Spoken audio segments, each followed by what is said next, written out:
Chapter 1755. Why are you dressed so plainly today? Feng Gui came out and saw his wife's light makeup. He was not used to it. The culture in Elephant Sun City was very open. Women's makeup was bright and bright. In recent years, there had been great improvements in the dyeing of fabrics. Bright red and purple colors were no longer something that only wealthy families could afford. Walking on the street, the women's clothes were colorful. Among the shops under the Feng family, those that dealt with women and children were the most profitable. Feng Gui was not a pedantic person. Bright colors were the trend now. Naturally, he would not stop his wife from pursuing the trend. But, ever since she married into the family, she had been cautious. Her jewelry, makeup, and clothes were all plain and old-fashioned. It was fine on a normal day, but it was bustling outside today. It was only right for her to dress up in a festive manner. Feng Gui sent his wife a lot of jewelry and makeup. Unfortunately, she only used them in her room and refused to see anyone. His wife smiled. It's not good to dress too brightly. I'm worried that people will gossip. Feng Gui replied. What's there to gossip about? His wife smiled and did not speak. Feng Gui frowned and remembered that he was married twice. So was his wife. Although Feng Gui was the leader of the Feng family, and the Feng family seemed to be in the right position in these troubled times, it was not a problem for them to maintain their former glory. However, he still had a pair of legitimate sons. Moreover, his wife did not die, but he had a peaceful divorce. His biological mother was still alive. With such conditions, even with the halo of his family background, he did not fare well in the marriage market of the aristocratic families. The aristocratic families disdained marrying their legitimate daughters. Even if Feng Gui was clean and had no concubines, and his personal conditions were not bad, his daughter would be the mother of his second child. In the future, when they had children, they would have 3 legitimate sons. If they did not inherit the family name, they would be at a disadvantage. Small families would like to have a piece of this pie, but the Feng matriarch had high standards. They could not match up to him. In the end, old Madame Feng's hair was about to turn white from worry. Just when Feng Gui said that he would continue to be single, he actually found a suitable candidate. This candidate was not bad either. His family background was noble. His father was a great scholar and his mother was from a prominent family. At the age of 15, he was engaged to a scholar from an aristocratic family. That's right, Feng Gui knew this scholar. They had been friends since a long time ago. When the scholar got married, Feng Gui had even sent him a congratulatory gift. Unfortunately, this guy was a short-lived ghost. After getting married for less than a month, he wanted to have fun. When he went out for a horse race, he was thrown off his horse and trampled to death. He left behind his beautiful but childless wife as a widow. At that time, the 4 self-accomplishment classics for women was in vogue. She was forced to return to her parents' home because of rumors of her husband's curse. Feng Gui had even gone to the scholar's funeral to offer his condolences, and lamented for a few days. He did not expect that after a few years he would marry his wife. Smiley face. Angle. No matter what, Feng Gui really liked this madam, especially when he had his first wife as a comparison. What's there to be afraid of? Don't tell me they'll gossip in front of you.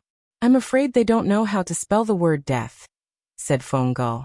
A few days ago, didn't your mansion purchase a new batch of winter clothes? I think that primrose color is not bad. I remember that you also made 2 new headwear. After all, she was the matriarch of the Feng family. Her wealth couldn't be summed up with the words having a mine at home. How could she dress as shabbily as a small family? The madam looked at Feng Gui helplessly. In the end, she couldn't argue with him. She went back and changed her clothes. She also changed her makeup.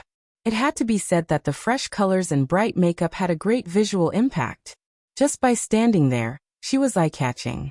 While Feng Gui waited for his wife, he played mahjong with his 2 sons. He couldn't help but blame Lantinggong Jiangpingji. She had too many playthings. Speaking of which, wasn't she fighting a war outside? How did she have the time to do these things? Perhaps Feng Gui's wife had been a widow for too long. She couldn't get used to such bright colors, especially when people were looking at her. However, when she saw that the women on the streets were dressed more brightly than her, Her nervousness gradually dissipated. The New Year's Eve Lantern Festival was held in the largest markets and business districts in Xiangyang District. Every year, red lanterns would be hung high in front of every house. The street lights were bright, and people were weaving in and out. Other than the usual activities such as guessing lantern riddles and drawing colorful lanterns, there were also a variety of new entertainment activities. For example, the official theatrical troupe would put on a stage to perform on that day. Basically, they were all popular and festive plays. One could watch them with a cheap ticket. Of course, the Lantern Festival also included eating and drinking. Under the leadership of Jiangpingji, the unreliable feudal lord, Xiangyang District was very enthusiastic about the development of delicacies. Although there were some dark dishes, most of them were delicious. They were easy and quick to prepare, and were very suitable for roadside stalls. How attractive would the New Year's Eve Lantern Festival be? Along the way, Feng Gui saw many familiar faces. These people were the ones who criticized Jiangpingji the most. Yesterday, one of them even criticized Jiangpingji for placing too much emphasis on merchants and putting the cart before the horse. However, although their mouths weren't honest, their bodies were quite honest. Feng Gui greeted the other party from a distance. The other party smiled awkwardly but politely. Even the gentry would come out to join in the fun, not to mention the other commoners. Feng Gui wouldn't imitate the commoners and eat while walking, but he still bought some and found a nearby private room to slowly enjoy his meal. Uncle. Auntie. Feng Gui had just entered the inn with his wife and servants when he heard Changxing's call.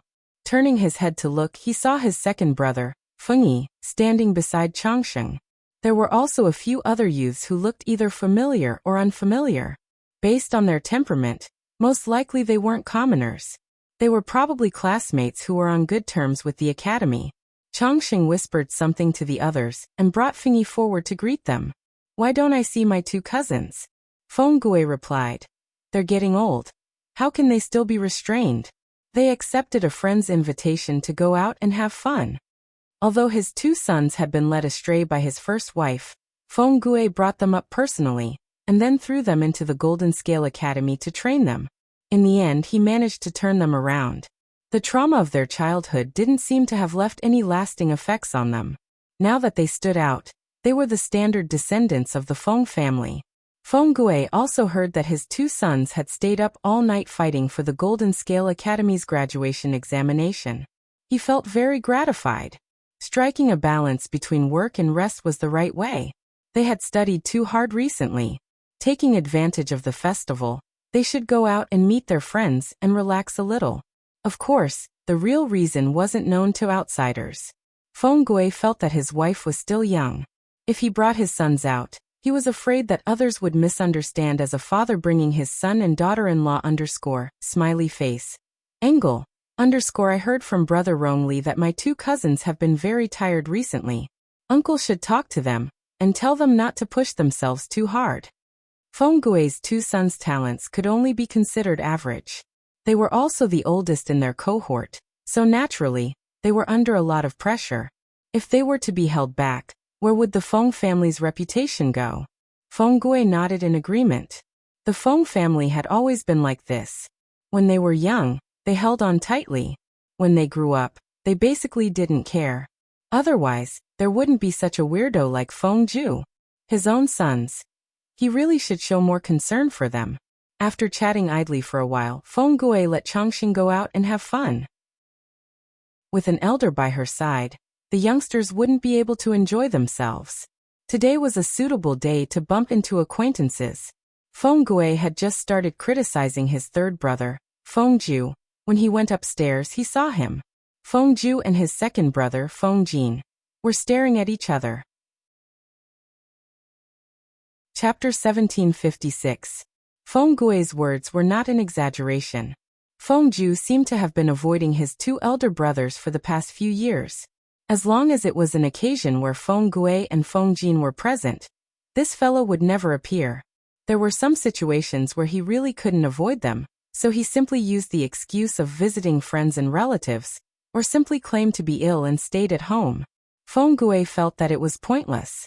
What was the point of the three brothers quarreling like this? Feng Jin thought so too. Was there any obstacle between brothers that could not be overcome? Besides, it was a chaotic world now. It was already not easy for the three of them to survive. Look at the other brothers. They were basically separated by life and death. He had even crossed the threshold of life and death. Was there any contradiction in this world that was more difficult to cross than the difference between life and death? Look at Sir Cheng Cheng's two sons. The eldest son, Cheng Sun, hung himself on the crooked tree that was Su Bei. When Su Bei was defeated, he committed suicide to follow him. Looking at Wei Si's elder brother Wei Dan, it was said that he treated Wei Si like a brother and a father. Their brotherly relationship was deep, but in the end, he also chose to commit suicide after being defeated. The two brothers, Meng Hung and Nye Sun, were still alive.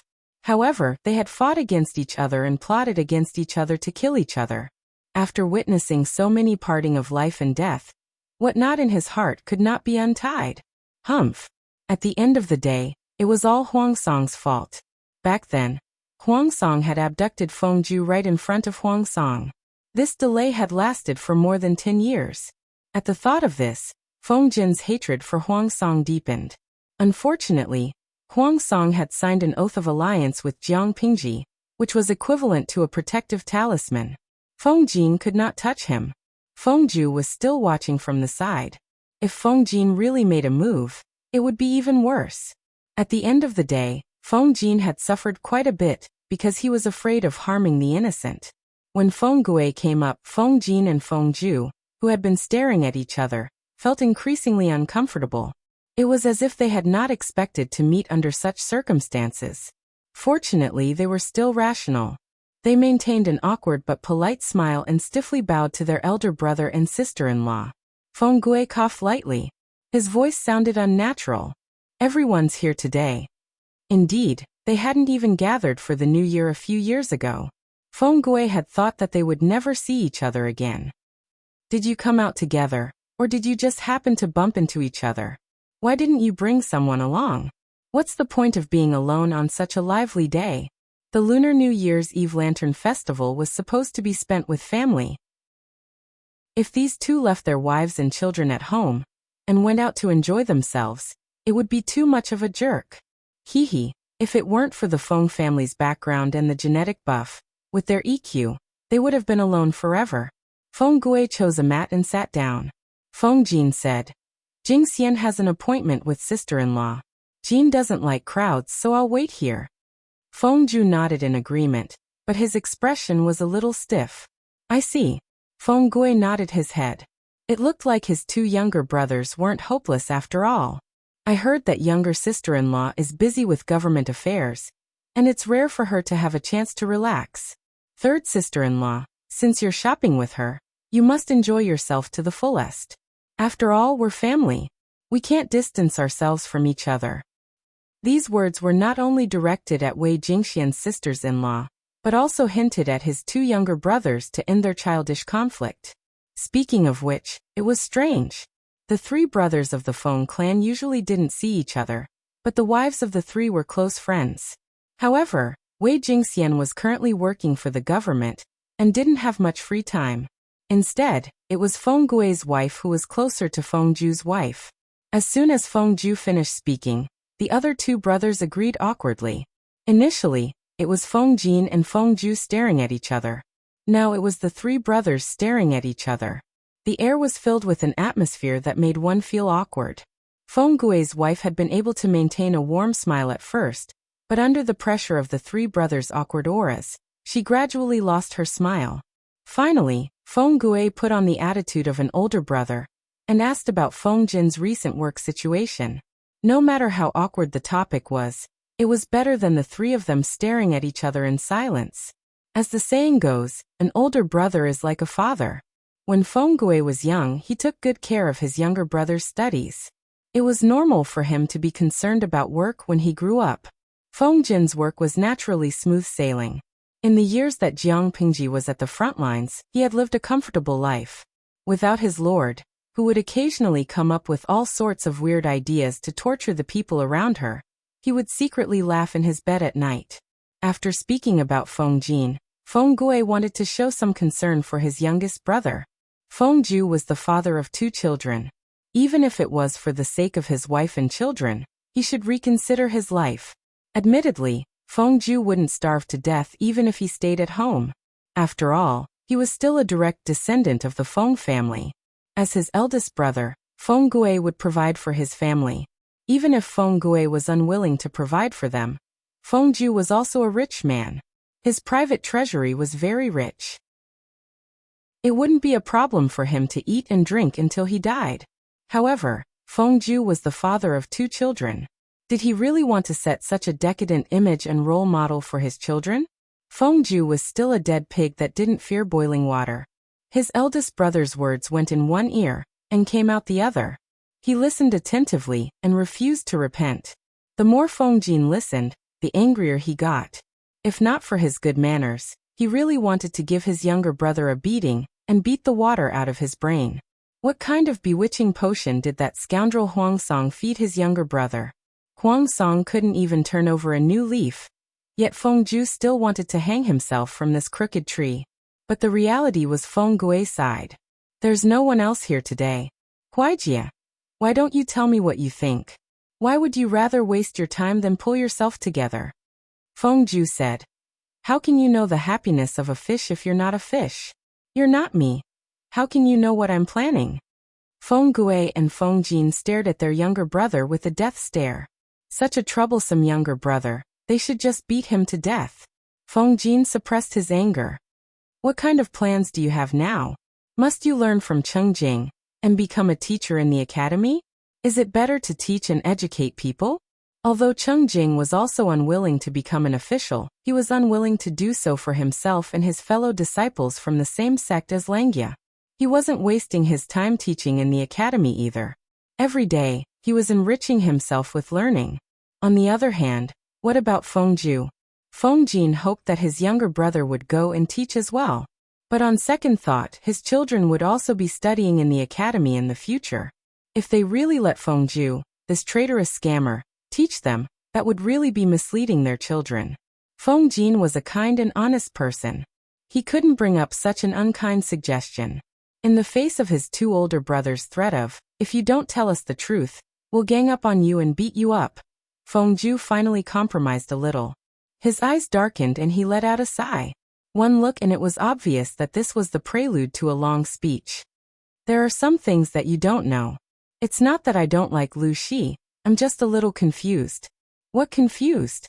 Feng Jin wasn't going to listen to his youngest brother's nonsense.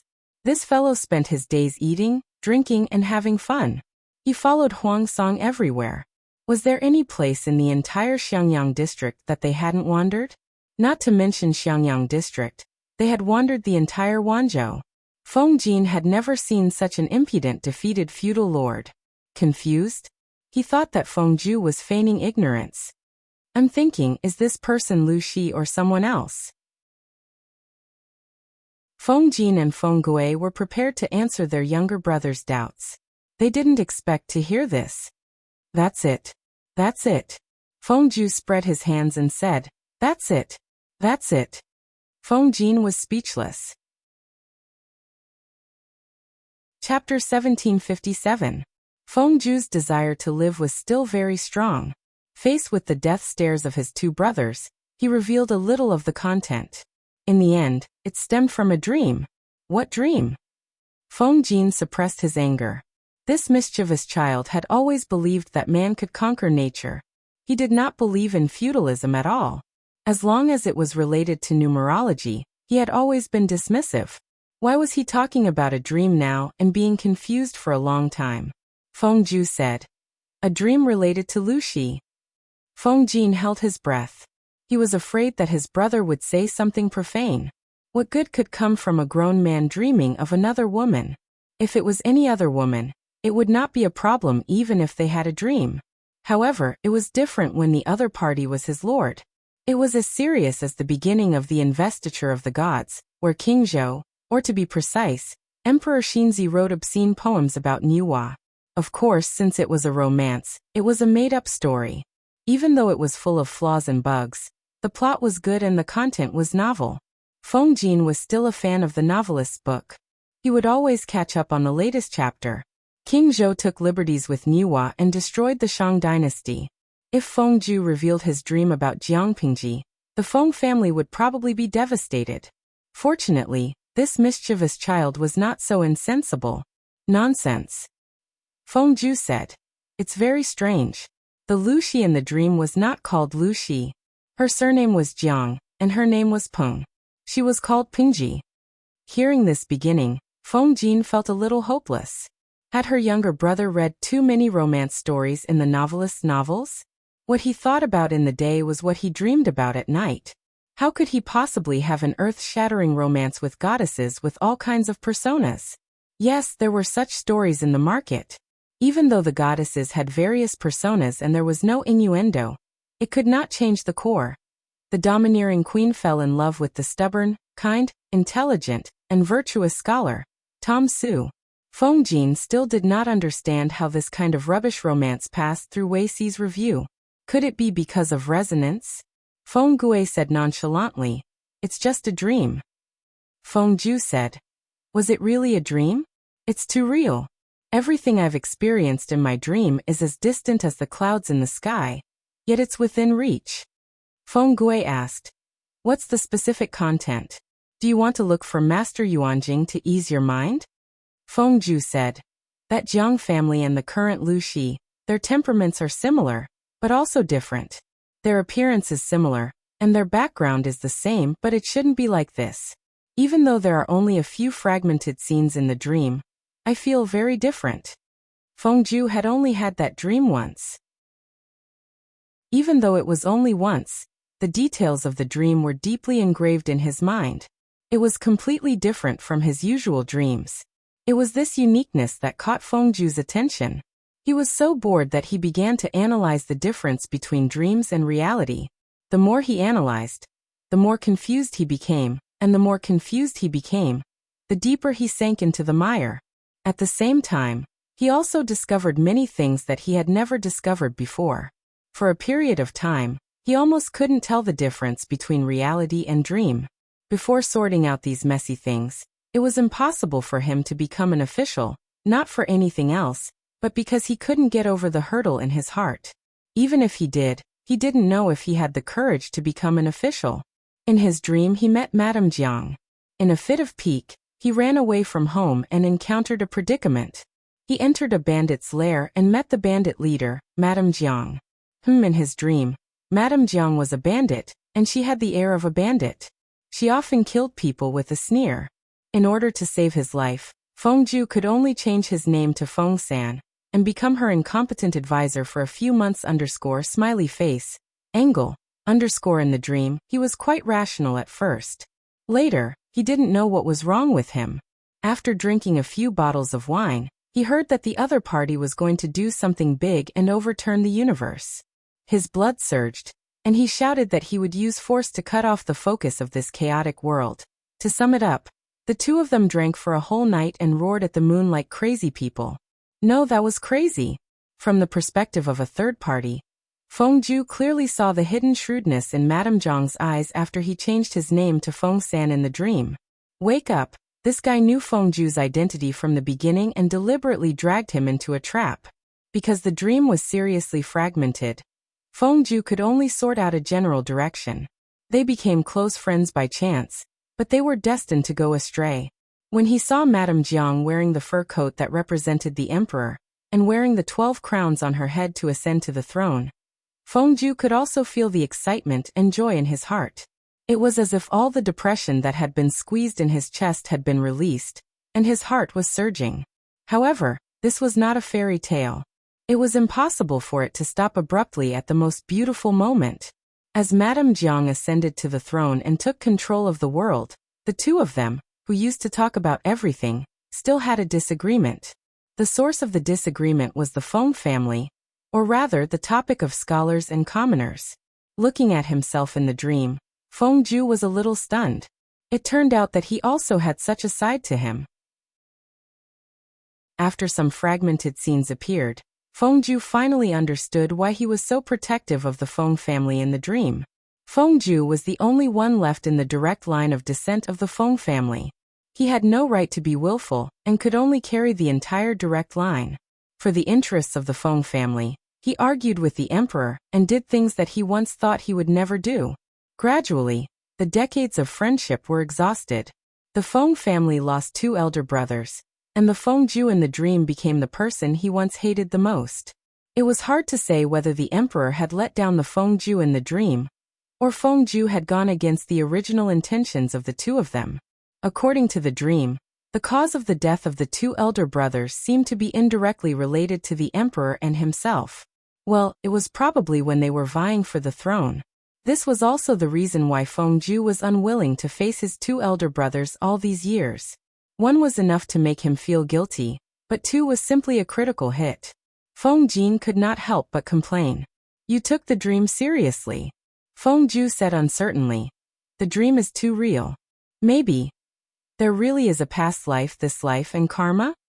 According to the fragmented dream, the Jiang family and Lu Shi had a common characteristic. They were not outstanding before the age of 12, but after the age of 12, they amazed the world with a single brilliant feat. Each of them was more troublesome than the other. The Lu Shi he knew was still okay, but the Jiang family in the dream was really out of line. She became a bandit and rose to the throne. She even shot her biological father at the city gate. Yet such a rebellious character, sigh. It seemed to be more in line with the brat Fengju's taste. Cough cough, this was not the point. The point was that Fengju asked the master if there was a possibility of possession. In the end, the master rolled his eyes at him, pointed to the sky, and said, "A noble son has fallen from heaven. Mortals do not speak of heaven's secrets. Be careful not to get yourself into trouble." That meant it was possible? However, there was no proof.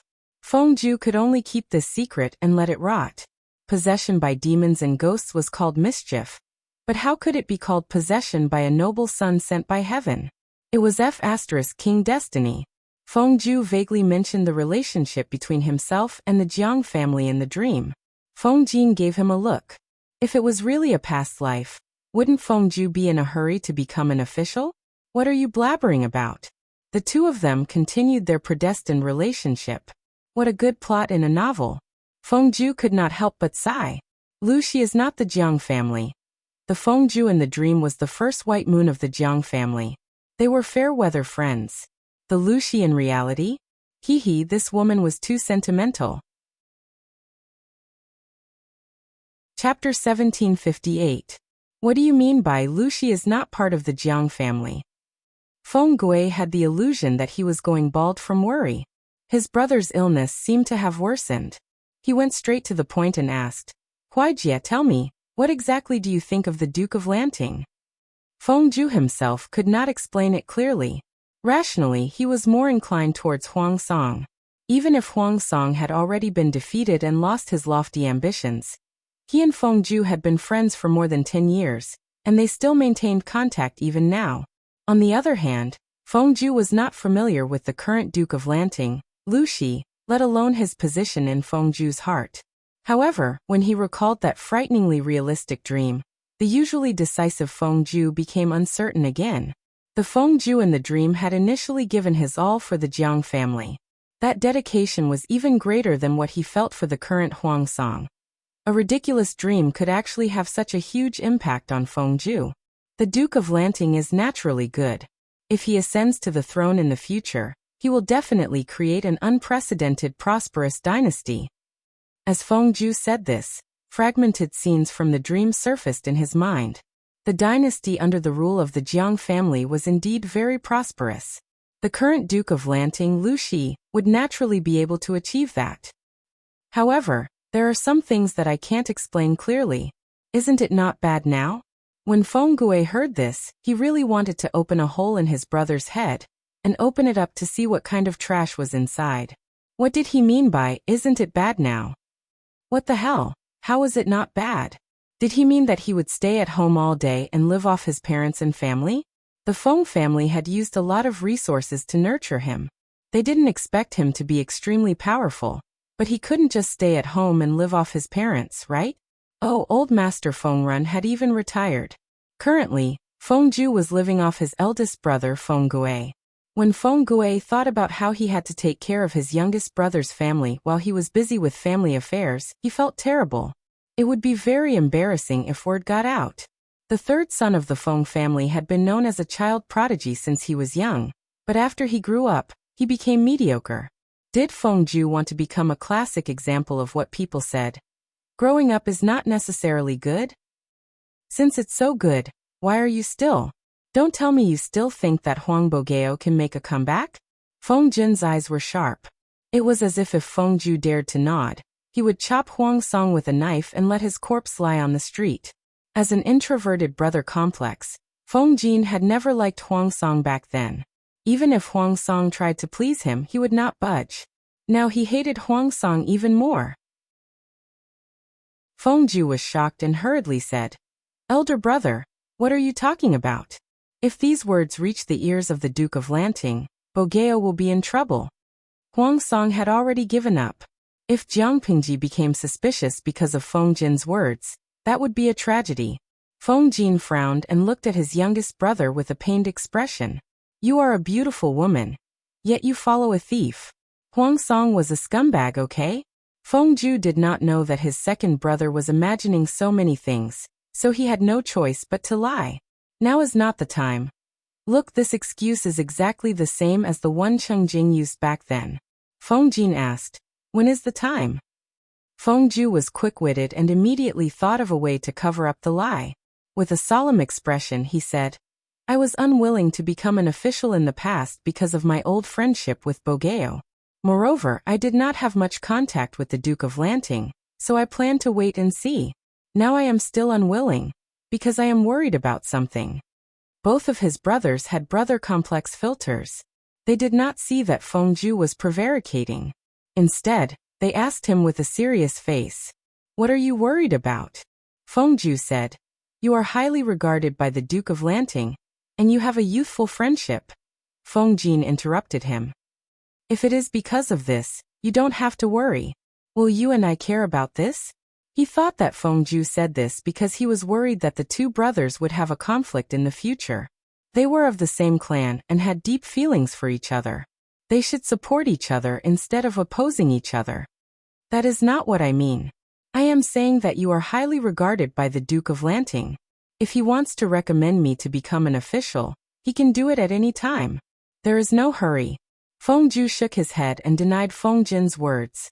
He said, "I am worried that the Duke of Lanting's actions in the future will go against the original intentions of the Feng family. If that is the case, when the time comes, it will be too late for you to retreat. Why should I get involved in this mess? It is better to wait and see first. When the situation has stabilized, I will see what her intentions are. I am not in a hurry to become an official." According to the dream fragment, the Feng Ju in the dream had indeed walked a different path from the emperor. Feng Jin vaguely knew what his younger brother was talking about. He frowned. At this moment, Feng Gui spoke. "I will take care of the family matters. Why do you need to worry about it?" When Feng Gui said this, he exuded the aura of an elder. Not only was he the elder brother of his two younger brothers, he was also their clan leader. How the family would develop in the future, and what path to take were Feng Gui's worries. At the moment, it was not his two younger brothers' turn to overstep their bounds. Feng Gui was afraid that if he spoke too harshly, his two younger brothers would misunderstand and become distant from him. He added, "As long as I am around, the Feng family will not make things difficult for you." Unless there was an irreconcilable conflict between the survival of the family and his two younger brothers, Feng Gui would always support his younger brothers in their endeavors. He was the elder brother, the clan leader, and most importantly their backing. When Feng Ju heard these words, a warm current flowed through his heart. It was as if this promise had transcended the barriers of time and space, and was as precious as crossing mountains and rivers. He could not help but think of Feng Ju in his dream. That white-haired Feng Ju had sighed more than once. If his two elder brothers were still alive, they would not have reached this stage. Feng Ju was intelligent, but he was not suited to be the leader of the Shi clan. His personality was also not that sophisticated. He was unable to find a balance between the emperor and the Shi clan. If it had been Feng Gui, with this elder brother's temperament and methods, the Feng family would have been able to remain calm regardless of the storm outside. Big brother, Feng Ju's voice was slightly muffled. That call was dragged out, and sounded like he was acting coquettishly. Feng Gui did not fall for this. With a cold expression, he asked, "What other concerns do you have? Tell me all at once." Feng Ju, "Wait a minute, now is not the time to be touched. The last one is a little hard to say. It's not convenient to elaborate." Feng Ju revealed a rare look of embarrassment. Feng Gui and Feng Ju's alarm went off. Wait a minute. What the hell was this look of a young man in love? Feng Jin's mind immediately imagined the scene of his younger brother being pressed onto the ground and ravaged by Wuxia, while his lord cheered him on from the side. Hence Feng Jin said very sternly, "Huaijia, no matter how willful you are, there is a limit. You have a family. You must not do anything that will ruin the family's reputation." Was he courting death? He had a wife, a son, and a daughter, yet he dared to cheat on his lord mentally. Did he think of his lord as a lowly person? If Feng Ju dared to have such thoughts, Wuxia did not have to do anything. Feng Jin would first beat his younger brother to death and bury him on the spot, so that his mother could give birth to another one. Feng Ju. He only wanted to be friends with Lanting and get to know each other better. How was that ruining the family's reputation? Chapter 1759. After making such an embarrassing mistake, Feng Ju's strong desire to live came into play. He was just short of patting his chest and explaining to his two brothers that he had no romantic feelings for Jiangpingji. Not to mention him. Even Feng Ju in the dream only regarded the Jiang clan as a monarch and close friend, okay? Regardless of whether it was the Jiang family in his dream or the Duke of Lanting in reality, both were powerful figures worthy of respect. He only admired and yearned for powerful figures. He would never blaspheme them with the narrow-minded feelings of a man and a woman. Even if the dream was very fragmented, Feng Ju could feel that in the dream, he regarded the Jiang family as his only close friend and deity. He could not wait to worship them. So how could he have the delusion of being an ordinary person? No man in this world would have the guts to be lovey-dovey with her and have children with her, okay? Feng Ju was so sure that he managed to calm his two brothers down. If there's a chance in the future, I'll recommend you to the Lord. Don't let me down. It's rare for us to gather together today, and it's so lively outside. Let's not talk about these serious matters. Seeing that Feng Ju's expression did not look too good, Feng Gui took the opportunity to change the topic. Huayu, just now I saw Changxing and the kid from Feng Zisher's family downstairs. Do you know about it? Her brother was an introverted and dull sibling complex. At the same time, he was also a misogynist. Changxing was raised in Feng Jin's arms. He didn't get close to his legitimate son. In the blink of an eye, so many years had passed, and the child was about to get married. This time it was Feng Jin's turn to scowl. He said, "A grown girl can't be kept at home. She's already engaged, so let them do as they please." Feng Go smiled and said, "Although Feng Zisher isn't much, his only son is excellent." His family background was a little poor, but he treated Changxing well, and the elders had nothing to say. In the Feng clan, other than the Feng clan, which had high requirements for family background, the other branches had even higher requirements for character, appearance, talent, and knowledge. Feng Jin seemed to have thought of something and his lips curled into a smile. "That's true," Feng Ju said. "Perhaps Big Brother doesn't know this, but the children of Feng Zisher's family are indeed interesting, and quite to my liking." Feng Gui was speechless. It would have been fine if his youngest brother hadn't mentioned it, but the moment he did, he was stunned. How could Feng Yi be a gentleman if the brat, Feng Ju, said something to his liking? Feng Ju added, "Just now that child made a promise to Changxing. If Feng Zisher knew about it, he would probably go crazy from anger." Feng Gui asked, "What promise?" Feng Ju said, "I don't know what Changxing said to his friend, but the kid from the Feng family said that when the two of them have children in the future, the boy will take his father's surname and the girl will take her mother's surname. Nowadays, other than women's families or those who marry into the family, no one else would let their children take their mother's surname. Although it was said that the daughter had to follow her mother's surname, Outsiders would still gossip and say that Feng Yi had married into the family of someone of a higher status. Feng Jin said, "A few kids who don't know their place."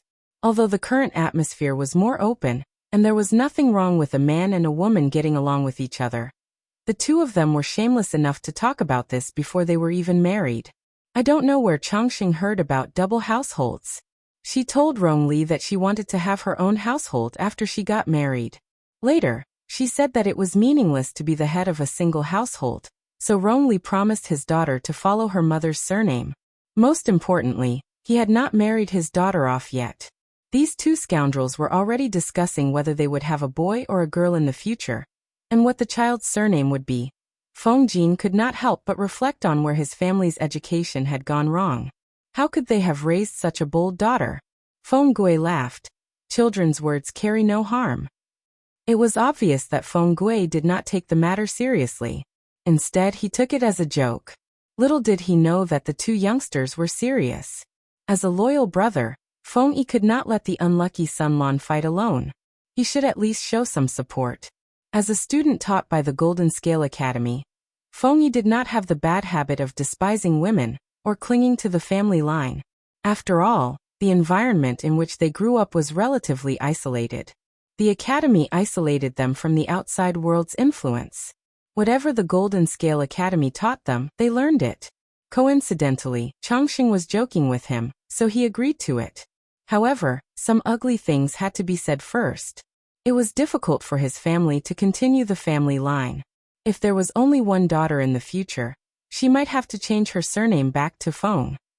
Feng Yi was young, but his thoughts were very mature. He would definitely be able to fulfill the promise he made. Changxing laughed and pounced on him. "In that case, I've profited greatly." Feng Yi caught it. "How so?" Changxing replied, "I had good taste when I was young. I picked a good man that was 1 in a million." Young aristocratic girls of the same age were married off blindly by their parents. But she was very lucky. Other than the 2 years when Feng Yi left to follow the army, she could see him every day. If they had not settled on this earlier, who knew how popular Feng Yi would be now? Feng Yi also said, "In that case I should be the luckiest." When the two youngsters had enough of being clingy, Feng Yi received her father's black face. "You unfilial son." Feng Zhen's face was as black as a sheet. Halfway through he met Feng Jin. When he heard that his son had promised his granddaughter to someone else, he felt a pain in the ass. Feng Yi jumped to avoid her father's attack. "Father, why are you so angry?" Feng Zhen asked if what Feng Jin said was true. Feng Yi nodded without hesitation. Feng Zhen gritted his teeth and said, "You're really promising." Feng Yi did not reply. Feng Zhen continued, "Aren't you afraid that someone will criticize you in the future and say that you married into the family? Their mouths are on their faces. How can a son control them?" Feng Yi said, "Unless father doesn't agree?" No one knew that as the future imperial censor, Feng Yi would be lucky if he did not find people to criticize. Who would dare to criticize him in private? Feng Zhen was furious. He was not a pedantic person. If he had a grandson, it would not be unacceptable for his granddaughter to take her mother's surname.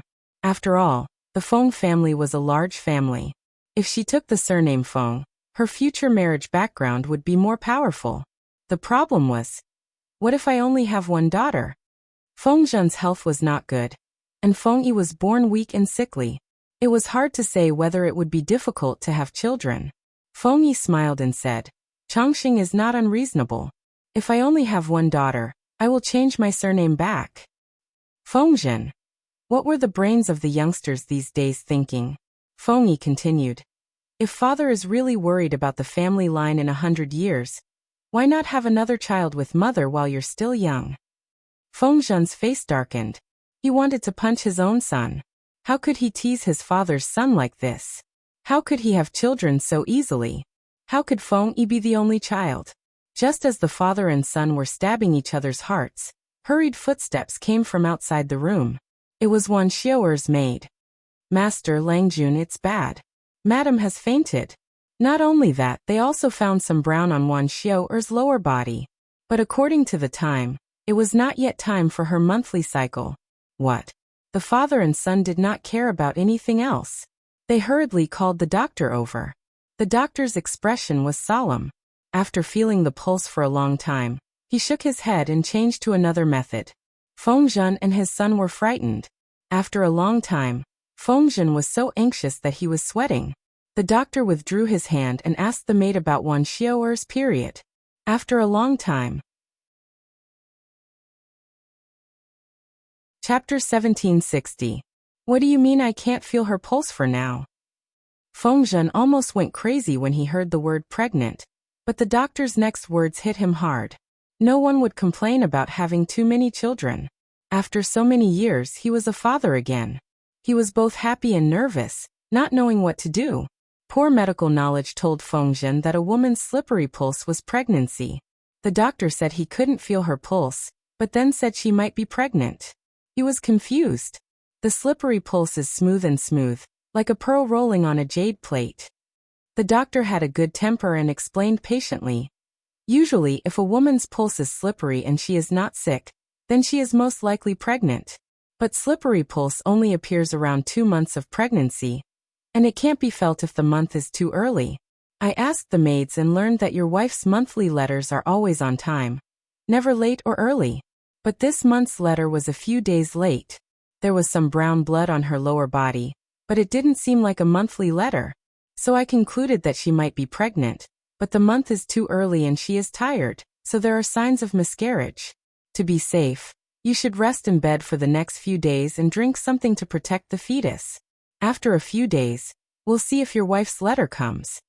The doctor didn't say too much, only saying it was possible. The slippery pulse couldn't be the only indicator of pregnancy, because a man full of qi and blood could also feel it. Fengzhen's brain stopped working and he stood there blankly.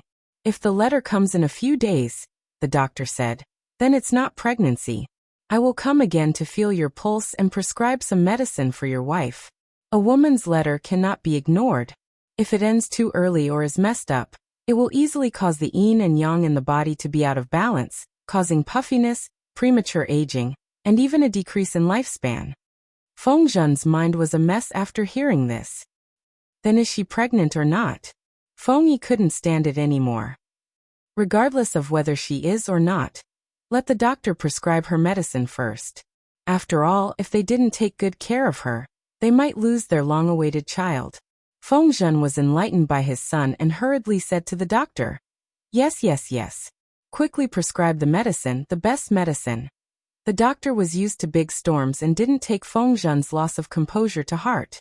When prescribing the medicine, Fengzhen avoided his son, Fengyi, and asked the doctor in a low voice.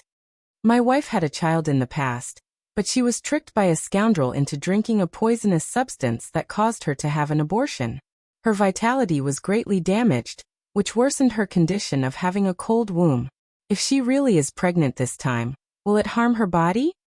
Fengzhen's brows were tightly furrowed, as if he was hesitating about something. It was true that Fengzhen hoped for his legitimate son, but he also didn't want anything to happen to Wan Xiao. If he was really obsessed with having children, he wouldn't have only had Fengyi for so many years. Your wife's body is indeed weaker than ordinary people, but it's not a problem for her to be pregnant. When I took your pulse just now, I found that the cold air in your wife's body was almost completely removed. It should have something to do with the years of meticulous care and recuperation. However, the doctor paused for a moment. Fengzhen asked, But what? Don't keep me guessing. However, if I really get pregnant this time, I must keep it. A woman having a miscarriage is very harmful to her body and vitality, especially when your wife has accidentally eaten something poisonous. If she were to have another miscarriage, her body and bones might not be able to bear it.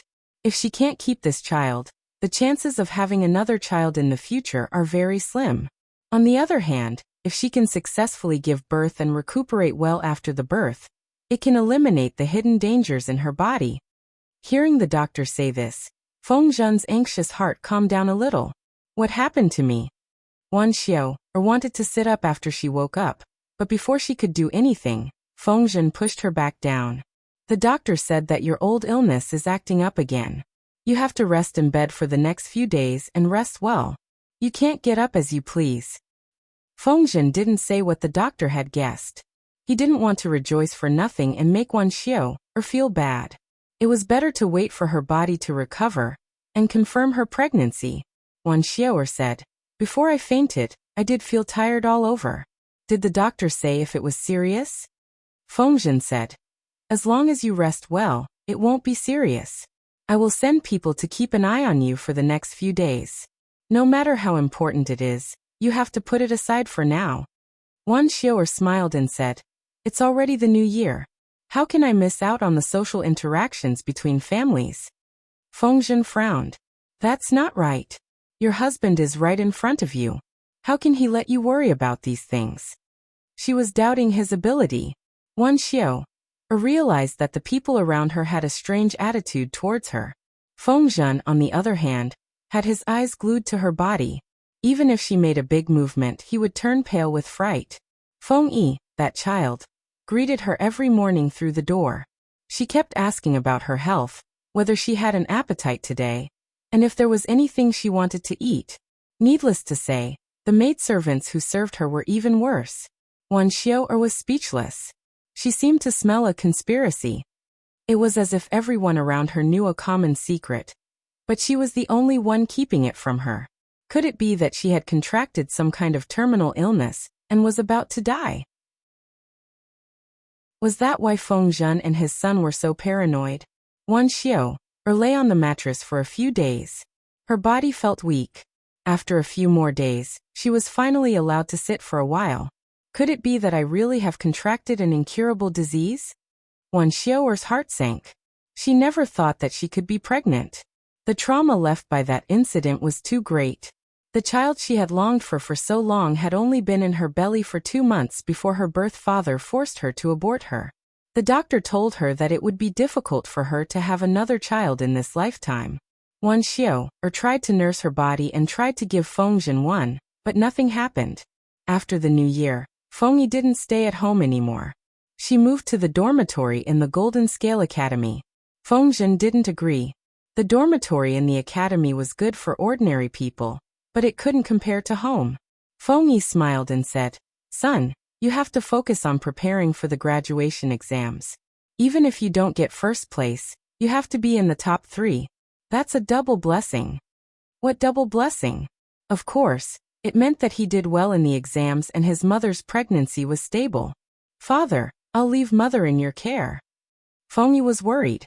Her father was very attentive to work, but he was careless when it came to family and personal life. When Fengzhen heard this, he said, "A real man must keep his word. If he doesn't do well, he should repent in front of his ancestors." In the past, he only had one precious child. He couldn't hit, punish, or scold him. Now that he had a new successor, he could do whatever he wanted. Before the first month passed, the doctor came again. Fengzhen's muscles were tense, and his forehead was covered in sweat. "How is it?" The doctor cupped his fists and congratulated. "Congratulations, sir. Your wife is already 2 months pregnant. Her pulse is strong and her pregnancy is stable." Fengzhen was mentally prepared, but he was still overjoyed. Wuxia was dumbfounded. "What? She's pregnant?" Chapter 1761. Subconsciously, she placed her hand on her flat abdomen. Tears gathered in her eyes and after a while, tears rolled down her cheeks. She had already given up hope. She didn't expect God to give her such a big surprise. "My wife. My good wife." Fengzhen wanted to hug Wuxia, but stopped halfway. He retracted his hand, afraid that he would break this porcelain doll. Fengyi received the news and rushed back. She didn't see her mother, but saw her father sitting in the corridor. "I've given up hanshi powder for many years, but now I'm craving it. But I can't touch it, so I got a few jars of wine." Fengzhen saw his son and pointed at the mat beside him, indicating for him to sit down and drink with him. "Son, there's a new heir in the Fengs." Fengyi smiled. "Congratulations, father." Fengzhen drank the wine and reeked of alcohol. He didn't dare to enter the room and suffocate Wuxia. He could only wait outside, suppressing the joy in his heart. When he spoke, his hands and feet were trembling. It was clear how excited he was. He used both hands to rub his cold face to calm himself down. He slowly descended from the clouds of joy to the earth. After half a jar of wine, Feng Zhen's face was stained with a drunken flush. When I first confirmed that your mother was pregnant, I was ecstatic and relieved at the same time. Feng Zhen's way of educating his son was more modern. It was completely different from the traditional way of education. As a result, he was very close to his son and there was nothing he couldn't say. Father's body looks healthy, but I failed terribly when I was young. If I have a younger brother or sister, I'll have to, Feng Yi said. Father, you're in your prime. It's too early to talk about this. Feng Zhen smiled. It's not early. You're getting married soon. How can I not accept my old age? The father and son were quiet for a while. Feng Zhen suddenly brought up an old story. Do you know about Hanshi powder? Feng Yi nodded. I do. The headmaster of the academy said that this is harmful. Although it can treat cold illnesses, it has a huge side effect. It's not good to use it often. Feng Zhen said. This was once popular among the aristocrats. I was addicted to it for a while, but was forced by the Lord to quit. The feeling of quitting Hanshi powder was not good. The process was like thousands of worms biting into the bones. Without perseverance, one wouldn't be able to persevere. Father too? Feng Yi asked. How did father survive? Feng Zhen smiled and said, this is partly due to the Lord's various methods, but it is also due to your efforts. Sons. Feng Zhen said, when I was trying to get rid of the Hanshi powder, I was in so much pain that I wanted to die. There were a few times where I was struggling between illusion and reality. In my days, I even thought that I was using that thing, and I was walking on air. Until it seemed to be the butler's voice beside my ear that De Langjun had passed away. The first Langjun had passed away? Feng Yi was surprised. Wasn't he the first Langjun of the Feng mansion? Feng Zhen said. I don't know how much time had passed, but the wonderful taste of the Hanshi powder slowly wore off. When I opened my eyes, I saw that the entire residence was decorated with white mourning clothes. There was a coffin in the mourning hall, and you were lying inside. The housekeeper said that first Langjun saw that I was unconscious after taking the Hanshi powder. He mistakenly thought that something had happened, and hurriedly went to look for me. However, he accidentally stepped on the green moss and slipped into the pond. After catching a cold, he passed away. That was the most crucial and painful time to abstain from Hanshi powder. Even with Jiang Pingji's help, Feng Zhen still couldn't bear it. He was in so much pain that he couldn't differentiate between reality and illusion. He mistook the hallucination of Feng Yi's death as reality. When he successfully abstained from Hanshi powder, and his mind was clear, he then realized that his son was still alive and well. Feng Yi said, Isn't your son living well in front of you, father? Feng Zhen smiled and drank a mouthful of wine. He said, Yes, in the blink of an eye. The skinny and weak little boy from back then is going to have a family and a career. Feng Yi said, Not only can father see your son settle down and start a career, but you also have to plan for your younger brother or sister's marriage in the future. How hard is it to plan? Look around and see which family's boy or girl is suitable, and learn from you to abduct one. Look, Feng Zhen didn't have to worry about Feng Yi's marriage. The daughter-in-law he married was the best. This was called capability. He was more capable than his father. Feng Yi smiled and said, What if it's the one who was abducted? Feng Zhen said, Remember to support your sister. If anyone dares to bully her, just beat them up. Many years later, when he recalled this conversation, he was slapped in the face. Both of his faces were slapped swollen. Whether it was his future daughter-in-law or his daughter-in-law's mother, not to mention Feng Yi, even Feng Zhen didn't dare to say no in front of them. What a heartless world it is. As the saying goes, people are in high spirits when they encounter happy events. Feng Zhen was beaming with joy and was in a good mood the whole day. Has Feng Longzi changed his mind? Su Ku teased. Feng Zhen's recent behavior was getting closer to his future in-law, Feng Jin. He was as gentlemanly as he could be. Feng Zhen smiled and said, You're going to be a father. You should set a good example for your children. Suka said, Isn't your wife still pregnant? It was too early to set a good example. Feng Zhen said, It's not early anymore. Children can sense the outside world while still in their mother's womb. That's what Rongli taught them in the past. The results are excellent. Suku was speechless. He felt that Feng Yi's current appearance had nothing to do with this biological father. It was all because of her desire to survive. Feng Zhen suddenly thought of something and asked Suku how old his son and daughter were. Suku was a smart person and immediately understood Feng Zhen's evil intentions. He smiled and closed any door that could be coveted, not even leaving a dog hole. Feng Zhen had a new hobby. When he caught someone he was familiar with, he would ask about their children in a roundabout way. In the end, Feng Zhen the good-looking dog had his eyes on the Fu Wang twins. If it was a girl, then he would kidnap the Fu Wang twins. If it was a boy, then he would kidnap the Fu Wang twins. If it was a boy and a girl, then he would kidnap both of them. It would be a good story. The difference of a few years was not a big deal. If Fu Wang knew what he was thinking, he would probably curse. Why was Feng Longzi so fixated on his own family? Just after the first month, a fleet of cars entered the city. Jiang Pingji was flamboyant, but she wasn't one who liked to do big things. She just came back to do something. There was no need for the people to line the streets to welcome her. It would seriously affect traffic and the daily lives of the people. Therefore, when she appeared with Wei Xi and the others, everyone was dumbfounded. For example, Feng Zhen, who left early and got off work, was laughing and talking with Wan Xiaoer about what patterns to choose for the baby's clothes. Ahem. Who are you talking about? Feng Zhen's face turned pale. The person repeated, "My lord has summoned me urgently." My lord? Wasn't he in Nanxing? Feng Zhen hurriedly got up. In his haste, he almost stepped on the hem of his clothes. Quick, go there immediately. Why did he come back at this time? He just left early to slack off. Wan Xiaoer looked at Feng Zhen, who ran away like a puff of smoke. She sighed in her heart. The maid who was knitting with Wan Xiaoer said, "Why did master leave in such a hurry?" Wan Xiaoer glared at her. Chapter 1762. Jiang. Ji's surprise inspection came too suddenly and caught everyone off guard. Almost everyone asked 3 questions from the bottom of their hearts. Who am I? Where am I? What am I doing? Without a doubt, people like Feng Zhen, who came late and left early, complained incessantly.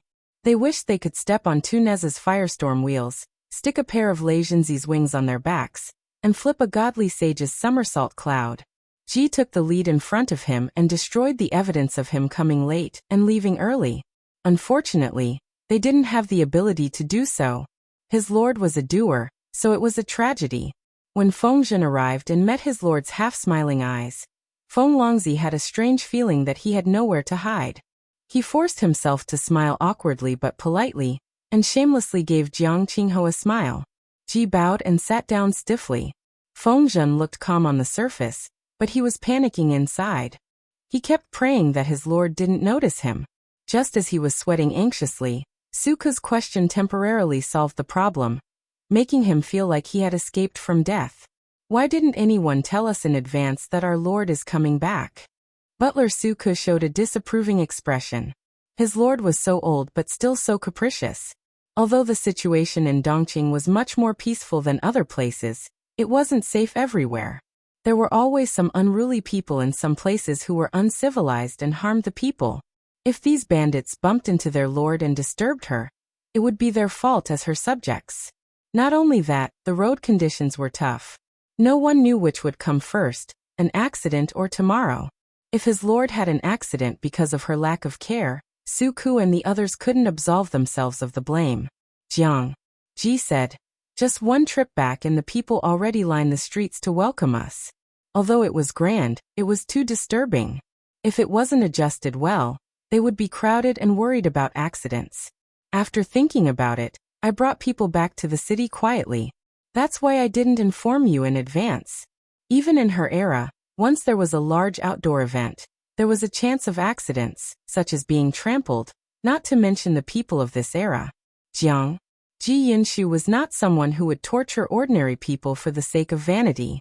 It was not easy for ordinary people to regain their passion for life after experiencing the chaos of war. Ji did not want to cause a commotion just for the sake of extravagance and disturb the normal lives of the people. Her reasoning was reasonable, and Suku and the others couldn't say anything bad about it. After all, their lord's starting point was for the good of the people. Not only could he not brag, but he also had to shut his eyes and brag as hard as he could. Since ancient times, how many people had been as considerate and meticulous as his lord who loved the people as her own children? If it was someone else's house, they would want to hear the sound of gongs and drums, and the sound of firecrackers. It would be best if everyone in the world came to worship them. Ginger? Ji used her ability to gain another wave of fans, and the filter of her fans increased by 10%. I came back this time to take care of some matters. Ginger? When Ji said this, Fengzhen, who was below, froze in fear. His back straightened. Suku asked, "What is it that the Lord has to personally come back?" Nowadays, there were no four-wheeled sports cars, planes, yachts, or other forms of transportation. It would take more than a month to travel from Nanxing to Dongqing. Based on his lord's journey, she spent most of the New Year's Eve on the road. If it wasn't something important, why would she suffer like this? Ginger? Ji said, "It's mainly about the graduation assessment for the first-year students of the Golden Scale Academy. These people have been nurtured by the academy for many years, and have been taught with great effort. Not only do the great scholars of the academy have high hopes for them, but so do I." Suku couldn't help but be moved. How could those students bear the burden of his lord's heavy efforts? For them, she had specially rushed back from the front line, where the war situation had just stabilized, and suffered for more than a month on the road. If any of these students failed the assessment, they should really die as an apology and waste so many years of education. Ginger? Ji's words moved everyone, but a few insiders and the 5 million salted fish in the livestream wanted to roll their eyes. Didn't she know what she was thinking in her heart? She did come back for the graduation assessment, but her main purpose was to use this opportunity to establish the imperial examination system and give the aristocrats a general.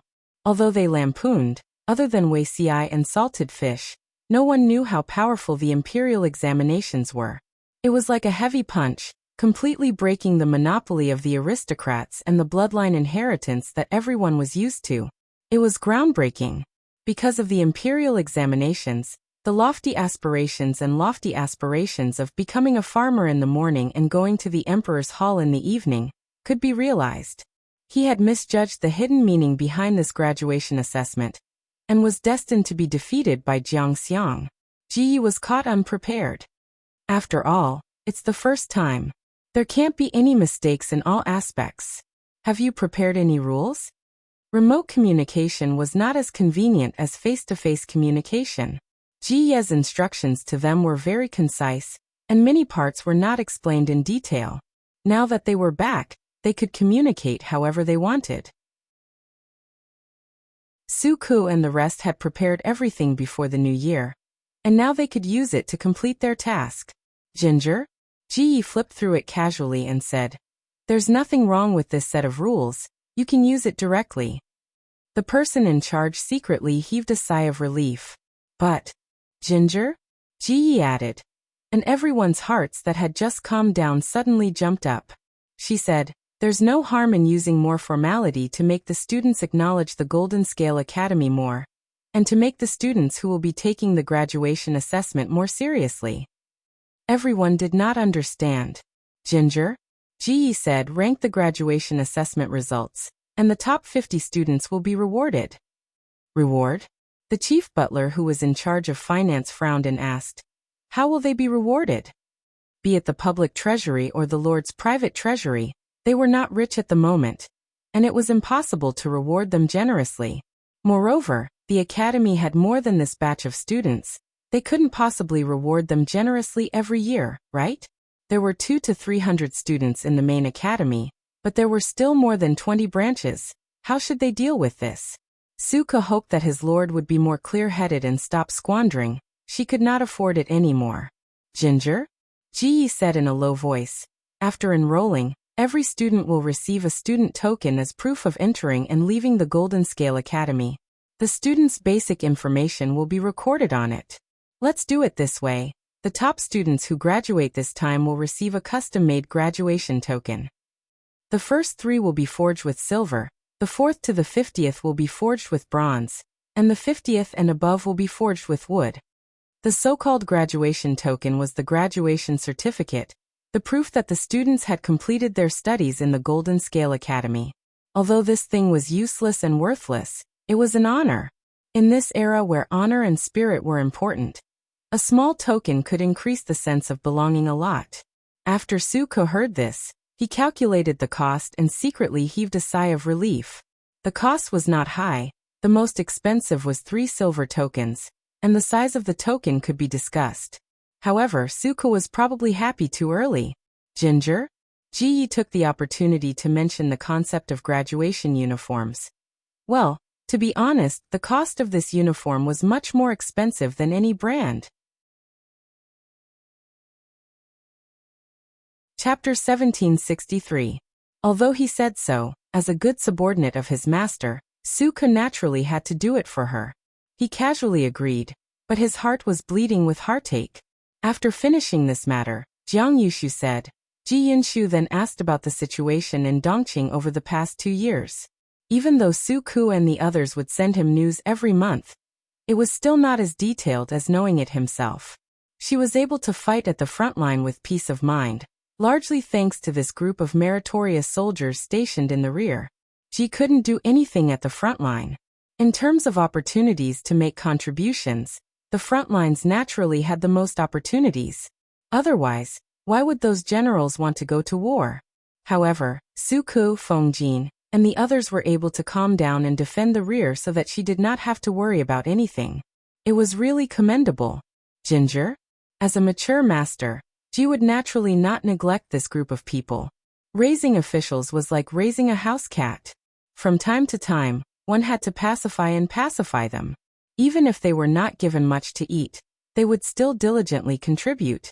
Not getting a response for one's efforts was the most disappointing. In the words of a certain salted fish who had resigned due to being wronged in the workplace, he could grit his teeth and bear with the grievances of his body, but not his heart. Ginger? Ji kept on praising her. Suko and the others didn't show it on the surface, but they were extremely pleased. Fengjin said in a reserved manner, "It's my duty to take care of the rear for my lord. I don't deserve such praise. Modesty is a virtue, also known as showing off." Ginger? When Ji returned, it was rather late. The sky darkened rather early in this season. Seeing that it was getting dark outside, she suggested for everyone to return first. If there was anything else, they could discuss it the next day.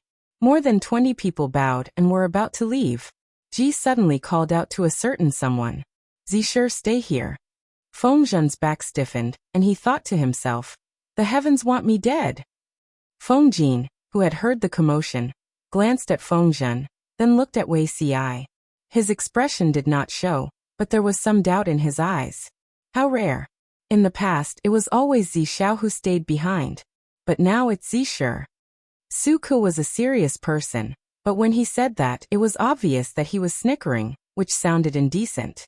Fengjin said, "Who asked Fengjin to fish in troubled waters? Is it reasonable to be late and leave early? He was lucky not to be discovered, but he deserved to be caught by the Lord." Fengjin really didn't want to admit that this guy was his future-in-law. Fortunately, his future son-in-law didn't have Fengjin's bad habits. Suko stifled a laugh and said, "My luck is terrible." Fengjin said, "I personally think that this fellow has been blinded by happiness recently. Let Lord teach him a lesson so that he can sober up. What's wrong with being a father at this age? It's not like he's in his 70s or 80s. Why would he be happy to have a son? Look at how he's floating in the sky." Suko said gloatingly, "I'm just afraid that my lord's methods have scared him and he's in trouble. Who's going to do all those things then?" Sure enough, the friendship between colleagues was all fake. It was all plastic friendship. Fengjin, who had been asked to stay, understood for the first time what it meant to be isolated and helpless. Ginger? Ji Yinshu was just trying to scare him. After the time it took to brew a cup of tea, she finally spoke. Of course, he wasn't going to ask Fengjin why he had left so early. No matter how reckless Feng Longzi was, he still needed his dignity. Ji Yinshu would not embarrass his own people over such a small matter. I heard that your wife is pregnant. Feng Zhen was stunned. He didn't know how his lord knew. She had only been in the city for a short while, but she actually knew about such a small matter. It could be seen that she was very attentive.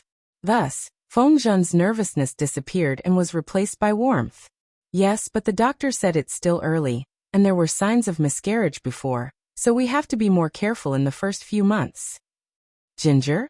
Ji Yi congratulated Feng Zhen. With the exception of a few, most of the officials were the sons and daughters of the first wife.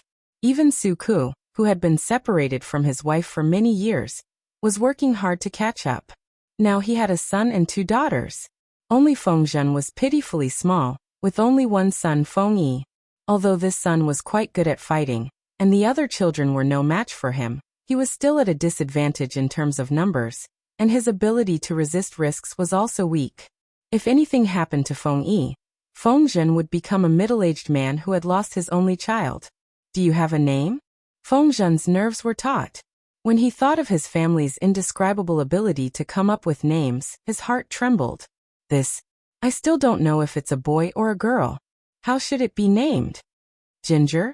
Ji assertively said. The boy will be named Feng Yu. You can name the girl whatever you want. Feng Zhen looked at Jiang.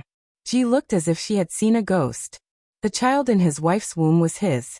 Why did his lord's attitude make it seem like it was hers? What kind of position did that place him, her biological father, in? Feng Zhen wanted to resist in his heart, but his body was unusually honest. You? This is a pretty good name. This subject thanks Lord on behalf of Lin, for bestowing this name upon him. Feng Zhen. QEQ. Ing. If he didn't let his father experience the joy of naming, he would have the illusion that his son was born for nothing. However, speaking of which, why does this Feng Yu sound so familiar? Feng Zhen also had a superb memory. After he returned home, he tossed and turned restlessly. Finally, in the middle of the night he woke up in shock. Don't let your Feng Yu harm my yin. Back then, Li Kuan Yu at the wedding banquet with Shangguan Wan. Wei Xi's drunken words could be heard clearly. Scared the hell out of me. Feng Zhen's movements were so loud that it startled Wan Xiao. What do you mean by scaring someone to death? Did you have a nightmare? Her voice was filled with fatigue. Feng Zhen said, Madam, go to sleep first. Your husband just suddenly remembered that Wei Zixiao is a quack. Wan Xiaoer's eyes were filled with hidden bitterness. His beautiful wife was sleeping next to him, but this guy was dreaming of his colleague Wei Xi in the middle of the night? Thinking of Wei Xi's face, Wan Xiaoer sighed. All right, to Feng Zhen. Wei Xi's face was indeed quite lethal. Sleep. Feng Zhen murmured. That can't be. Did he know something back then? After a while, Feng Longzi's attention was focused on one point. Who is Yen? Wan Xiao opened her eyes and looked at her husband quietly. I also want to know who Yen is. Can't a pregnant woman sleep in the middle of the night? Feng Zhen wanted to say something but stopped himself. Sullenly, he lay down and covered her with the blanket. He reached out and tucked her in so that the cold air wouldn't flow in. Epsilon equals omega asterisk epsilon. Sigh. What if it really was a son? Feng Zhen thought about it and reached out to rub Wan Xiaoer's belly. He murmured, Feng Yu is Feng Yu. It's not bad if it's a son. Carrot. If that quack Wei Xi's words were accurate, this child of his could marry the Empress concubine in the future. If that was really the case, he would be rich. Little did he know that Jiang? Ji was thinking the same thing. Even Feng Yu from Zisher's family is here. Zixiao has to work hard to catch up. His lord's body temperature was so hot that it seemed like it could scald a person. In the darkness, Wei Xi panted lightly. He felt rather helpless. Before saying this, could you not take out that little thing? Chapter 1764. As for having children, Jiang? Ji really did not have any obsession. Shouldn't she pay a sum of money to the child-rearing organization and go to the incubator to collect it after some time? The old general laughed coldly and snuffed out Jiang. Wake up, You're in the backward ancient times, not the Federation. Speaking of which, why don't you mail me an artificial incubator? It's so tiring to carry a few kilograms of child in my stomach. It's pressing on my internal organs and nerves. Just thinking about it is tiring. I want to feel my conscience and praise the Federation's decision. Banning maternal pregnancy is an epoch-making law. After squeezing Wuxia dry yesterday, she was as lazy as a salted fish today, perfectly acting out the guyu lie that salted fish talked about. Oh, coupled with her half-closed dead fish eyes, she instantly replaced the guyu lie as the new generation of emoticons. You abba. Heh. Then how are you going to explain to outsiders about the child? His stomach hasn't even grown, and he's carrying a big fat baby every 3 to 5 months. How are you going to convince everyone that this is their young master? In the eyes of outsiders, this is Jiang? Ji adopted a child from who knows where. There's no guarantee of quality. Who knows if he's a good master? Jiang. Ji heard this and thought she had a chance. She quickly sat up like a carp, sweeping away her previous dispiritedness and laziness. Can you mail it now? If it could be mailed, it would be perfect. Everyone could create as many young masters as they wanted. They could form a football team every year. You abba. No, give up. There's no such thing. Jiang. When Ji heard this, he rolled his eyes and continued to lie on the ground. He was like a punctured balloon, instantly deflating. Old General, maternal pregnancy is against the law. How can I break the law knowingly? Jiang. Ji couldn't do anything about it. But as a high-ranking official in the Federation military, she couldn't do that. You abba. Heh, nonsense. You can just say that you want to see others scratching their ears and cheeks. Why do you have to make such a big deal out of it? Every time people talked about young masters, Jiang, Ji would look like she was watching a good show. Wasn't she afraid that things would turn out badly? Follow Jiang? As Ji grew older, the problem of having children would become more and more serious. People's hearts would waver and something might happen. Old General, kindly remind Jiang? Ji said that, but this damn child refused to listen. She laughed and joked. Am I such a childish person? Of course, she wouldn't do something pointless for the sake of such a vile interest. If he repeatedly made his own people worry, he would become bitterly disappointed as time went by. She had been dragging on and refusing to have children. Firstly, she wanted this life to be as close as possible to the previous life in Wuxia's memory. She wanted Fengyu to be Fengyu and Jiangyan to be Jiangyan, even though she knew that this was impossible. Even if the parents were the same and the embryos were conceived at the same time, it was impossible for them to be exactly the same, let alone at different times. He was afraid that apart from the name, everything else would be different. As a human of the Federation, deep down, Ji Yinshu did not have any feelings or obsession towards the bloodline of his children. If children were a form of comfort to Wuxia, it did not matter whether he gave birth sooner or later. Apart from this, she had an even more important reason. Ginger? The body that Ji was currently using, Lushi, was born into a landowning household. Even though she had no connection with the Lu family and had left the sect in her early years, she was still a member of the Lu family. Ginger? Ji Yinshu wanted to see when they could no longer sit still. If they could no longer sit still, she could take the opportunity to end things with the Lu family and restore her original name. Although a name was just a code and it was common to change one's surname, it was still quite annoying to be called Lushi all day long. The traces left behind in the future also belonged to Lushi. All the rise and fall of glory and disgrace had nothing to do with Ginger. Ji had nothing to do with it. This was intolerable. Your Abba. TSK, I remember someone once said that official titles were worthless. Jiang. Ji laughed and said, nonsense. Isn't leaving a name in history to show off to the future generations? Otherwise, what's the point of living? Your Abba. Ha, a capricious woman. Jiang. Ji said, children are indeed troublesome. I don't even have the experience of raising a child, let alone giving birth. Your Abba. It's fine as long as your little man knows how to raise children. I don't think anyone expects you to teach children well. Jiang. Ji Yinshu was not a teacher. No matter how good a seedling was, it would be a waste in her hands. She might even mislead the children. I said that he's an adult. What little man and little man? Listening to it, she had the illusion that she was raising a wolf puppy. Your Abba. Ha! Do you need me to go through the definitions of adulthood and underage in the federal law? Jiang. Ji was speechless. She could not continue the topic. She wanted to continue lying in bed, but the chores outside would not give her the chance. I thought that a winner in life should be able to earn mountains of gold and silver without doing anything. Jiang. Ji Yinshu was not afraid of the cold, but she did not like the feeling of being surrounded by cold air. Even if there was carbon in the room, it was easy to be poisoned by carbon monoxide because of poor ventilation. It was much colder inside than under the covers. She muttered and complained. I'm already the most powerful feudal lord in the world, and I'm only one step away from becoming the emperor. Why do I have to worry about selling noodles to earn money from selling cabbage? I wake up earlier than chickens, sleep later than dogs, eat worse than pigs, and work more than donkeys.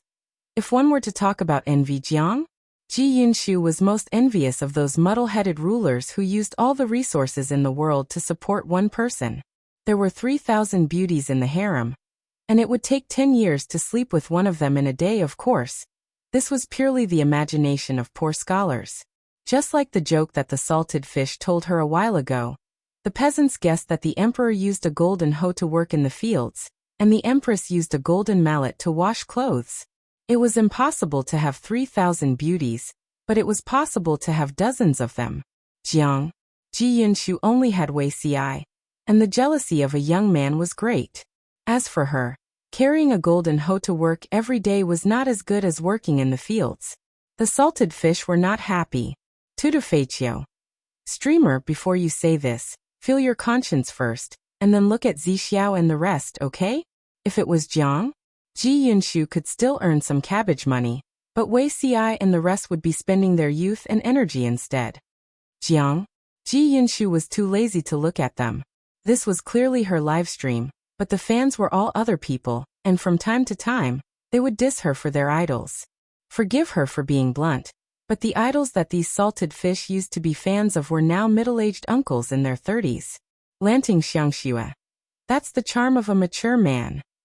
She didn't know if that group of people had good control over their bodies, or if they ate too little meat, but almost none of them had put on weight in their middle ages. They didn't have beer bellies, baldness, or greasy skin. They were still elegant, cultured, and tasteful. Heh, to be Jiang? When Ji Yinshu saw Huang Song, she took back her words. She had been busy the entire afternoon, and Jiang? Ji Yinshu couldn't be bothered to get the kitchen to cook, so she found a restaurant to eat something, and ended up meeting an old friend. She glanced at Huang Song's stomach, then at his face and chin, feeling very sad. Did you cultivate the 9 return to 1 grand technique? Huang Song was very puzzled. What 9 return to 1 grand technique? Jiang? Ji Yinshu stared at his stomach. The muscles in your body have fused together. Huang Song. Fengju, who had just come out of the private room, happened to hear this flirtatious remark. Chapter 1765. The plump Huang Song wasn't actually that fat. It was just that the management of his body had slackened, causing him to have a double chin, a bigger face, and a small belly. This image diluted the sharpness of the youth and added a bit of benevolence. Ji was unable to describe her current feelings. Many years ago, Huang Song, this fellow, had also been riding horses and snuggling up to women. What a bright young man he was.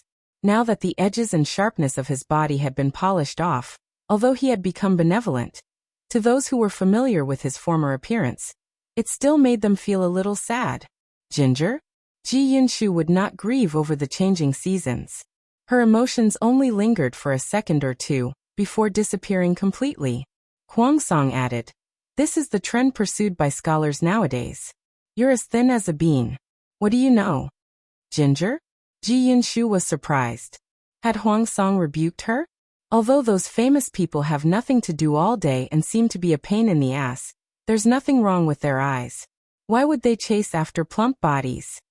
Ginger? Ji Yi was shocked. She had only been away from Wanzhou to fight in the war for a few years.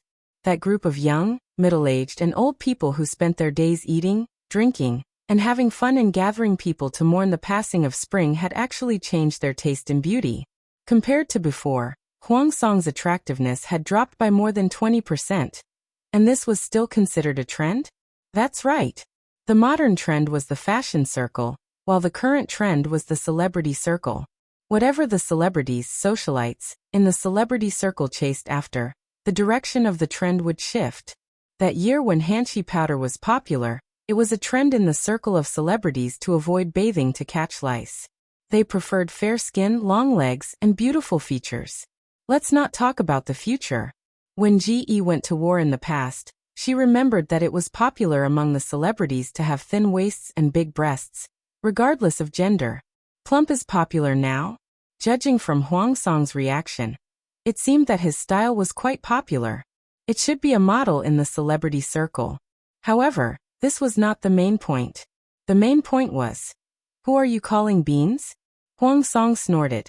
He didn't need to say anything. At this moment, Jiang Yu, who usually did not like to talk to him, was stunned. Ji's Fengju came out to be the peacemaker at this moment, dispelling the smoke with just a few words. Ginger? Ji Yunshu rolled her eyes and agreed to Fengju's suggestion to let her in for a free meal. Anyway, she would not be the one paying the bill. Huang Song would become poor because of her. After the three of them took their seats, Fengju smiled and said, "Speaking of which, this trend is thanks to the Duke of Lanting." Ginger? Ji said. What does that have to do with me? She was 1.75 meters tall, well-proportioned and tall. She had never known fat in her previous lives. How could they slander her like this? Fengju said. Does the Duke of Lanting remember the public toilets that you ordered to be built? Ginger? Ji Yunshu frowned. Although many public toilets had been built and many cities were gradually improving, they were still public toilets. Even if there were specialized people to manage and clean them, the smell was still terrible. All in all, the mention of public toilets brought up a bad image. What's the connection? Fengju said. The Duke of Lanting built the public toilets for many purposes. The waste from the public toilets was used to fertilize the fields, indirectly increasing the output of the fields. The few livestock farms built outside the city were also on the right track. Even the common people could eat 2 or 3 meals of meat every month, not to mention the families who were better off. With good food and a comfortable life, his body naturally became heavier. This has something to do with the fact that famous men don't like being thin, but like being plump. Back then, Fengju had recommended his classmate, Do Shi, through his father, who was also the big boss of the farming family. With his knowledge and Jiang Ji's advanced farming management philosophy, he vigorously reclaimed the wasteland and improved the fertility of the farmland. In addition, the heavens had given him face in the past few years, and the fields had a bumper harvest every year. The food harvested was not only enough to supply the frontline soldiers in battle, but there was still a lot of surplus in the homes of the common people. With better living conditions and better food and living conditions, wouldn't their bodies become fat? For the common people, being fat was not ugly. Instead, it was a symbol of wealth. It proved that there was plenty of surplus food in the house, and that the living conditions were good. Those celebrities who chased after a thin and morbidly thin body obviously had nothing better to do and were tormenting themselves. Due to the influence of Wanzhou's culture, these idling famous men also changed their usual preferences, and there was a wave of plump people. Jiang. Ji smiled and said, "In that case, this is indeed due to me. I'll accept it." However, Huang Song's meal was tasteless. In the end he asked Jiang Ji, "Do I really not look good like this?" Jiang? Ji said, "It's easy to get rich when you're fat, and it costs a lot of fabric." Huang Song was speechless. A few arrows pierced through him in succession. Jiang. Ji added, "I remember why? He's also a famous man. Don't you see that he's no different from before? Don't just follow the trend of famous men. Famous men's mouths are used to run trains." Huang Song was speechless. He turned to look at his little friend. He was still as handsome as ever. Huang Song looked down at the small puddle on the back of his hand and felt even more stifled. Feng Ju secretly glanced at Jiang. Ji didn't say anything. This meal was paid for by Feng Ju. This Feng Sanling was rich, but he wasn't poor. Ji ate 7 or 8 times more than what he and Huang Song paid for the meal, but he didn't even frown. Jiang. Ji felt at ease. On the way back, he pondered about what was wrong. Feng Sanling is expressing his goodwill to me, but he doesn't look like he has any plans to become an official. If he was sincerely convinced by Jiang, with Feng Ju's pride he wouldn't want to go to Jiang. Ji had a good impression of him in front of Ji, so that he could make a good start. He would most likely follow Feng Jin's path and start from the bottom, instead of landing out of nowhere. Therefore, Feng Ju's display of goodwill was a little strange. Jiang. Ji turned around to test Feng Jin. She asked if his bratty brother was agitated, or if he was being pressured by his family. Feng Jin was silent for a long time after hearing this. He said with a strange expression, "Perhaps? Why? He just wants to be friends with you, my lord." Jiang? Ji was speechless. Was he playing a friend? Feng Jin said awkwardly, "Why? This child has always liked to think that he's smart and a little naive. My lord, please don't be calculative with him." No matter what, he would first belittle his brother, lest his lord got angry and find someone to settle scores with. Jiang. Ji smiled and said, "This friend is interesting. He's worth befriending." It was not impossible to be purely friends without mixing interests and politics. That night Jiang? Ji asked Wei Xi about Feng Ju. She only knew that Feng Ju was her first aid in Wei Xi's life. But in this life, this guy followed Huang Song. Ji did not expect to poach him, so she did not ask about many things in detail. Now that she was interested, she wanted to know more about Feng Ju. Wei Xi let out a sigh and briefly explained what had happened. Jiang. Ji pinched her chin and said, "Why does it sound like my life was a tragedy?" Wei Xi said, "After all, Feng Ju was born in the Feng family.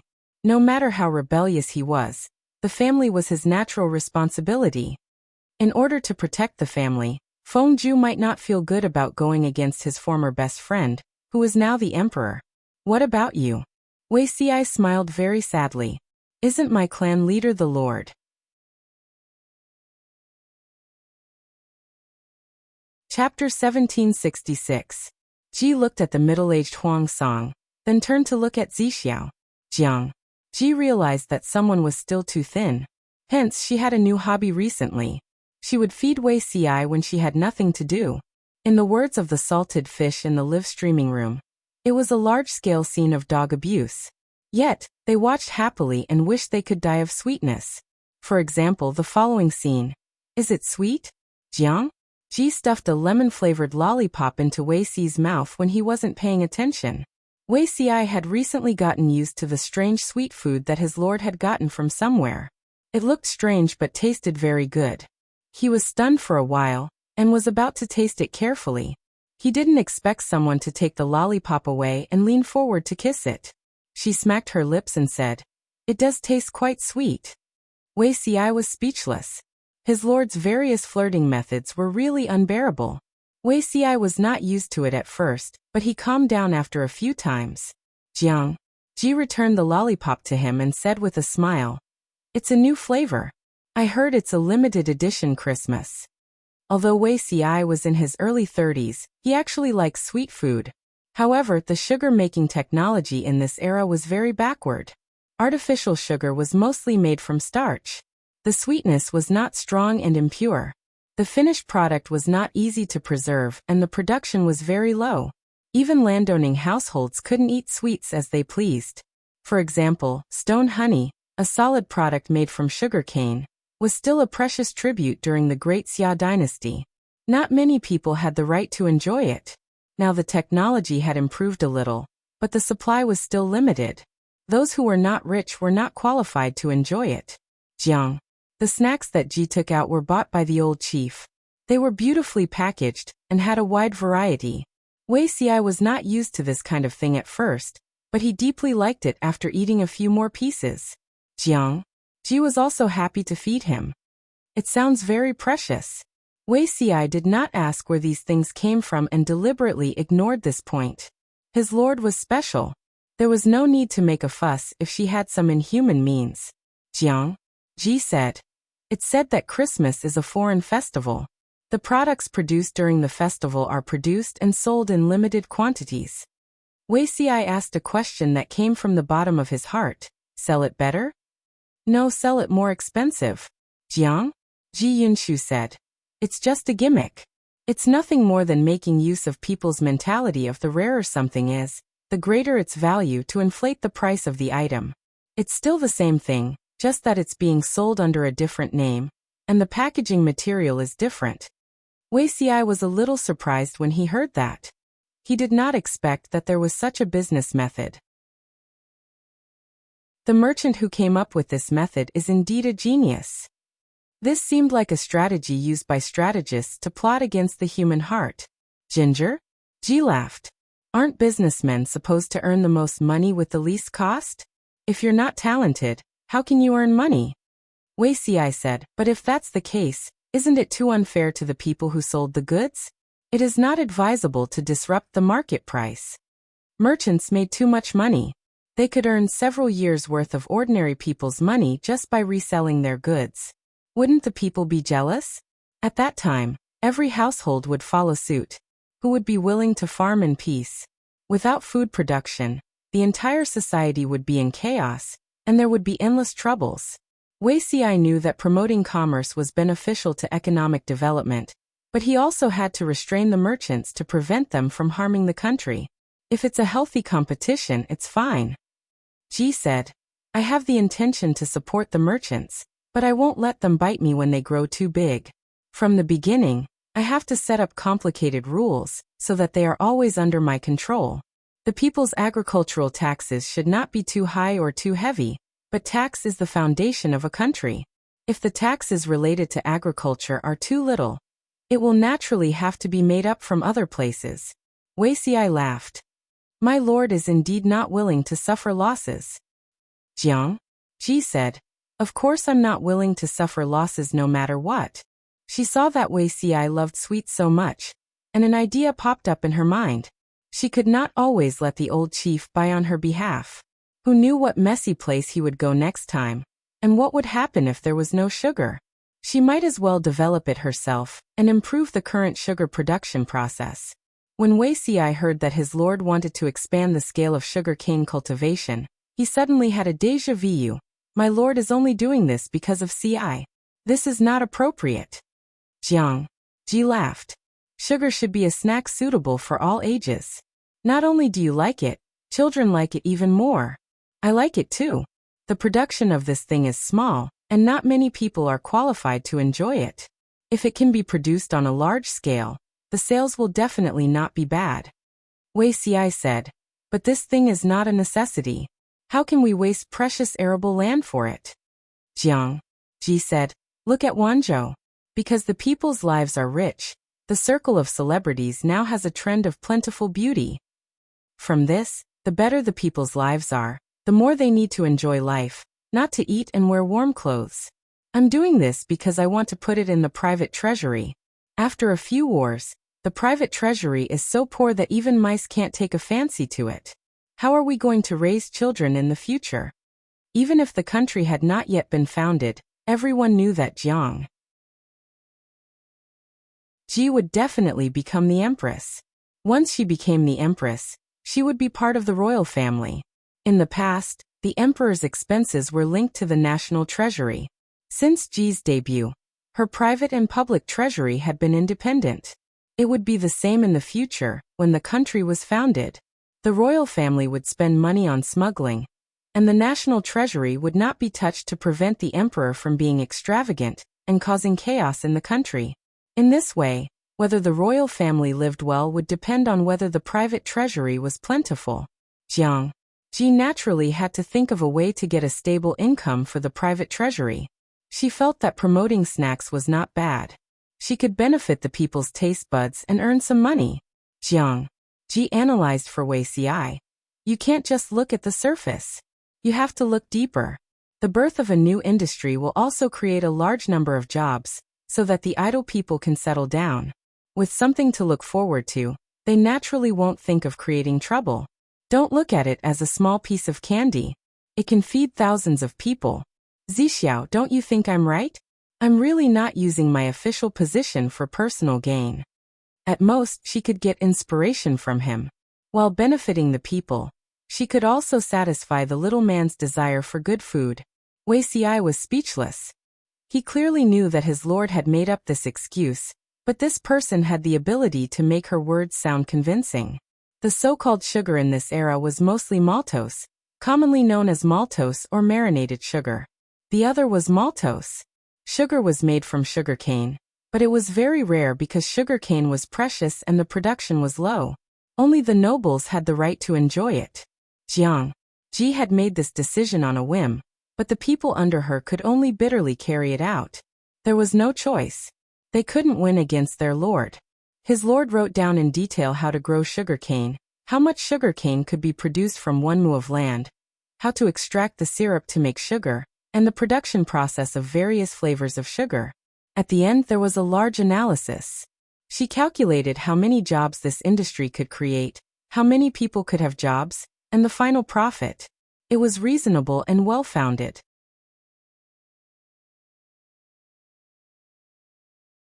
Chapter 1767. By the way, sugarcane cultivation requires climate. Send someone to Nanxing to find a suitable place. That place has experienced war. There are poor refugees and idle wastelands everywhere. It's more convenient to recruit people and circle the sugarcane cultivation area. Who's going to do this? Jiang Ji glanced around and randomly picked a few newcomers with better reputations and honest personalities. She sent them on a business trip. The newcomers were stunned by this pie that fell from the sky. They were so happy that they didn't know what to do. Did they think that this was Jiang? Ji Yunshu valued the performance of their abilities. Ji felt that this matter was not difficult. Sending capable people out was like killing a chicken with a butcher's knife. It was a waste of human resources. Yes, this was a beautiful misunderstanding. It also made the newcomers more motivated. Feng Ju smiled and teased. Second brother, how do you feel after meeting such a master? He heard that Jiang Ji had gathered everyone to announce the matter of planting sugarcane. From the proposal to the implementation, it only took a day. Such high efficiency was not only reflected in Jiang Ji's power and influence among the officials. At the same time, it also showed her ability. She used absolute facts to convince everyone, and imperceptibly gave everyone the impression that she was right, and there was no need to refute. She was not an incompetent master who made the officials clean up the mess on a whim. They just had to believe in her. With such a wise master, ordinary mediocre people naturally yearned for it. However, for those who were full of talent, it was a little depressing because this master had done what they should do. She had blocked their path and almost made them have nowhere to go. Sugarcane was originally a luxury item. If it was planted on a large scale, the profits could be imagined. According to the normal process, it would take at least half a month of discussion before a decision was made. In the end, it only took a day. The detailed procedures were not given by the officials, but by the master. Feng Jin said, "I'm very tiring." High efficiency did not mean less work. How many days did Feng Jin take off in a year? Every day when he opened his eyes, his mind was filled with all kinds of work. He was busy with this and that, like a spinning top. Feng Ju said, "It's indeed tiring." Feng Jin could not help but roll his eyes at his brother. His gaze was saying, "You're a famous scholar who eats and drinks all day. How would you know how tiring it is? Now that you know you're tired, why don't you share your brother's burden?" Feng Ju said, "How?" He had made it very clear last time that his elder brother would not persuade him to become an official, so how could he share his elder brother's burden? Feng Jin said, "You don't have to worry too much about Changsheng. Take care of my niece and nephew." Little brat. Huang Song's daughter was being raised as a precious pearl, but his own nephew and niece did not care about it. Was he siding with an outsider? Go take care of the baby. When Feng Ju heard that, his face darkened. His own children, Huang Song's youngest daughter, and his second brother Feng Jin's 2 sons, was he being treated as a kindergarten teacher? He couldn't do that. If he did, he'd be done for. Because there were no effective contraceptive measures, pregnancy could only be given birth. Feng Jin and Wei Jingxian were young and healthy. In recent years, other than Changxing and the eldest son, they had another son. Who knew if there would be two more in another 2 years? Heir Xiong and Heir Sa were still young. There were many couples in their 30s who had children. You're not willing? Feng Jin raised his eyebrows. Feng Ju forced a smile and resisted the urge to vomit blood. How can that be? My 2 nephews are as smart as second brother when he was young. I like them very much. Don't give birth, he couldn't handle it. As a talented person with a high IQ, Feng Ju didn't want to take care of babies for the rest of his life. Little did he know that his good sister-in-law, Wei Jingxian, thought the same. She married Feng Jin and gave birth to 3 children. The burden of childbirth was too great, and it took up too much energy. Now she was a little worried. Because of this, she even had the idea of letting Feng Jin take a concubine. Landowning women let their cheap concubines share the burden of childbirth. And there were many who treated them as BYT. The Feng family was born in a prestigious family, and their ancestors were prominent. It was not out of line for Feng Jin to take a concubine. However, this idea only flashed through her mind once before it was extinguished by her. Wei Jingxian was not an ordinary landowning woman. She had worked in the government office for so many years. At the same time that her ability was trained, she had also climbed to a high position. Her thinking was completely different from when she was still married. Her husband was not heaven. He belonged to her alone. Whoever touched him would die. However, pregnancy was really a burden. Wei Jingxian could only privately send people to find effective contraceptive methods. Feng Jin also knew about this, but he turned a blind eye to it. 2 sons and a daughter, all 3 of them were born by the legal wife. This was not a small family. Having more children would also be a burden. The Feng family did not pay attention to having more children, and they had always valued quality over quantity. After all, the resources given to each child by the family were limited. Having one more child meant that the other children would be given more. In the end, all the children would not be able to achieve anything. Why bother? Obviously, not everyone had the same awareness as Feng Jin. More people still wished to have more children and more blessings. However, they did not consider the burden and pressure that having more children and blessings would bring to the women. Jiang. When Ji passed by, she heard the gossip of the women's department. The original members of the women's department were a group of literate women who were rescued when they conquered Xiangyang district. After so many years, some of them found a home and left, but there were also some who stayed after marriage and became the pillars of the family. There were also new people who filled in here. They belonged to a special department with real power. Jiang? Ji heard them chatting during lunch break. When they privately complained about childbirth, she revealed a thoughtful expression. Old leader, Jiang? Ji stuck out her buttocks. The old leader knew what she was going to do and immediately rejected her. Your Abba. If you don't want to be taught a lesson, I advise you to keep your thoughts to yourself. The last time I bought a few hundred boxes, I don't know how many he used. Old leader, what are you talking about? I'm a decent person. Ji looked serious. I'm asking you if there are rubber trees over there? She would rather produce it herself than rely on the old leader to buy it for her. Jiang? Ji's history was not very good, but she remembered that the original BYT was a latex product.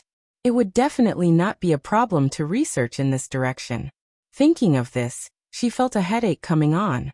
Once a woman became pregnant, not only would the woman be punished, but the man who impregnated the woman would also be thoroughly investigated. If the two were a couple, both of them would be sent to jail for a period of time, and the fine would be very heavy. If the woman's pregnancy was not voluntary, the time the man would spend in jail would be based on the woman's age. The minimum would be 10 years. The younger the woman was, the longer she would spend in jail. The maximum could be up to 100 years. The man would be sentenced to chemical castration. Even if he was released from jail, he would wear a special ring on his hands and feet that could not be removed for life. Once the distance between him and the woman was less than a certain distance, it would sound a warning, and he would be electrocuted. Under such circumstances, the contraceptive surgery in the federal hospital was especially popular. Gradually, there was no market for adult products. Developed to Jiang? In Ji's era, she only knew about BYT from textbooks and documents. She knew that BYT in the early days of interstellar life was extracted from some kind of interstellar creature. It was easy to use and could be perfectly degraded without polluting the environment. But the earlier BYT, as a bad student, she only knew that it was made of latex _ smiley face, angle, _ your ABBA.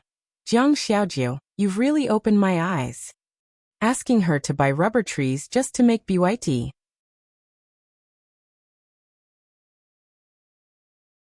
Chapter 1768. Is the old general praising me or insulting me? Ji's intuition was leaning towards the latter. She couldn't help but feel wronged. Although adult products were private items that were difficult to talk about in this era, the old general was from the same era as her. How could he be so shy as to avoid talking about it? Don't underestimate the adult industry. It was a fertile land that had yet to be developed. There were huge business opportunities. Your ABBA. What do you think? What do you think is worthy of my praise? No matter what rubber is used for, it's more useful than torturing BYT, right? The old general didn't think of Jiang. Ji was so useless. This wasn't using a butcher's knife to kill a chicken. It was clearly using the ninth heaven Xian thunder to kill an ant. Your ABBA. Your performance is enough to make you a disgrace among transmigrated women. You can't even compare to a Mary Sue. Commit suicide to atone for your sins. Ji often saw the words Mary Sue in the livestream, but she thought that it was the name of a famous person. Now it seemed that she had misunderstood. She had a good habit of getting to the bottom of things. Ji humbly asked for advice. How was she inferior to a Mary Sue? The old general didn't want to bicker with her. Not long after, the system notified her that Ji had a delivery. She immediately opened the honeycomb delivery cabinet and found a few books lying inside. There were male and female covers. They were all comic book characters with all-like faces, big eyes, European-style double eyelids and unibrow. The evil emperor wants to hug. Domineering. Ninth Miss? Ji read the names of the books and began reading from the first one. The salted fish in the livestream also knew Ji and the old general she mentioned could contact each other and even buy and mail things to each other. However, in recent years, the things they bought were mostly snacks. Some of the snacks were familiar to them, while others were completely unknown brands. That big shot was often online, but he was peeping. Many salted fish guessed that the big shot was Ji's admirer. There was no lack of salted fish with strange ideas. They even edited a video of the love and hate entanglement between the three of them. There were tens of millions of views and millions of bullet screen comments. Only the heavens knew how salted fish managed to turn the three of them into a love triangle with a strange plot when the old chief didn't even post a few bullet screen comments or show his face. The salted fish thought that they were experienced, but they still underestimated Ji's dirty tricks. They were actually in a place called Harem Drama Streaming Room, accompanying the streamer, chasing the throne, dragon proudly heavens. They were watching a romance novel written by the demonic and arrogant male protagonist vs the arrogant and domineering female protagonist vs the coquettish and flirtatious female protagonist whenever she met the male protagonist. And it was even a physical novel, Tuta Feitio. Host, we've known each other for more than 10 years. Why do we have to hurt each other? Kneeling for you, Apao. Did you guys notice that these books are not new and unopened? Judging from the traces, someone must have read them. So here's the question. Was the last person who read these books the old leader that the streamer mentioned? It was said that the old chief and Jiang Zemin had a close relationship. Ji Zeng was a big shot of the same level. Just the thought of the big boss not reading classified documents, but reading Mary Sue novels was fascinating. Smash me with monthly tickets. Am I the only one who feels sorry for my friend? Mandarin was spoken in all dimensions, and Chinese was popular. The Mary Sue novels that the old general mailed to the host were also written in Chinese. What could be more hurtful than this? This was no longer the entire world speaking Mandarin, but all dimensions being ruled by Mandarin. The salted fishes muttered among themselves. Some curious salted fishes searched for the book's name, and actually found it. However, the book only had a name and a copy. The author did not upload any content.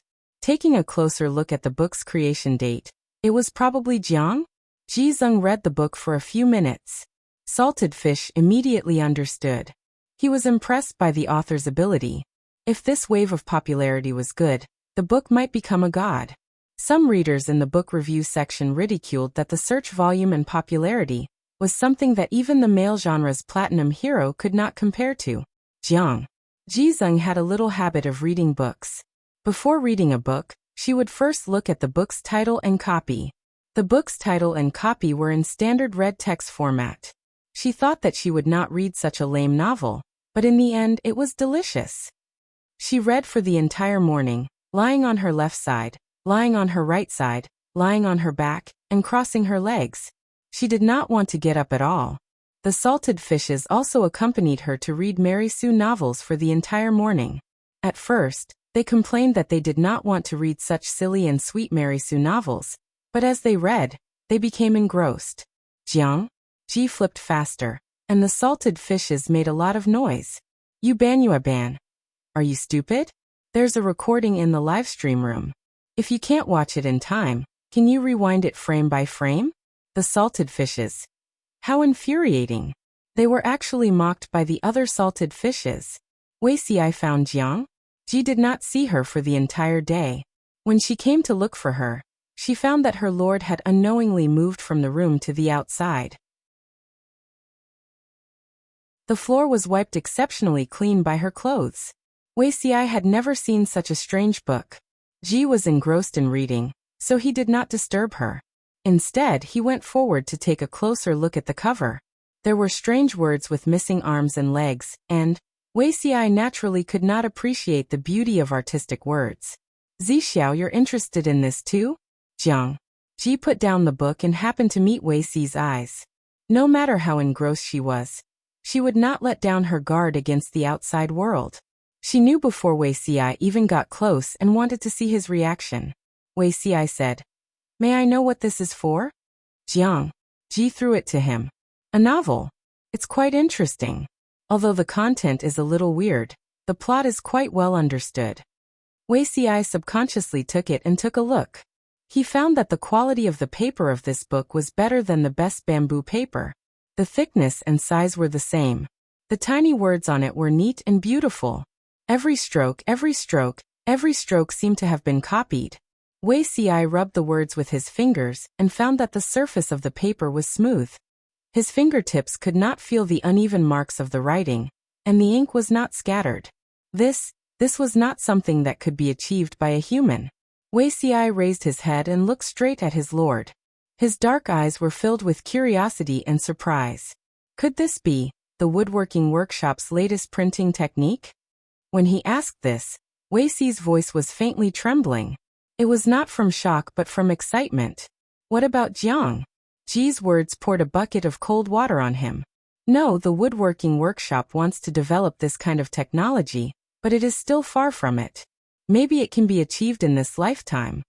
Ji pointed to the content of the book and said, I thought you were curious about the content of this book, so I let you read it. I didn't expect you to be concerned about the printing. Wuxia then looked at the content carefully. He could not understand where the words came from for a long time. In terms of appearance, it was very similar to the words that he was familiar with. But when he read it carefully, the great scholar instantly became illiterate. Of course, words in this era were written vertically from top to bottom, and from right to left. But this book was written horizontally from top to bottom, and from right to left. Jiang. Ji took the book from his hand. The corners of her lips curled up with some evil intentions.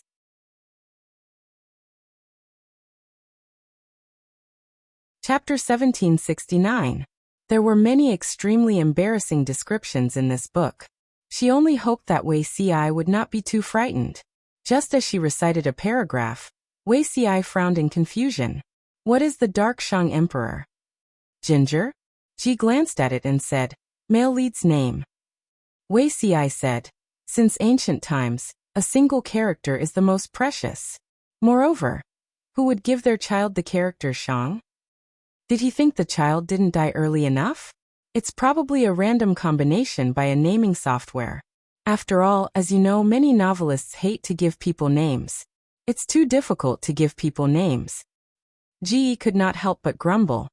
Permutation and combination means to randomly pick 3 words to form a name. Wuxia took a deep look at his lord and did not make a sound. His lord also had a hard time in naming. Ginger? Ji read in a rhythmic manner, and Wuxia listened attentively, only interrupting from time to time to ask questions. Be a ginger? Wuxia revealed an indescribably conflicted expression after Ji finished reciting the palace drama that spanned 10 chapters and 30,000 words. What happened? Wuxia exhaled and said awkwardly, "It's tedious and cumbersome. I can describe it in a few hundred words. Why waste precious space?" Ginger? Ji Yunshu said. "Don't you find the psychological analysis of these characters quite interesting?"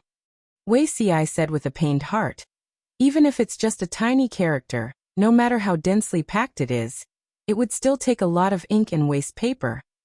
Ginger? Gee. She couldn't help but say to Wuxia, "This entire book only costs a dozen or so copper coins. If more copies are printed, the cost will be less than 10 copper coins." Wuxia widened his eyes in shock. "How many words does this book have, Ginger?" Ji Yunshu flipped through it and gave a rough figure. "Around 200,000. 200,000 words, less than 10 copper coins." Wuxia said with difficulty, "There are tens of thousands of books in Golden Scale Pavilion, but there are only about 5 million words in total.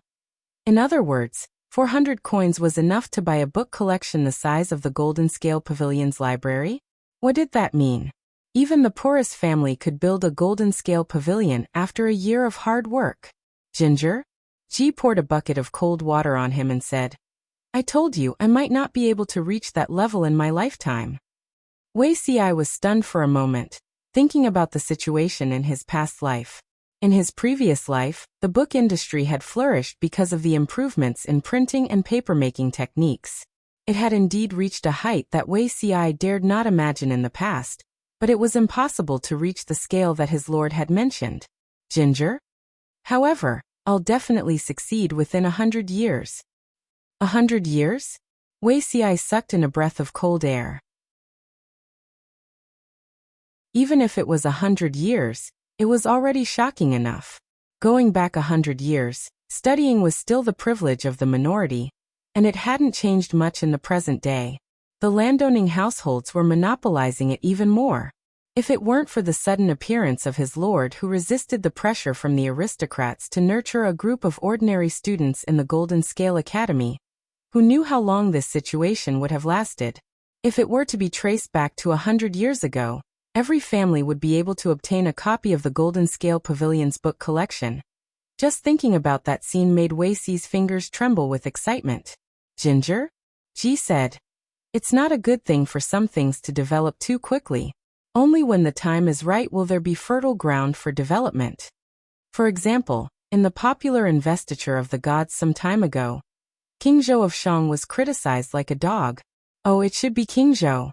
At that time, his thoughts and actions were quite advanced, and the latecomers couldn't say that he was wrong.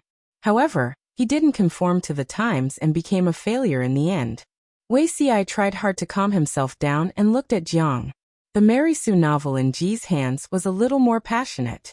"Zixiao, did you see that?" "What?" "Jiang?" Ji said. "The future I want to create." The two of them were showing off their affection. The old chief saw that he used it to mock Jiang. Ji was so angry that her teeth hurt when she used her things to flirt with a man. "Your Abba. I want you to see what the transmigrata uses the rubber for, and then reflect on your own situation, but you're flirting with a man?" "Jiang," Ji said quietly. "Is the damn rubber tree more important than my Zixiao?" Single dogs were only suitable for celebrating Singles' Day. They could sweep the shopping cart and chop off their hands and feet while eating other people's affection. System notification. Your friend, your Abba, has blacklisted you. Jiang. Ji was speechless. She was so embarrassed that she flew into a rage. At least mail the rubber tree to her first. "Zixiao, I seem to have accidentally offended someone." Wuxia expressed that it must be the other party who didn't know what was good for them and didn't understand reason. The Lord just needed to understand people with emotion and reason. Jiang? Ji laughed secretly. Fortunately, the old chief had blacklisted her, or else she would be depressed. The old chief had always been very protective of Wei Ci, because Wei Ci was a young man. In the eyes of the old chief, who was 200 to 300 years old, in the eyes of the old chief, he was a little kid who hadn't even grown his hair. If she knew that Wei Ci said that, she would fly into a rage. Jiang. Ji said, "You're right. After all, she's getting on in years. It's normal for her to be a little grumpy." Wei Ci's smile deepened when he heard the words "the geraniums are getting on in years." This revealed a piece of information. The other party was a woman and not a threat. Jiang. Ji had read a lot of books and had read countless travel notes. She knew that there were rubber trees in another distant place in this world, and there were similar records in one of the travel notes. However, if she sent someone to search according to the contents of the travel notes, it would take at least 2 to 3 years, and at most 5 to 6 years. If she was unlucky, the person she sent would die on the way, and she would have to send another group of people to take over, which would take even longer. If she asked the old chief to mail some, she didn't know how much manpower, material, and financial resources could be saved. The old chief had just lifted the ban on her. Ji went over to flatter him, throwing all the flattering words at him. As the saying goes, a good girl is afraid of a pestering man. Jiang. In the end, Ji thawed the ice cube that was the old chief. "Everyone, last night, an immortal entered my dream to give me pointers." Early in the morning, Jiang? Ji gathered everyone with a solemn expression. The beginning of the meeting was filled with fantastical content. Everyone knew that their lord was magical. After all, during the battle at Zhanjiang Pass, Nielyang's 10,000 arrows could not hurt their lord at all. That was a fact witnessed by tens of thousands of people. Their lord also said that when she was young, she dreamed that the sun was setting in the west. At sunset, an immortal with white hair and beard appeared and taught her a set of bamboo slips. He asked her to learn from the bamboo slips to make up for the lack of yang qi, when a woman was self-created. When she practiced to perfection, she could even release her inner qi to protect herself. From all the signs, their lord was the disciple of a certain immortal.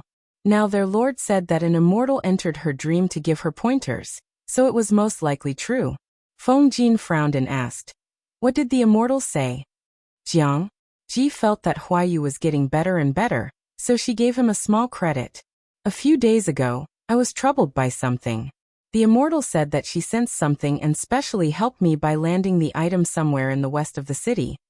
In case the bestowed item was damaged by the people and angered the heavens, we need to send people to search for it as soon as possible." Jiang. Ji nodded and said, "I think so too." In fact, her inner thoughts were,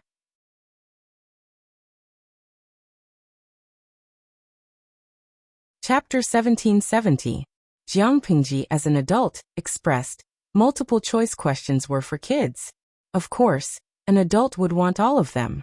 However, the old general who harbored evil intentions poured a bucket of cold water on her head. She was so excited that her heart turned cold. Rubber trees were not suitable to be planted in Dongqing, let alone in Wanzhou.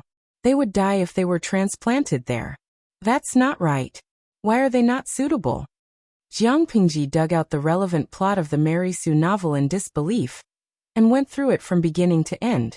There was nothing wrong with it. There were too many species in the interstellar era. Jiang Pingji was not a plant expert, so she naturally did not know the living habits of rubber trees. "You Abba. It's too cold over there. The seeds I gave you can't germinate. The 2 specimen trees can't be transplanted either." Jiang Pingji was confused. What did the old chief mean? He had already taken off his pants and washed them. How could he tell her that she was having her period today? How is it not suitable? I read the book you gave me as a reference. The setting of the book was in the dead of winter. Didn't the rubber trees come back to life? Jiang Pingji had thought that rubber trees could be transplanted successfully in Dongqing after reading the book, but now he was telling her that it was not possible. Thinking about it, Jiang Pingji asked tentatively, "Is it not resistant to the cold?" "You Abba. It's not resistant to the cold. It likes high temperatures and high humidity. I checked and it said that it will be frozen below 5 degrees Celsius. The planting area also has certain requirements for annual precipitation. The soil needs to be deep, fertile, and moist acidic loam. Right, because the branches are weak and the roots are shallow, they are not able to withstand the wind. Cold weather will affect rubber production and reduce production. Jiang Pingji. Why didn't he say so earlier? The old chief was just watching Jiang Pingji. Otherwise, he would not have misled her by reading the Mary Sue novel. Why would he say it out loud? If he had not misled her, Jiang Pingji would have naturally looked through the records of rubber trees in the travel notes and paid attention to the environment they grew in. As soon as the old chief arrived, he did something outrageous. He directly substituted Jiang Pingji into the black ditch. Jiang Pingji could not help but scratch her head. In that case, the most suitable place to plant rubber trees should be the southern part of Nansheng, and the original fiefdoms of the 4 factions of Nanman. I need to rearrange the manpower there. However, since he had gotten the seeds, he had to give it a try.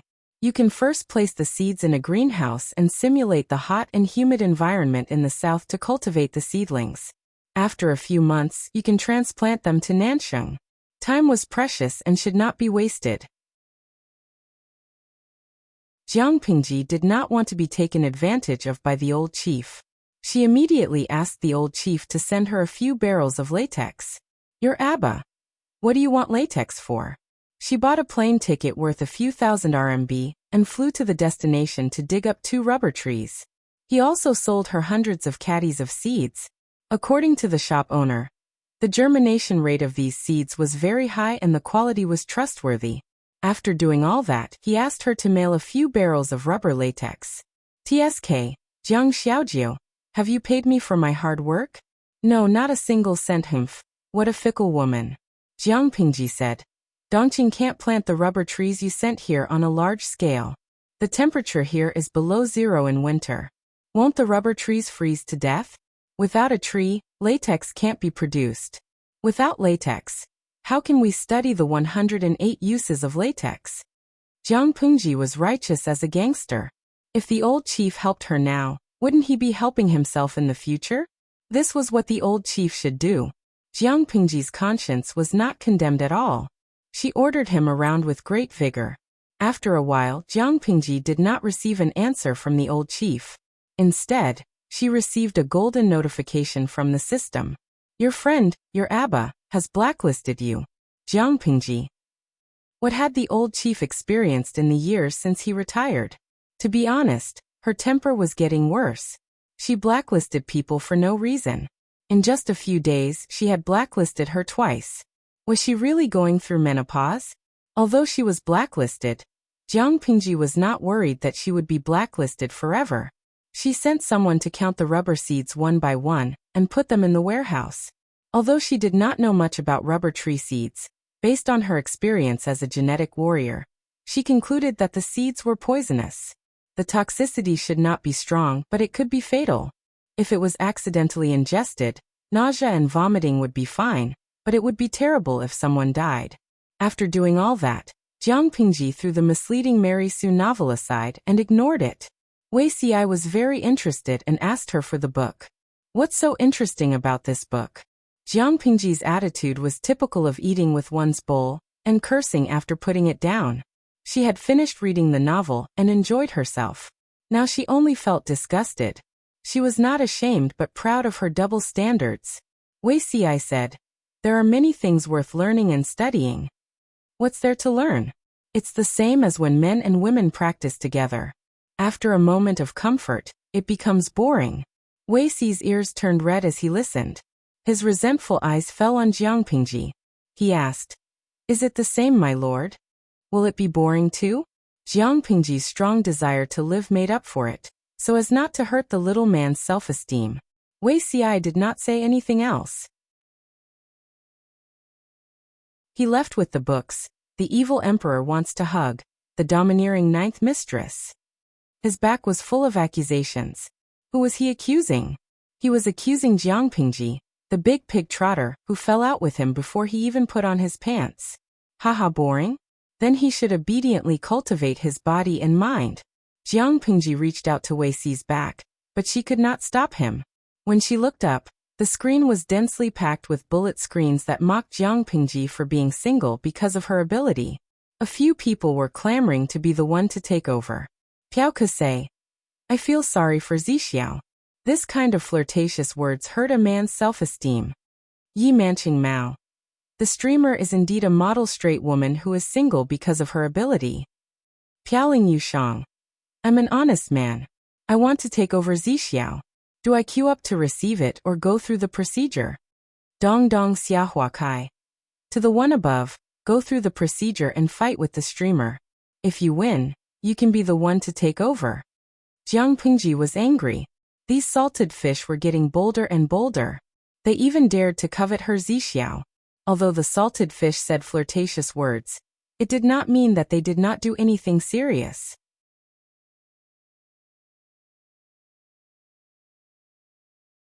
Chapter 1771. I'm the hottie. Is that enough? Jiang. Ji yawned and used a fan to dry the ink on the page she had just copied. Of course it's enough. I've even written down how to collect latex when rubber trees produce latex. Isn't that detailed enough? The salted fish felt that it was not enough. They should add a more detailed latex processing method, which could save them a lot of detours. Jiang. Ji chose to refuse. Some things could be done simply by spending time, such as finding rubber trees and seeds, summarizing how to cultivate, and how to prevent diseases from the local natives. These things could be done by spending time, but Jiang? Ji didn't mind using a cheat to shorten the process. Once it came to the research field, she didn't want to continue using a cheat. Using a cheat meant depriving them of the process of research and exploration. At the same time, it also erased the infinite possibilities of the future. She was willing to guide them, even if they took a detour, because it was a process of accumulating experience. Without this process and the spirit of research, the technology tree could only stagnate or even go backward. Every year, she supported the people in the woodworking workshop with a high salary. She didn't want to raise a bunch of useless people who could only wait for ready-made products. Let them figure out how to use latex to make the finished product I want. I can only give them some suggestions at most. Although the old commander was blackmailing Jiang, Ji was released after being locked in the small dark room for a few hours. He also sent her several buckets of fresh latex. The old commander was a hypocrite. His words were arrogant and his actions were tough, but his body was very honest. Jiang. Ji couldn't help but say something flirtatious, but the old commander scolded her angrily. I'm magnanimous. I won't fight with a menopausal woman. Jiang. Ji muttered in her heart, and sent someone to send the latex and the booklet to the woodworking workshop. Natural rubber was an elastic solid made by solidifying and drying latex from rubber trees. It seemed ordinary, but it had a wide range of uses. Even for Jiang? In Ji's time, rubber had also subtly invaded every aspect of people's lives. In the salted fish dimension, it was more widely used in industry, defense, transportation, medicine, and daily life. Jiang. Ji thought it would cause a commotion in the woodworking workshop if she brought it, but there was not even a ripple. She waited for a few days, but there was no progress report. She couldn't help but go there herself. There were 3 bosses in the woodworking workshop, known as the Iron Triangle. They were Zhang Ping, Xiao Guang, and Bai Yuexia. Ginger? When Ji came over, she only saw 2 people. Yuexiao isn't here today? The 2 of them greeted each other. Zhang Ping smiled a little worriedly. My body is heavy and I don't have much energy. I usually only come at noon. Ginger. Ji Yinshu was stunned. My body is heavier? Bai Yuexia was still single. How could she be overweight? Zhang Ping said shamefully. This subject did not handle this matter well. As soon as he finished speaking, Jiang Yu's expression changed. Ji Yi scanned Zhang Ping and found something strange. Zhang Ping, who had always believed in the plum wife crane, had a faint smell of cosmetics around him. His clothes were obviously different from before. Ginger? Ji Yinshu blurted out. Does General Bai know? The old lady was leading the troops to defend Zhangjiang Pass against foreign enemies, but Zhang Ping, this unmarried man, had taken her daughter from behind and even made her pregnant out of wedlock. According to Jiang? Based on Ji Ye's understanding of General Bai, once he returned, the first thing he would do was to smash Zhang Ping's head. In this era, those who had the guts to get pregnant out of wedlock were stupid women and scumbags. But Zhang Ping didn't look like such a scumbag, and Bai Yuexia wasn't stupid either. Zhang Ping said, "I wrote a letter a few months ago, but I haven't received a reply yet." Zhang Ping didn't dare to get married until his future father-in-law returned. Time flew, and Bai Yuexia's belly grew like a balloon. Since he knew that Bai Yuexia was pregnant, he couldn't sleep well, eat well, and his hair was about to go bald. Bai Yuexia's character was different from ordinary women. She didn't care about her pregnancy out of wedlock, but Zhang Ping was worried that the rumors would slander her. Zhang Ping was still a man. If outsiders dared to gossip and secretly speculate which man Bai Yuexia had an affair with and was pregnant with a child, he would stand up and say that the child was his and openly admit it. If it were those scumbags who cherished their reputation, they would have already pushed the blame to others. As the due date approached, Zhang Ping's condition worsened. "My lord, why don't you arrange the marriage on behalf of old General Bai before the delivery, so that the child can have a proper status? If she got pregnant before marriage, she would be an illegitimate child." Zhang Ping was worried that someone would use this to slander him when he grew up. There was nothing he could do if his father-in-law couldn't make it back in time. If there was a lord and a princess presiding over the wedding, it would be more legitimate in name, and the preparations would be faster. "Ginger?" Ji Yi said. "Speaking of titles, I remember the son of the two family. Wisdom? It could be considered as a premarital pregnancy. After she became pregnant, she never promised Fu Wang. In the end, Fu Wang was forced to be thick-skinned and enter the wisdom realm?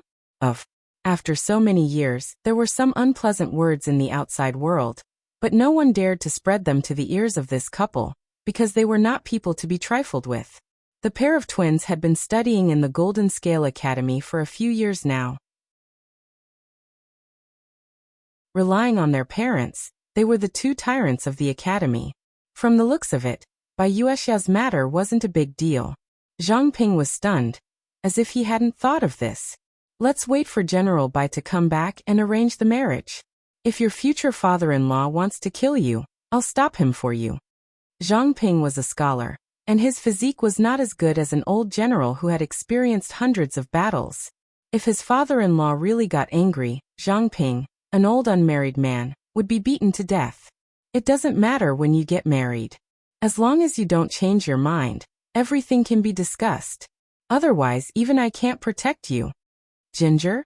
Like many superiors, Ji didn't like office romance. It was fine if it was a husband and wife relationship. If it went well in the office, it would be a good story, but if it broke down, it would be a tragedy. If the two of them broke down, they were colleagues in the same organization. How would they get along when they met in the future? What if it delayed their work? If Zhang Ping really had the guts to let someone down, Ginger? Ji could only turn a blind eye and let Bai Ning and his daughter fight against Zhang Ping. What else could she do? A relationship that broke down couldn't be solved by the superiors. Either one of them resigned and jumped ship, or the other was transferred to another place, and would never see each other again. Zhang Ping and Bai Yuexia were both poor students. If they couldn't be transferred to other departments, one of them would be hurt. Ginger? Ji didn't come here to gossip about her subordinate's love life. She changed the topic. "How's the research on the latex that was sent a while ago?" Zhang Ping quickly got into work mode and looked puzzled. "There's some progress, but I'm confused. What does the Lord want this thing for?"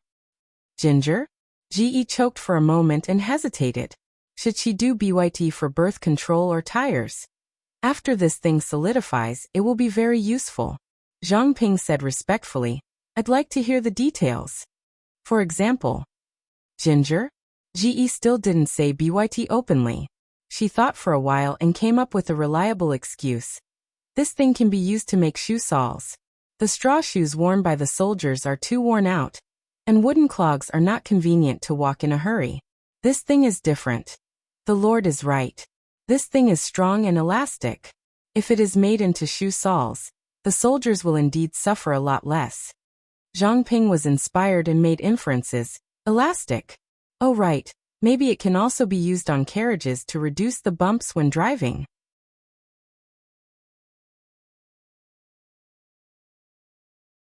Chapter 1772.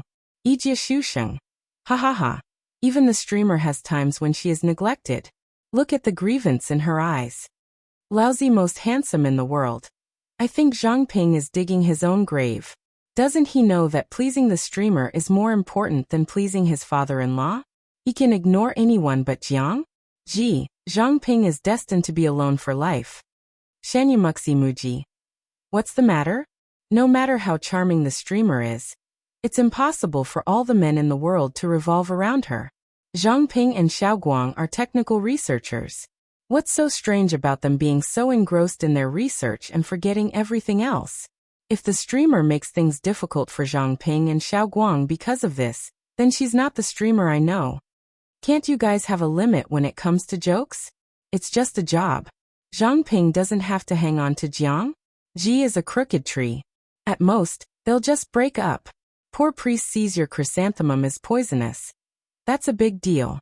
Bai Yuexia's feelings for the streamer are above friendship, but they are not yet in love. Coupled with the thick filter of a fangirl, the streamer's attitude directly affects whether Yuexia is willing to follow Zhang Ping. Some of the people who didn't know what was going on. Zion Caton. I just heard that Beauty Ci seems to be quite wary of Yuexia and treats her as a love rival. Fengjin Song. Previously, someone recommended that this streaming room has passion, gay love and Ji's feelings. I didn't believe it, but now I believe it. The salted fishes were unscrupulously communicating with each other. Ji's gossip. The more they talked, the more surprised they were. Jiang. Ji listened to the conversation between Zhang Ping and Xiao Guang patiently. She didn't show it on her face, but she was very satisfied. When the two of them came back to their senses, they realized that they had ignored their master for a long time. Their expressions were a little unnatural. Jiang. Ji stopped them from apologizing and said gently, "It's your duty to be engrossed in research and work. What's wrong with that?" When it came to these Mo family's treasures, Jiang Ji had always been very tolerant and considerate of them.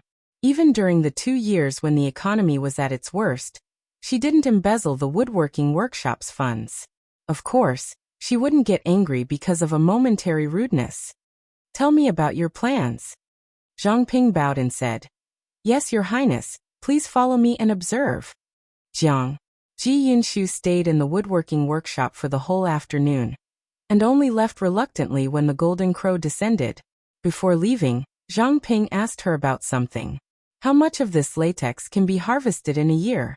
According to their current research, the solidified and dried latex had good properties. Not only could it be made into shoes for soldiers, but it could also be used in other places. If the production could keep up, the military's expenses could be reduced by a lot. Although the straw sandals were not expensive, the army would wear out a pair in 1 or 2 days. When such a large number of straw sandals accumulated, it would still be a considerable expenditure. If the soles could be replaced with natural rubber soles that could withstand wear and tear, not only would the soles of the soldiers suffer less, but they would also be replaced less frequently. From a macro point of view, replacing straw sandals with rubber shoes could save a lot of money on military supplies. Moreover, this kind of shoes could be worn not only by soldiers, but also by ordinary people. The commoners were not as worn out as the soldiers. A pair of shoes could be worn for 2 to 3 years. Ginger? Ji said regretfully. The trees that produce latex can only survive in the south of Nansheng. They can't withstand the cold. I have already sent people to cultivate the seedlings. When the time comes, we will find a suitable place to cultivate them. If we want to mass produce them, it's not possible in the next few years. It should be much better in the future. After hearing this, Zhang Ping looked disappointed. In recent years, the war had been fierce. As his lord became more and more powerful, the other feudal vassals were gradually showing signs of decline. From Zhang Ping's point of view, within 10 years, his lord would be able to rule the world. When that time came, the rubber shoes would have a scale, but it would not be of much use to the soldiers. Ginger? Ji knew what he was thinking. She smiled and said, "This thing is not only for the soldiers, but also for the people of the world. If it is beneficial to the people, so what if it's a little later? I heard from your discussion that this thing can be used in many other places. It shouldn't be limited to making shoes. Tinkering with tires, tinkering with BYT, and contributing to his livelihood were all acceptable. Ginger? Zhang Ping and Ji Yi naturally did not know what was going on in Ji Yi's mind. With their lord's guarantee, they were full of confidence. They continued to discuss and unanimously agreed that this thing could also be used to modify horses and carriages. For example, they could try to stick the rubber on the wheels or wrap the wheels to reduce the contact between the wooden wheels and the gravel on the ground. This was also a good idea. At this time, the wheels and axles were all made of wood. Even though they were made of high quality, high strength and crisscross fibers of elm or similar wood, it could not change the fact that they were wood and not metal. The road conditions were not good, and there was a lot of wear and tear. If a part of the structure could be replaced with rubber, it might have a miraculous effect. Of course, these were all ideas. They had not been put into practice, so the effect was unknown. If the effect was good, it could be further improved. If the effect was not good, they would have to find other ideas. Ginger? Ji wanted to remind them that they could try inflatable tires, but she swallowed the words when they reached her mouth. Inflatable tires were also not something that could be achieved with current technology. Even if they could be made, the road conditions did not support it. The time was not ripe. However, she thought of the bicycle that she saw in the Interstellar Museum a long time ago. This thing could be tried. Shiheng, get me a pen and paper. I have something for you to do. The people in the carpentry workshop did not use a brush. Instead, they used ginger. Ji Yi's improved ink strip looked like the prototype of a pencil. It was very convenient to draw.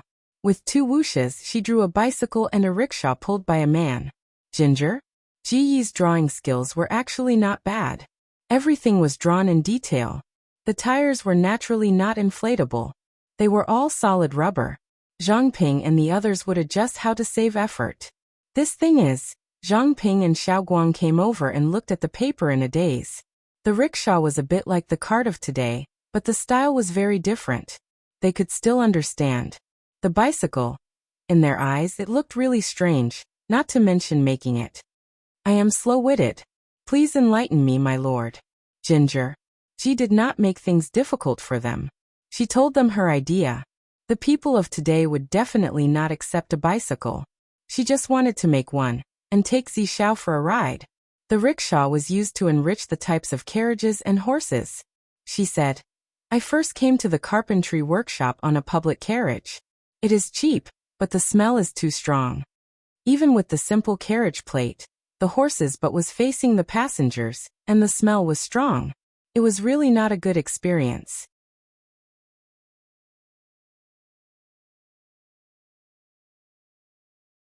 Chapter 1773.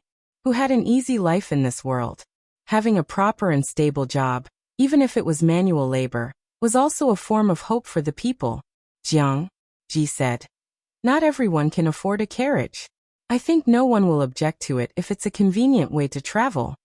Xiangyang City was so big, and the people had a good standard of living. The carriage driver didn't have to worry about business. Zhang Ping relaxed his brows and said, My lord's thoughts are for the people. This is a great deed. I will do my best to make this thing. Jiang, Ji said, we have to make a bicycle too. She wanted to take Xiaoyu for a ride. Speaking of which, she was one of the higher-ups of the Federation's military after all. She had a few modified sports cars in her garage, and she even had a display stand for the mecha hub of the combat mecha. In the end, she had to rely on a bicycle to flirt with a man and go for a ride. Zhang Ping asked curiously. My lord calls it a bicycle. It should be a car, but I don't know how to use it. Jiang? Ji said, sit on the seat with your legs apart and step on the pedals. Zhang Ping. He didn't know if he should question whether he would be unable to stand or that this position was too immoral. When he thought about how riding this thing was equivalent to holding something between his legs in broad daylight, it was really unsightly. Jiang. Ji saw that he didn't speak and asked, Is there anything wrong? Zhang Ping smiled awkwardly but politely. There's nothing wrong. Then it's settled. I'll wait for your good news. Jiang? Ji was now a person with a big family business. If there was anything, she could just instruct her subordinates to do it. She only needed to steer the ship. Oh yes, since Wuxia is pregnant and her body isn't as good as before, don't let her touch latex in case it harms the fetus. Ji changed the topic and said, let her look at the blueprint of the bicycle. I remember that she's most interested in this kind of thing. Zhang Ping was about to thank her. He opened his mouth, but Jiang? Ji did this to him. He thought that his lord pitied the pregnant woman and wanted to give Wuxia paid maternity leave. In the end, she let her work on a new project while she was pregnant. That was a pregnant woman. Pregnant women were also people. As long as the intensity of labor was not excessive, Jiang? Ji would not even let pregnant women off. What could Zhang Ping say? Of course, he revealed a stiff smile and accepted the order on behalf of Bai Wuxia. She thought that Bai Wuxia didn't have the energy to do it, but when Zhang Ping handed the blueprint to her, she almost jumped up from the mat with her big belly. Zhang Ping hurriedly supported her, looking frightened. Take it easy, take it easy. Don't stretch your stomach. Bai Wuxia gently slapped his right hand away. The stomach is on my body. I didn't say anything, but your reaction is even bigger than mine. Zhang Ping smiled bitterly. I just can't bear to see you too tired. Bai Wuxia said. How can there be any reason to neglect a task entrusted to me by the Lord? I'm in good health, and the one in my stomach doesn't dare to disturb me. Ginger? Ji Yunshu's drawing was very detailed. At the end, there was even a diagram of each part. Bai Wuxia took a closer look, and the more she looked, the more amazed she became. His lord was really a Mahist genius who had been held back by fighting for the world. At the same time, some people sighed with emotion. Ji was a designer who was held back by seize the throne. My lord, the samples have been delivered. They are waiting inside.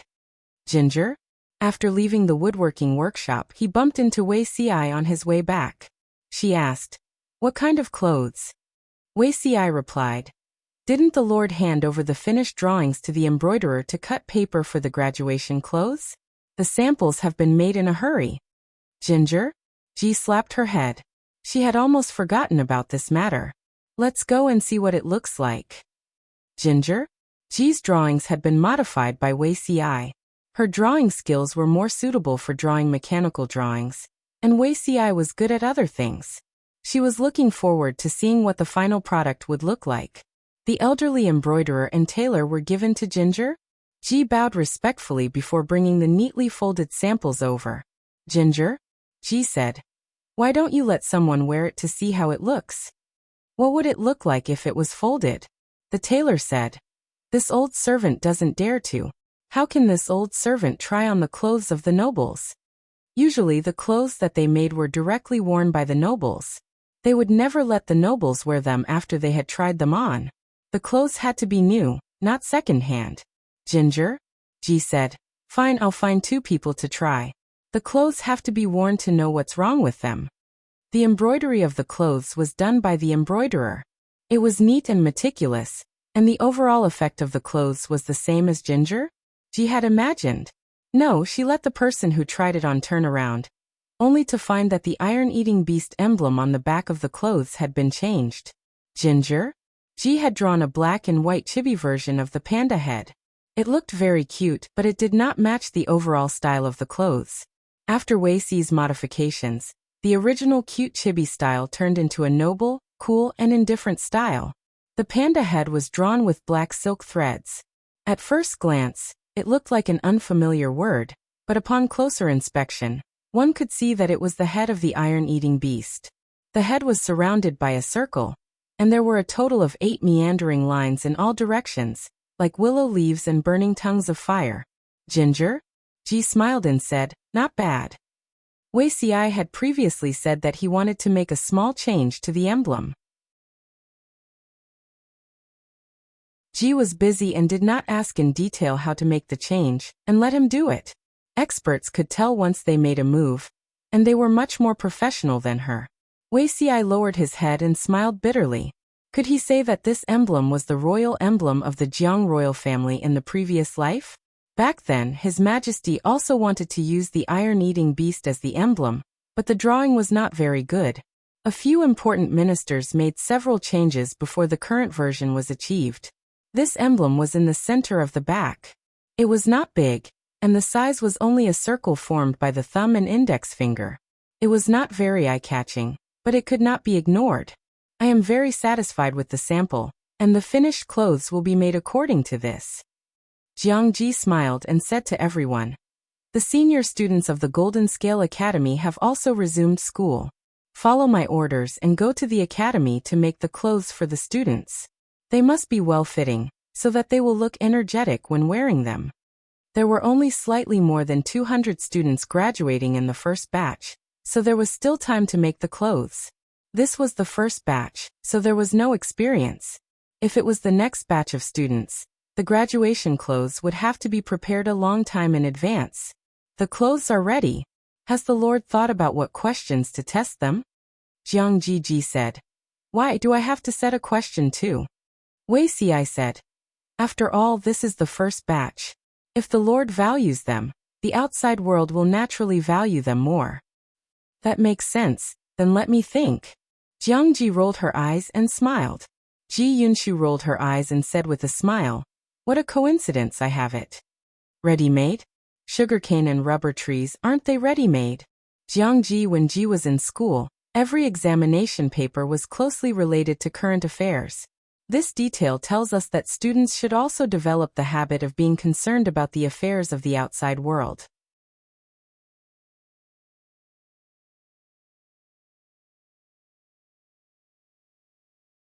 Chapter 1774. My lord, I think that sugar cane and rubber trees are not suitable for the exam. It's unfair. These two things have yet to be spread. Except for the children of a few important ministers, the other students are all commoners. How would they know about these things? Wuxia voted against it. The information channels were not equal. It was obviously unfair to the students who came from ordinary backgrounds to use these two questions as the exam questions. Whether it was sugar cane or rubber trees, they belonged to unconventional topics that very few people knew about. Even Feng Jin, who was unprepared, might not be able to answer the exam questions, let alone a group of students. His lord's exam questions were not only beyond the syllabus, but they were also fatal. Jiang Pingji could not help but laugh. Although Zixiao's considerations are thorough, he's too cautious. I used this as the exam questions. Naturally, I won't let those kids have the possibility of cheating. The exam questions can briefly mention the functions of sugar cane and rubber trees, as well as their future applications. They can reveal key information, and the students can analyze and judge based on this information. I'm very curious. If I ask the students about the benefits of promoting these two things, can they dig deeper into the meaning and understand my intentions? If the exam was like that, Feng Yi and the others would lose their advantage because Jiang Pingji had forcefully leveled the information.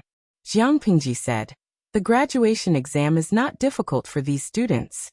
There won't be the phenomenon of failing the exam and repeating a year, but I don't need talents who only know how to read from the book." The exam system of the Golden Scale Academy was quite strict. Jiang Pingji had seen the students' past performance. Graduation was definitely not a problem. Wuxia thought for a while. My lord is right, but I still have something to say. Say it. What can't you say directly between us? Wuxia said hesitantly. It's a waste to give two questions at once. Why don't you give one and leave one? Leave one? Why leave it? My lord, have you forgotten? Although the Academy's graduation examination is important, it is only a minor examination within the Academy. The major examination for your selection of scholars is still to come. Wuxia reminded her. She had asked two important questions at once. What would the imperial examination test be about? Jiang Pingji said with a smile. I would have forgotten if you didn't mention it. I'll give one of the questions and leave the other one for later. The two joked and decided on a major question that the students would never forget. Many years later, there were still many students who dreamed that they were sitting in the examination hall for their graduation exams. That was not scary. What was scary was the last question. It was the nightmare of nightmares. According to the original plan, the graduation examination would be held at the end of the first month after the new year, but due to insufficient preparations, it could only be delayed by a month. The group of students did not feel relieved. Instead, they became even more anxious. As the time for the assessment approached, everyone felt as if they were about to be executed. The nervous atmosphere of the senior students also infected the students of the other years, and they looked at their seniors with sympathy. The students, who felt a sense of crisis, exploded with unprecedented enthusiasm for learning. Although it was still a long time before their assessment, they had to make ample preparations so that they wouldn't be flustered in the future. There were also students who applied to participate in the graduation assessment together with the senior students, but their results would not be included in the final ranking. Han Yu's eldest son Han Run was one of them. He wanted to see how far he was from the senior students so that he could accumulate experience for the graduation exam in a few years. On this day, Han Yu was at home on a break. He was giving special attention to his eldest son, helping him find out what he missed out. His illegitimate son and daughter were studying hard at the desk not far away. The youngest son, Han Chi, was also sitting, shaking his head while memorizing the beginner's books.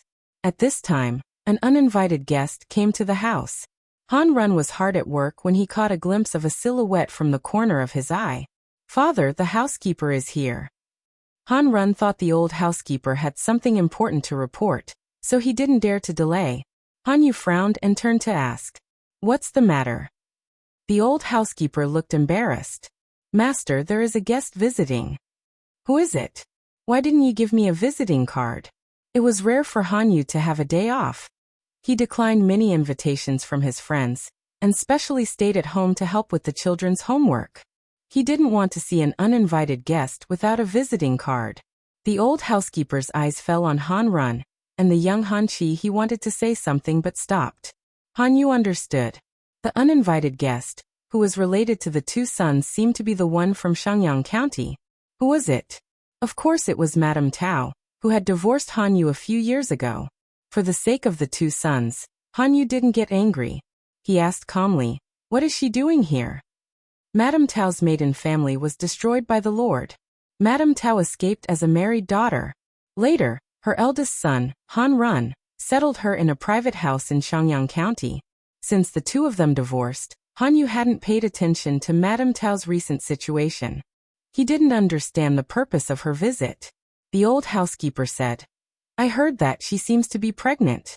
She specially came to see you two Langjuns." Han Yu was stunned for a moment before he realized that Madame Tao was going to remarry. "Then I'll have to congratulate her." Han Yu's reaction was still calm when he heard that his ex-wife was going to remarry. If they divorced, they wouldn't be husband and wife anymore. They weren't very old, so it was normal for them to have a second love. Han Yu didn't have any opinion on his ex-wife remarrying. Han Run, who was beside him, bit his lower lip. His hand that was holding the brush trembled slightly. Han Yu could accept it without any grudge, but he couldn't. After several years of separation, the former husband and wife didn't have the sharp and tit-for-tat attitude they used to have. Madame Tao looked at Han Yu, who was sitting upright, and a trace of absent-mindedness flashed in her eyes. She had been depressed all these years and looked like she had aged more than 10 years. Han Yu, on the other hand, did not show any signs of aging. His temperament had become more and more condensed, as if he was the essence that had been accumulated over the years. People could not help but sigh at the favoritism of God. If she had not been so stubborn in the past, perhaps she would still be the high and mighty Madame Han now. Unfortunately, there was no medicine for regret in the world. Madame Tao would not change her choice even if she had another chance. Between her husband, her son and her family, she would always choose the latter. Of course, Madame Tao didn't come here today to renew her relationship with her ex-husband. She knew Han Yu's temperament. If he chose to give up, he wouldn't be reluctant to leave. He wouldn't look back. She wouldn't ask for trouble. The two of them calmly exchanged greetings. Madame Tao was concerned about the studies of her eldest son, Han Run, and the health of her youngest son. Han Yu answered all of them. Han Yu was a smart man, and Madame Tao was not good at hiding her intentions. Han Yu knew that Madame Tao was here for something. He pretended not to know. Seeing that time passed, Madame Tao was a little anxious before the topic got to the point. She had no choice but to state the purpose of this trip, but it was a little tactful. But, no matter how tactful she was, she couldn't change the purpose of probing the graduation exam. Han Yu frowned slightly and pursed his lips without saying a word. His eldest son, Han Run, said, "Mother, the exam questions are confidential. I heard that the exam question bank was made by several great scholars in secret, and the exam questions were selected by Master Lanting. No one knows the content of the exam. How did father know?"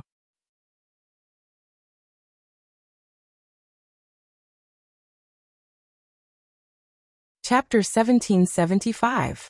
Madame Tao said straightforwardly, "It's just a school exam in the academy. It's not a big deal. How can your father not know?" It all depended on whether the other party had the heart to know. Han Yu frowned. Han Run said, "My father's future is important. How can he participate in fraud? Most of these students are going to be officials. It's still unknown what their future achievements will be. If my father is tainted with the scandal of fraud, there will be hundreds of potential political enemies." Madame Tao felt sad when she saw her son was so supportive of his father. Her son crawled out of her womb, but he stuck to his father. She had doted on him for so many years in vain. Han Run asked her disappointedly, "Mother, did you come all the way here just to ask about this?" Madame Tao looked a bit unnatural. Han Run asked again, "Mother, it has nothing to do with the graduation exam of the Golden Scale Academy. Why do you care about this?" Madame Tao said, "I heard that my son is also going to join the exam. How can it be nothing to do with me?" The implication was that she came for her son Han Run. Han Run sighed secretly and said, "Mother, you should know that I am not young enough and my knowledge is not as good as the seniors in the senior grade. This exam is just to see how good I am. No matter how I do, the results are not counted. It's meaningless to leak the questions to my son." Han Run knew that his mother was lying. Madame Tao saw that there was no result. She had to skip the topic and briefly said that she was going to remarry in a few months. She thought that Han Yu would be ashamed or embarrassed, but he didn't even frown. He only said, "Congratulations." Han Run also said, "Congratulations, mother, on your second marriage." The young and chubby Han Chi blinked his eyes. The little chubby boy with red lips and white teeth also chuckled and imitated his brother's words. "Congratulations, mother, on your marriage." The little boy didn't know what had happened. When Han Yu and Madame Tao got divorced, the little guy was still ignorant. Now he didn't know that his words had stabbed his mother's bloody heart.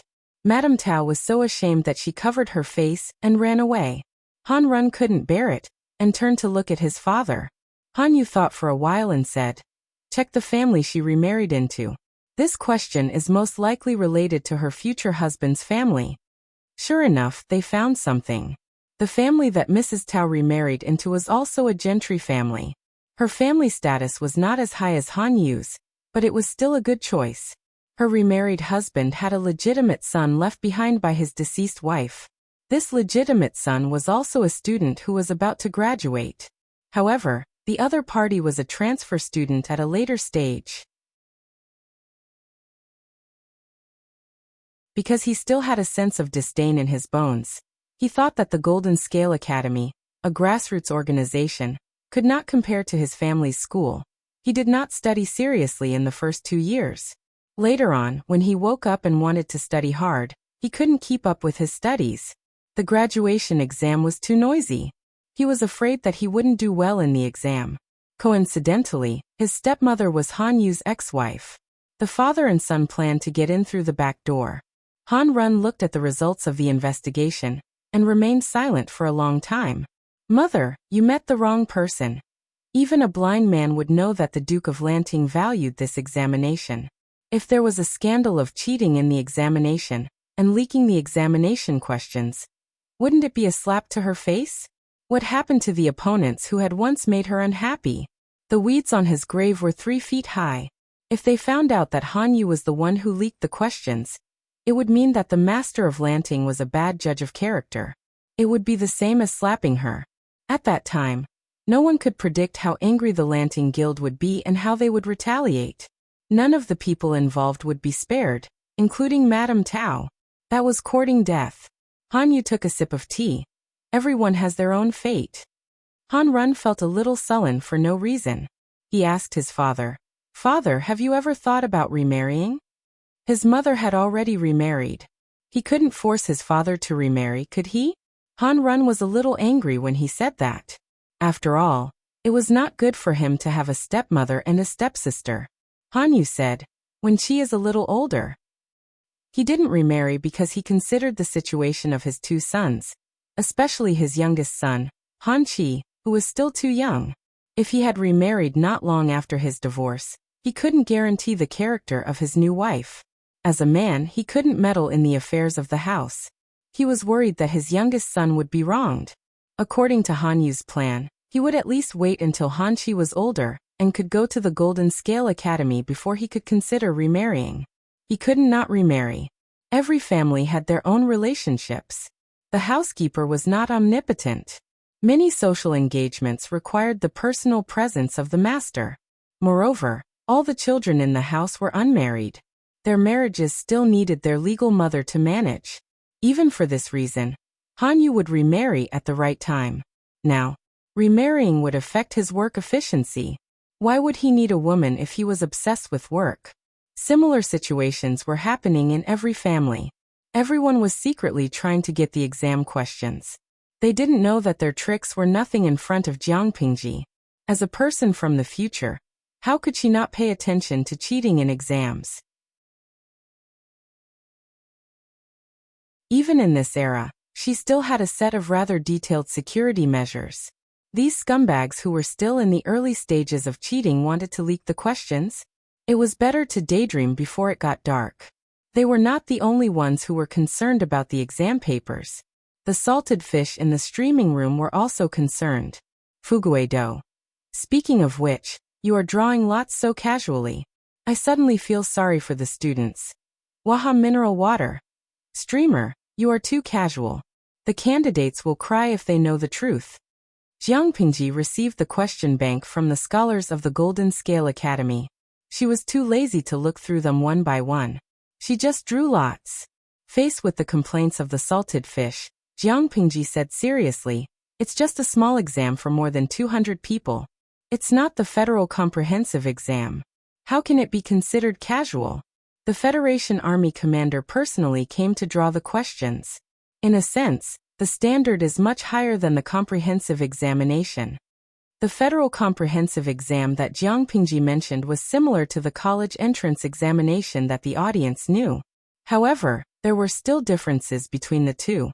The federal implemented 20 years of compulsory education, which was equivalent to elementary school, junior high school, and university in the salted fish dimension. 20 years of compulsory education was free. Students could graduate and enter society after receiving their graduation certificate.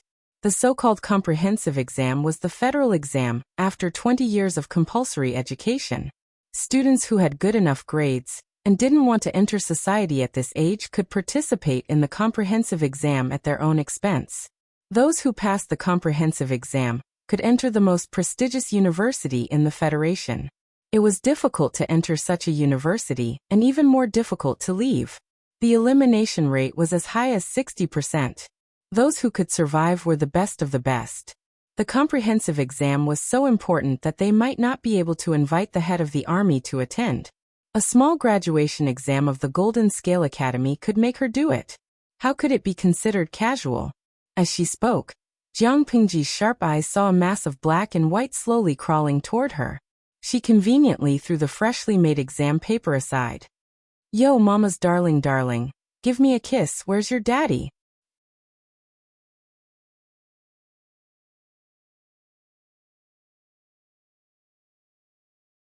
Chapter 1776. Delulu.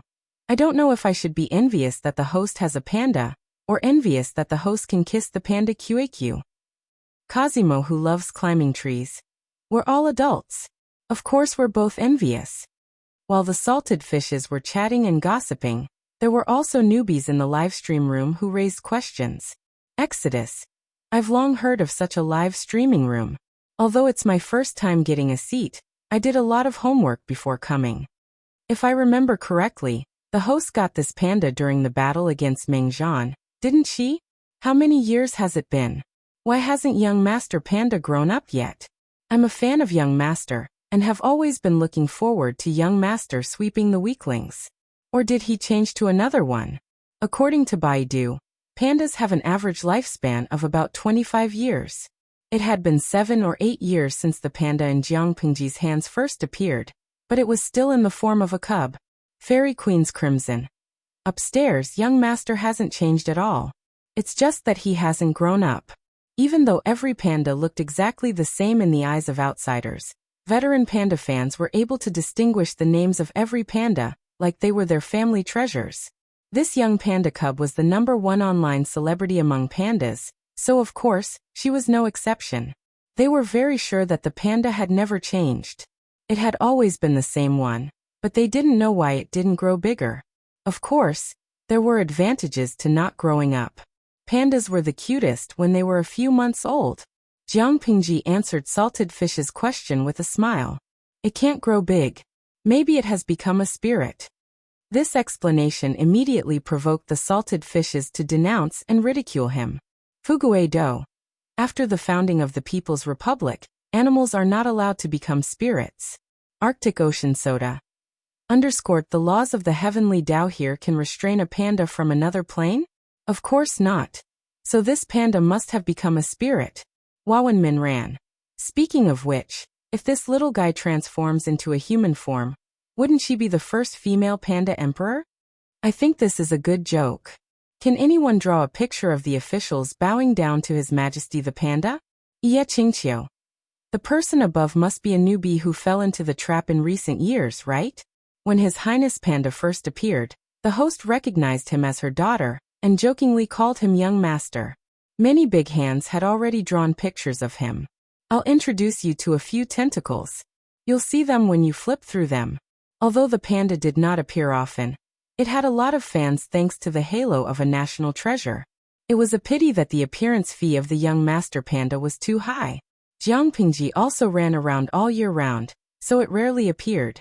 Every time it appeared, it was very precious. For the salted fish dimension, pandas were probably the cutest animals that people all over the world liked. Jiang Pingji looked at the comments on the screen, and her lips curled into a faint smile. She hugged the little fellow's armpits, so that it was level with her line of sight.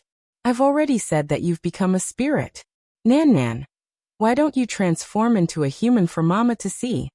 The panda did not understand and thought that Jiang Pingji was playing with it. She was still whining softly and rubbing her cheeks with her soft and pink paws. She was so adorable that it could make people bleed. Once again, Jiang Pingji felt that having the panda as the clan emblem was the right decision. With such a little guy, she could play with him for an entire afternoon without getting bored. Seeing the ears on its head tremble, Jiang Pingji could not help but feel the itch to pinch them. The little guy sensed something and suddenly raised its paws to hold its head. It tilted its head and looked at Jiang Pingji.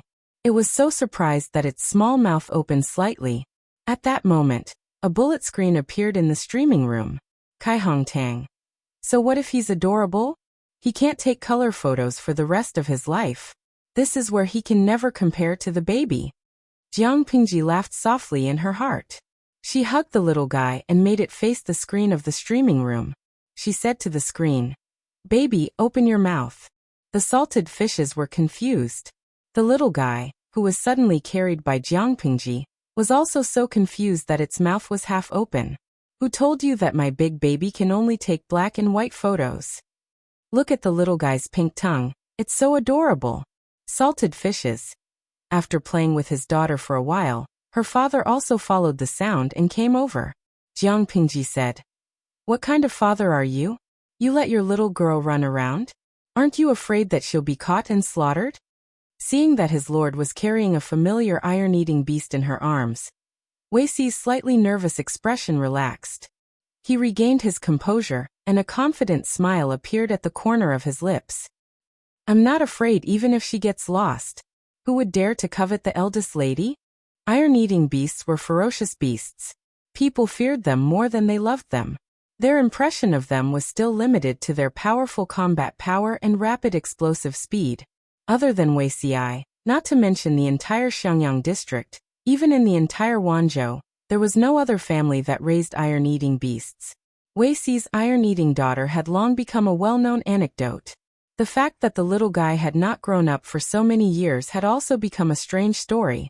If someone saw such an iron-eating cub in Wanzhou, there was no doubt that it must be the eldest lady of Wuxia's family. Wuxia was the best at stirring up trouble. Did the person who touched Wuxia's precious baby want to die in a rhythmic manner? Wuxia saw the examination paper on the ground from the corner of his eye. He reached out to pick it up without any hesitation and tidied it up. This is, Jiang Pingji said, the examination paper for the Golden Scale Academy's graduation examination. Wuxia sighed. How can my lord just leave it aside? I don't know how many people are watching it now. Why are they watching it?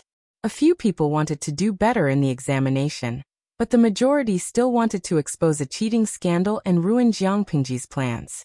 It was not worth mentioning who these bastards were. Jiang Pingji could not find trouble with them for no reason without catching their tails. Jiang Pingji said, so be it. Their eyes are on their faces. Wherever they want to stare, can I stop them? Wuxia said solemnly, the public's opposition to the graduation examination and the subsequent selection of scholars in the imperial examinations is much greater than expected. The gentry were like a starving camel was still bigger than a horse. Even if Jiang Pingji was very powerful now, the gentry still dared to whisper in private. If the team of novelists led by Wuxia was Jiang Pingji's mouthpiece to manipulate public opinion, then the circle of celebrities was the mouthpiece of the gentry.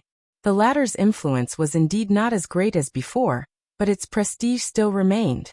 Back then, Jiang Pingji used the Golden Scale Academy's examination method to select scholars. Those who had the opportunity to advance were from humble families and gentry families. This was considered a skirmish. The opposition from the gentry was not loud, and Jiang Pingji's attitude was too unyielding. It was easily suppressed by her. Now the graduation examination for this batch of Golden Scale Academy students was different.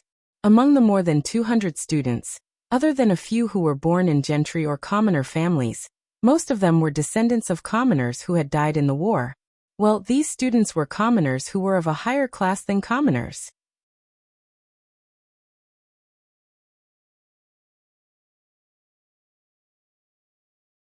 Chapter 1777. In fact, the commoner families could not sit still, but their words carried little weight. The commoner families with weight, such as Qiguanrang and Su Ku, were Jiang Ji's loyal followers. It was impossible for Ji Ye's diehard loyalists to jump out and sing a different tune. Thus, the voices of the commoners could basically be ignored. At present, the aristocrats were the most vocal. As expected, when interests have nothing to do with them, how many people ignore it? Once it harms their interests, even if it's just a little, they will be anxious and show their ugly side. Jiang Ji sneered. If there's a large-scale fraud scandal in this graduation examination, they will have a reason to attack the Golden Scale Academy and unite against its decision to recruit commoners. Wuxia sighed in his heart. In his previous life, when the imperial examinations were carried out to select scholars, the aristocrats took advantage of the loopholes in the first batch, and there was a fraud scandal.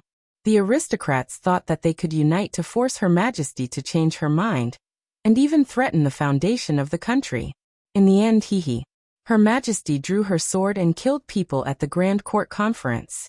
She used thunderous methods to massacre a few typical examples. At that time, Wuxia broke out in a cold sweat for Her Majesty.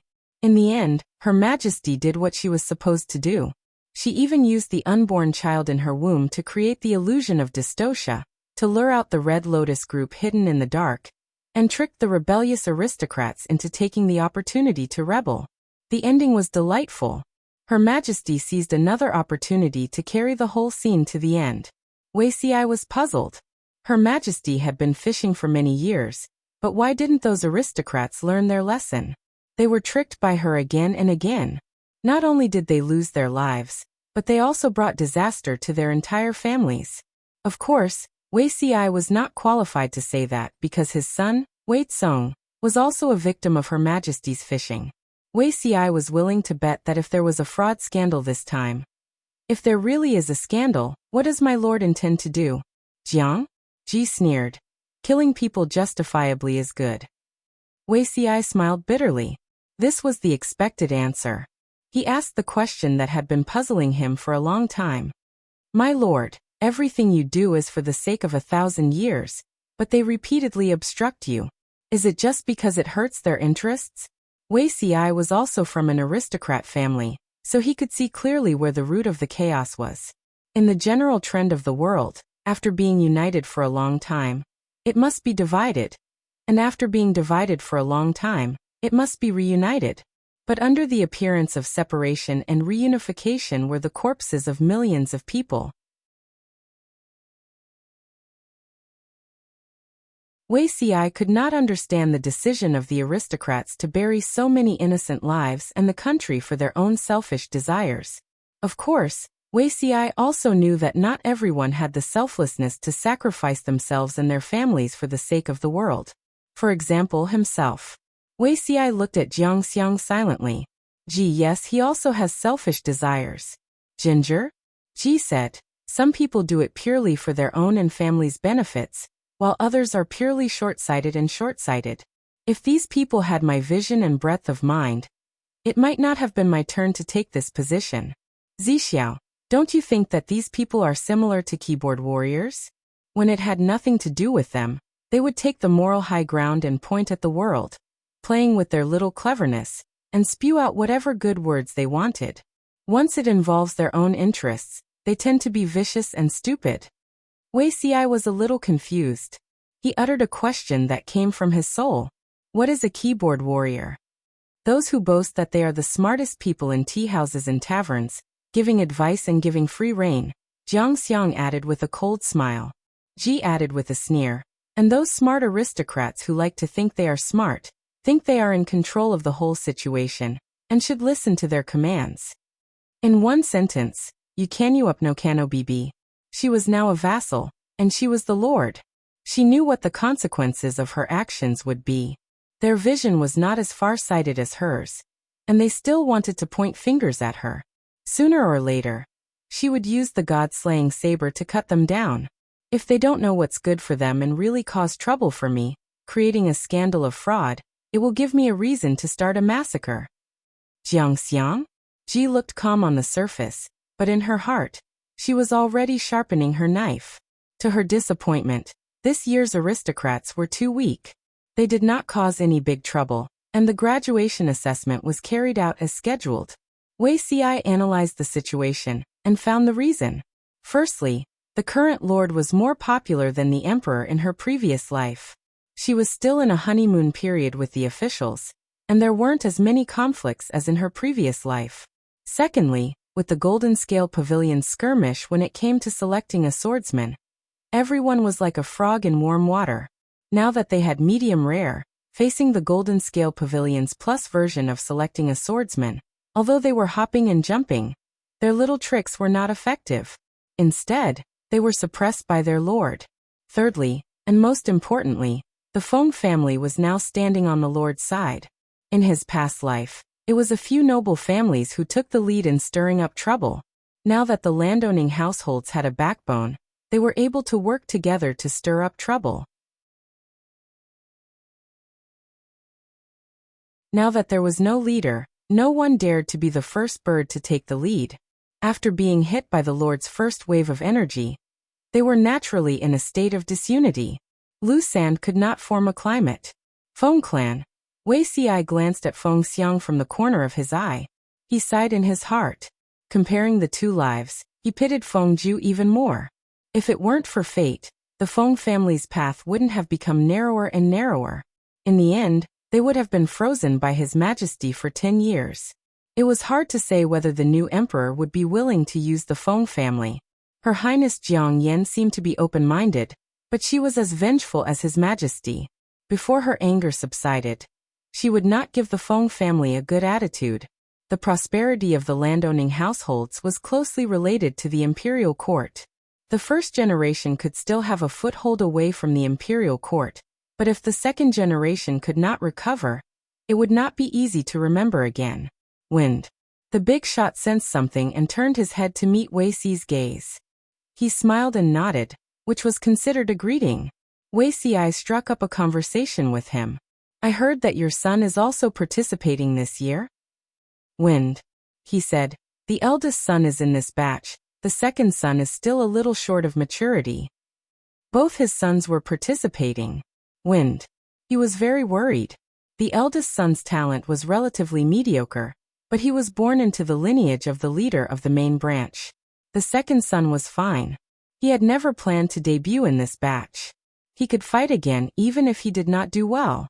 In contrast, the eldest son was under a lot of pressure. No matter how talented the eldest son of the main branch was, he would inherit the clan in the future. No one could change this. However, young people had strong self-esteem. No one wanted to be unable to convince the masses with their own abilities and become the young clan leader by relying on their reincarnation skills. Wuxia smiled faintly and complimented him. Wind. Absent-mindedly, he said, Huaizhang, do you know the scoring criteria for this assessment? Not to mention Wind. Even the students participating in the assessment did not know. The academy said it was a surprise. Wind. The students felt that this was a shock. Where was the joy coming from? Wuxia had an inside story here. Wind. Of course he had to continue asking. Anyway, the assessment was about to start. He only asked an hour earlier, and it would not affect the students. The 6 arts of a gentleman are rites, music, archery, imperial strategy, mathematics, and calligraphy. There are a total of 6 arts, each worth 30 points, a total of 180 points. In addition to these 6 arts, there is also a miscellaneous exam. The miscellaneous exam is worth 120 points. There is a total of 300 points, and the ranking is based on the number of points. Wuxia lowered his voice. If the total score of a student is less than 180 points, it will be regarded as a failure and will not be able to graduate. This kind of assessment was quite novel. In Wuxia's opinion, there were many differences from his previous life. What is miscellaneous exam? He understood the 6 arts, but he did not understand the miscellaneous exam. Wuxia said, the miscellaneous exam means anything can be tested. It is not limited to the 6 arts of a gentleman, nor is it categorized. Want to guess the questions? You should just give up on that thought. Wind. His heart thumped. He had an ominous premonition. This batch of students.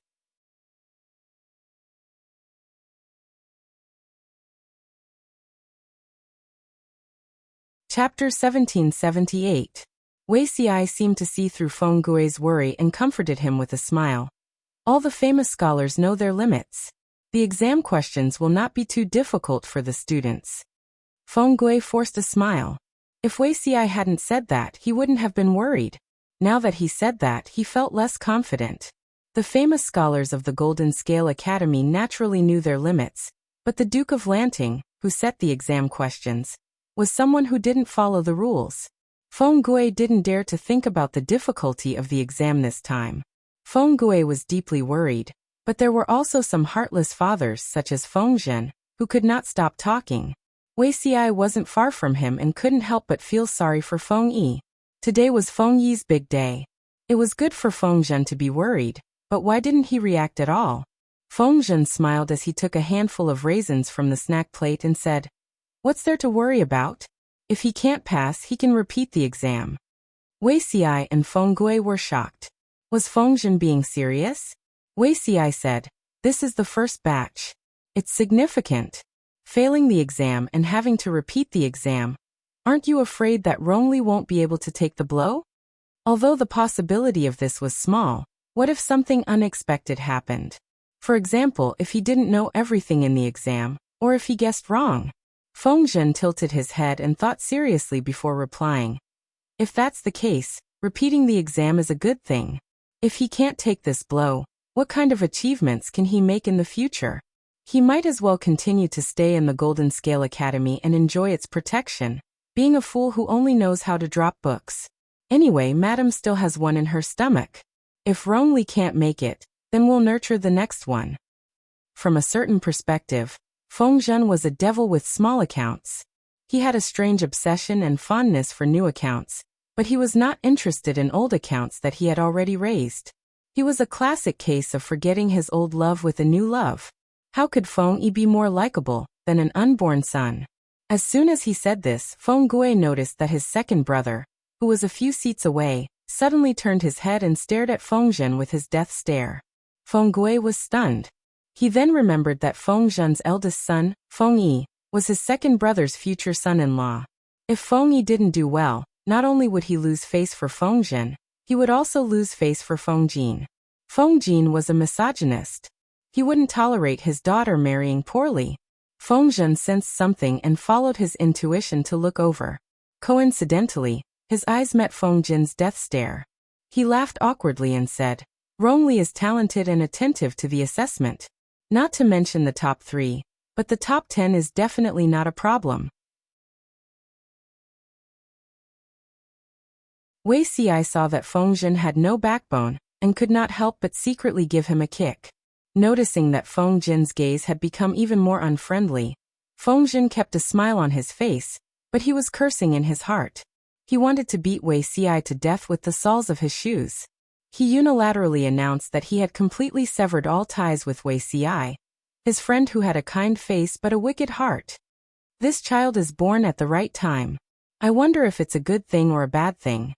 Feng Zhen had just sworn an oath to cut all ties with them when he heard Su Ku say to Zhang Ping, who was sitting next to him. Zhang Ping smiled and continued, "How is it a bad thing?" Su Ku said, "This year's students are between 17 and 18 years old.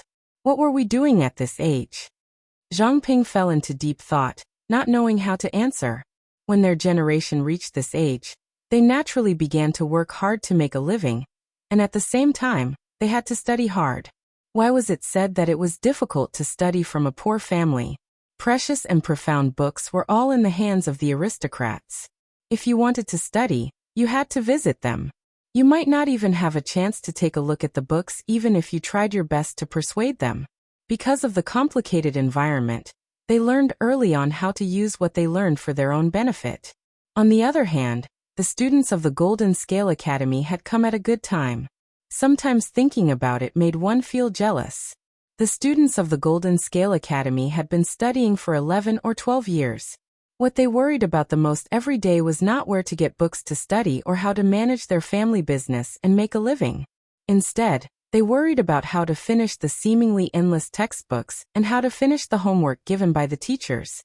The people they interacted with the most were their classmates and teachers. They did not have to worry about making a living, studying social relationships, or books. The relatively closed environment of the academy allowed the students to maintain a certain degree of innocence and naivety at this age. Even if they were scheming, they walked the path of righteousness and honesty. In front of an old fox, it was as if all their thoughts were written on their faces. Su Ku recalled his past and could not help but feel melancholy. Zhang Ping smiled and said, "These students are indeed not scheming, but not being scheming doesn't mean they are stupid. After leaving the academy and seeing a wider world, they can learn some things on their own without being taught by others. Xiaoyu, you don't have to worry about them.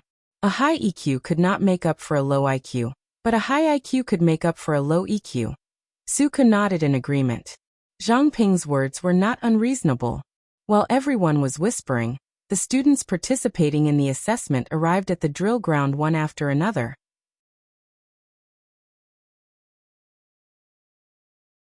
They lined up neatly according to their classes. It was not without reason that the ancestors said, "Clothes make the man." These students did not all have exquisite looks, but the scholarly quality that they had cultivated for more than 10 years, coupled with the blue and white school uniform with wide sleeves and a large cloak, gave them a sense of elegance and beauty. She was satisfied to be obsessed with looks. Because there were more subjects, one day was not enough. But Jiang Pingji said that she had plenty of time. She could take the exams one by one, so she was not in a hurry. The first subjects were horse riding and archery. Each could accumulate 30 points. According to the procedure, Master Yuanjing, Wan Xian, and Cheng Cheng spoke one after another. Finally, Jiang Pingji spoke last. Jiang Pingji did not waste the students' time. She was concise and to the point, but her words were full of threats. Because this was the first graduation assessment, many influential people were invited to watch. This was not only a stage for them to show the educational results of the Golden Scale Academy to the outside world, but also a stage for them to show themselves. If they did not perform well under such circumstances, Wuxia and the others broke out in a cold sweat. Was there such a threat to the students? The atmosphere in the military camp is austere. My lord's words made the students even more nervous. How could they not be nervous? This was the drill ground of the military camp, and there were close to 10,000 elites stationed around the drill ground. The imposing aura alone made them feel oppressed, not to mention the fact that there were more than 100 VIPs sitting in the temporarily built stands that were usually heard about but never seen. Not only were there the Duke of Lanting and his important ministers, but there were also famous scholars and some well-known gentry clan leaders. How could they not be stressed when they were taking the exam under their noses? It was very stressful.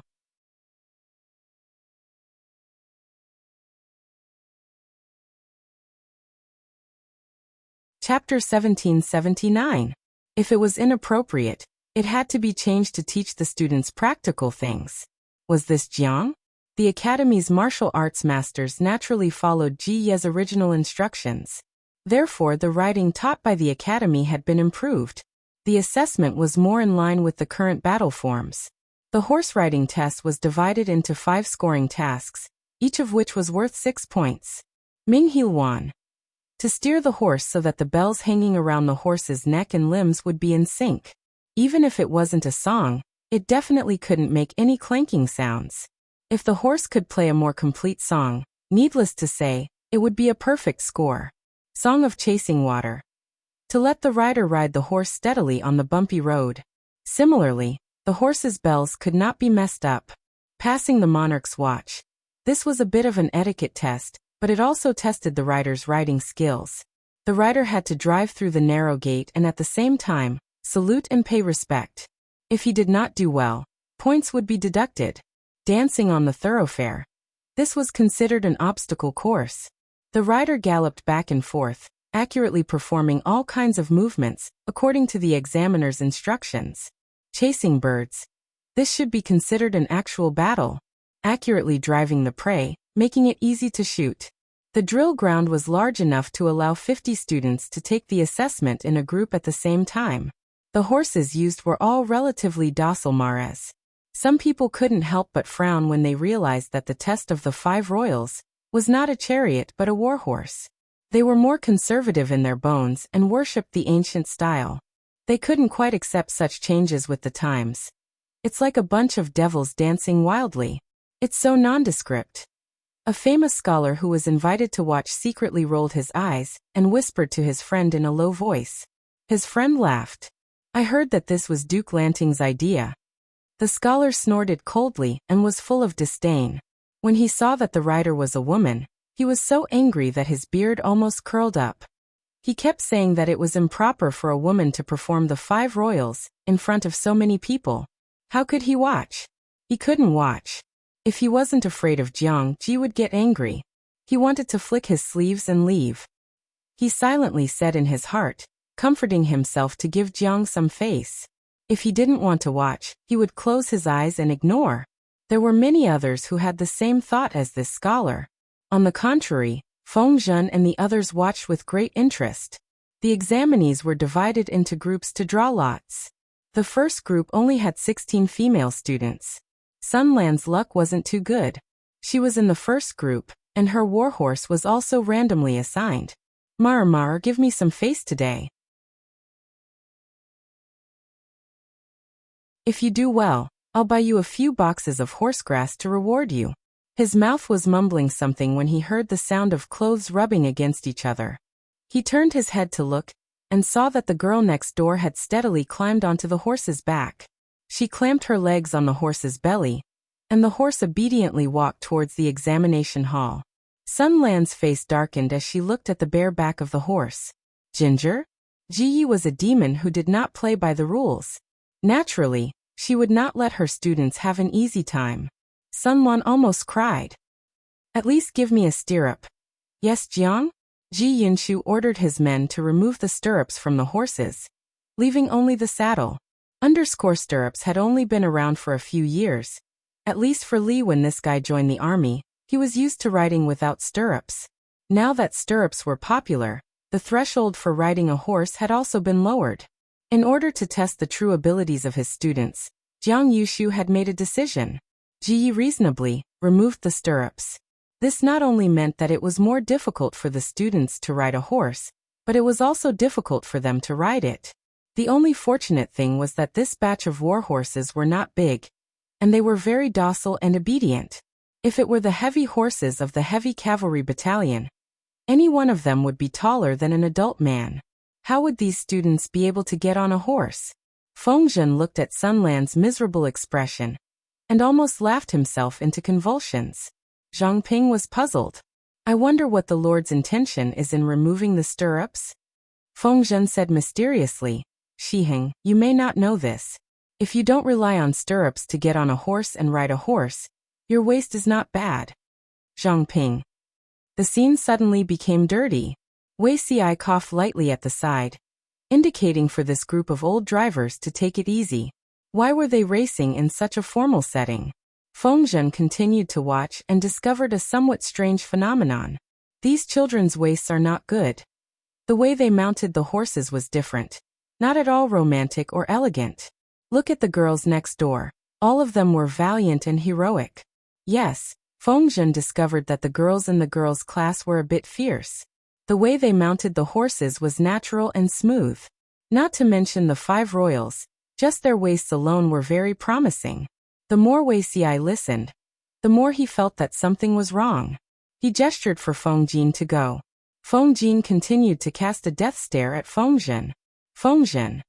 The first test of riding a horse was Ming and Luan. The war horses' necks and legs were hung with bells. What the students had to do was to control the horses to walk and make their bells ring, trying to make the sounds as rhythmic as possible. If they could play a prescribed tune, the more perfect it was, the better they would get full marks.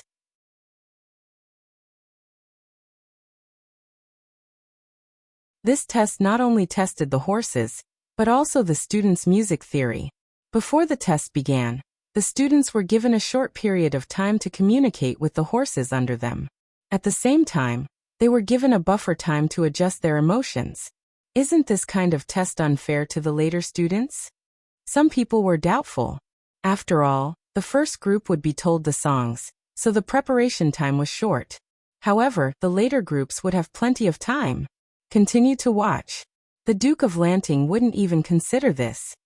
When the music officer played the test tune, everyone was stunned and couldn't help but whisper, I've never heard of this tune. Brother XX is proficient in music theory.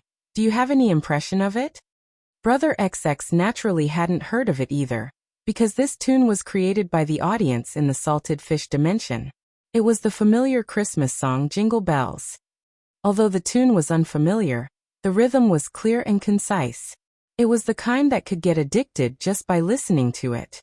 The music officer played the tune 3 times. The students sat on their horses and silently memorized it, either confidently or solemnly sighing. At the command, the first group of tests began. The Ming and Luan test was special.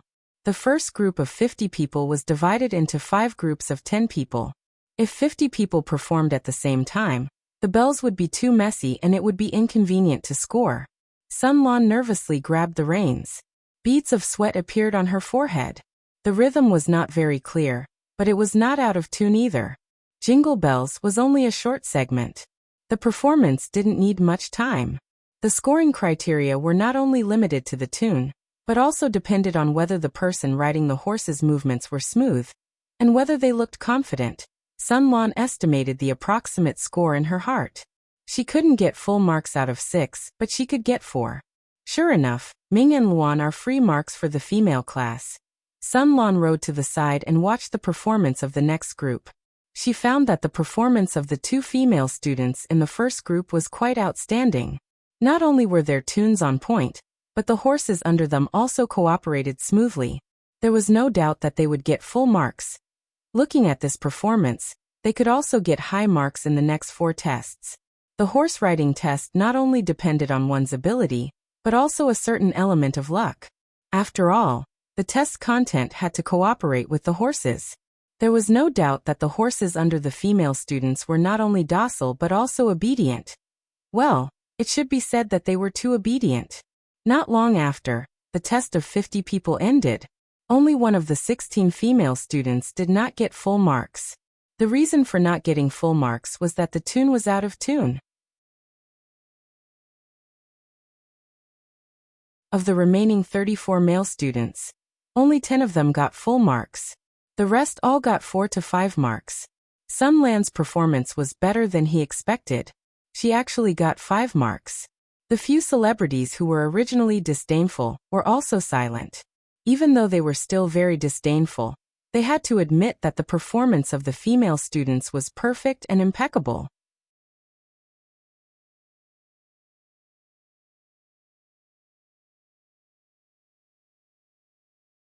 Chapter 1780. Whether it's a fluke or not, we'll know once we see the results. Whether it's a donkey or a horse, we'll know once we pull it out. Why jump to conclusions and make ourselves a laughingstock? Feng Zhen suddenly raised his voice and joked with Zhang Ping beside him. Although these words were clearly directed at Zhang Ping, those with ulterior motives didn't think so. Instead, they felt that Feng Zhen was indirectly scolding the locust tree. His words were really sarcastic. They also knew how bad Feng Zhen's reputation was. Arguing with him was pure self-torture. More than one person had this kind of contemptuous thought. Everyone secretly scolded Feng Zhen and cursed Longzi for acting recklessly. His ears were really high. They wanted to hear what else Feng Longzi had to say to belittle them. Zhang Ping was stunned by Feng Zhen's sudden diss, but he immediately reacted. He smiled faintly and bowed in apology. What Zisher said just now was correct. It was indeed I, Zhang, who was narrow-minded. Zhang Ping continued Feng Zhen's words, which was equivalent to admitting that Feng Zhen had dissed him just now. The others shouldn't take it personally. If he really took it to heart, then it could only be said that this person had too many inner dramas, and his imagination was too much. Hearing Zhang Ping admit that he was narrow-minded, the few people's faces burned. They were embarrassed, annoyed and angry. Feng Zhen and Zhang Ping were putting on a show to humiliate them. It was outrageous. Adhering to the principle of losing but not losing, they faintly understood the essence of the later generation of contrarians.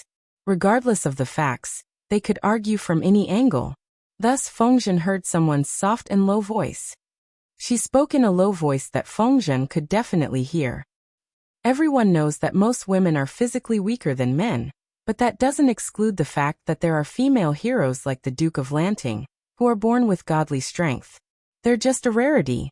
However, Xiangyang district has hundreds of thousands of people. It's not difficult to pick 15 or 16 women with excellent physical strength. The words of the contrarians were also very meaningful. For example, these 2 sentences. Flatter Jiang? Jiang affirmed that she was born with divine strength. At the same time, he said that the 16 women in the first group were elites among women. It was normal for them to perform better than the men. They were placed in the first group to perform Ming and Luan. It was probably a secret operation by the Golden Scale Academy to please Duke Lanting, who was also a woman. At the same time, it was also a good sign. If it wasn't for the under-the-table manipulation, how could 15 out of 16 girls get full marks? It was definitely arranged by the academy to put the most outstanding girls in the first group. He could understand the intentions of the Golden Scale Academy. After all, the operation of the academy depended on the Lord of Lanting. If the Lord of Lanting was not happy, how could the academy continue to operate? However, the academy was a wise and virtuous place after all. How could they be infected with the bad habit of sucking up to those in power? TSK, bowing to power and worldly power is really disgusting. A normal person would not be able to understand the thoughts of a contrarian. They had their own set of perfect logic, and arguing with them was a waste of time. Feng Zhen snorted coldly. Zhang Pingho smiled and comforted him in a low voice, in case Feng Longzi suddenly went crazy and made a fool of himself, ruining the assessment. Seeing that Feng Zhen had stopped talking, a smug smile appeared on the man's face. However, he was soon unable to laugh, because a big shot who was even more stubborn than him had jumped out. Feng Zhu, who had been watching the show, retracted his gaze from the arena and glanced at the contrarian who had just spoken. Despicable people cause too much trouble. Wind. He scolded him in a low voice, telling him not to talk nonsense. Logically, Feng Zhu was not qualified to come today, but he was also a well-known scholar. He had also worked for Huangsong against Jiang. Ji's history in the Radiant Light was not light in the circle of scholars. He was invited, but he disliked the other scholars for being too noisy, so he found a way to change his seat, and came to accompany his elder brother. Faced with his elder brother's scolding, Feng Zhu smiled and said, "What are you afraid of? The mouth is on you. Even the Lord of Lanting has no reason to shut his little brother up. Despicable people cause trouble. They can't even say a word or two. How can they do that?" Feng Zhen rolled his eyes and probed. How can a despicable person be compared to a famous scholar? A famous scholar is not necessarily a despicable person, and a despicable person is not necessarily a famous scholar. Feng Zhu shook his head and said, "Those who have high prestige but are not officials are called famous scholars. Those who write books and write theories are called famous scholars. Those who are open-minded and do not care about trifles are also called famous scholars. Although they are all famous scholars, there are different levels. If it's a third party, they don't have to be a genius or come from a noble family. They just need to drink often, make friends with famous people with wine and rare toys, brag, be familiar with the Li Sa, and know 100 or 200 volumes. Then they can be called a famous scholar." The threshold was so low. The people who joined the circle of scholars had different moral standards. It was hard to guarantee that there were no despicable people. Feng Zhu's words were not polite. He was just short of pointing at their noses and scolding them. The few scholars were so angry that they jumped up and down. They endured and endured.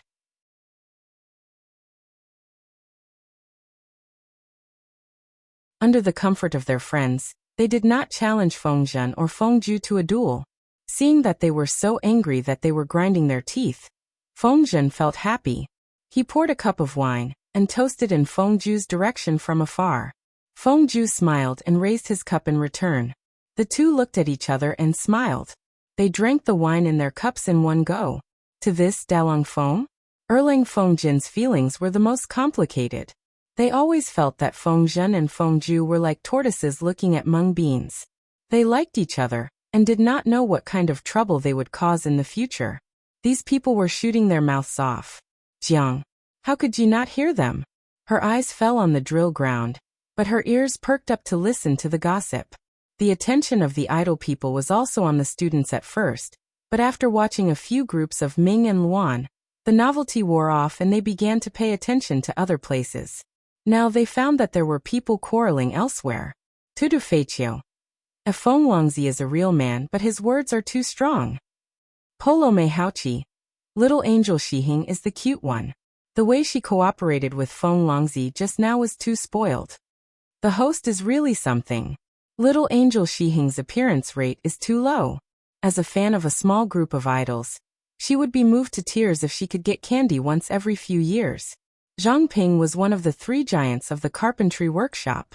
He was in charge of logistics, so his appearance rate naturally could not be compared to the frontline personnel, who often followed the army. The idle people who were fans of Zhang Ping, Su Ke, and the others were the most pitiful. They could not see their idols for several years, so they could only rely on themselves. For you, a stranger. The world is not straight _ smiley face. Angle _ meow meow. What is not straight in the world? Spoil what?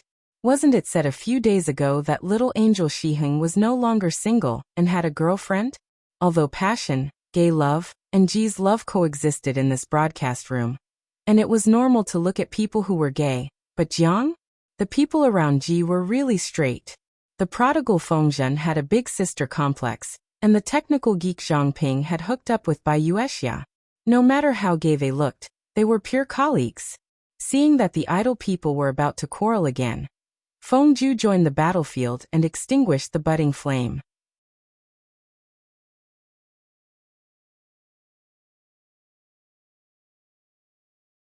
Chapter 1781. Lan Chui Yubuja. I always thought that being a celebrity was a noble profession. In the end, you can call yourself a celebrity just by reading a few books, being good at socializing, bragging, and marketing. Why do I suddenly feel like a marketing account when you explain it like that? Gui Kai Gua Fengxiao. It's not a marketing account, it's obviously a social butterfly. Tuda Feiqiu. No, it's obviously a social butterfly who runs a marketing account. Jiang?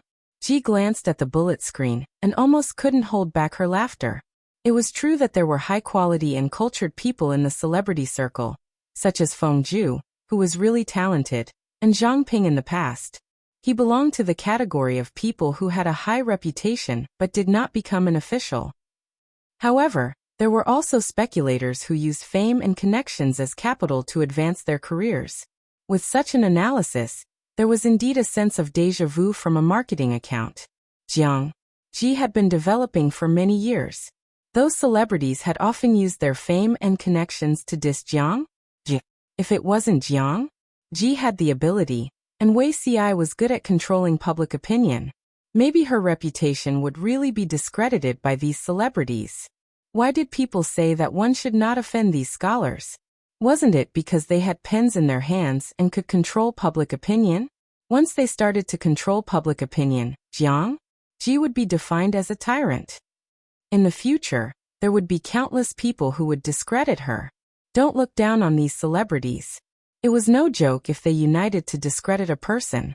Listening to Feng Ju's blunt diss, she suddenly understood why she got along with Feng Ju in Wei Ci's previous life. His temper was really to her liking.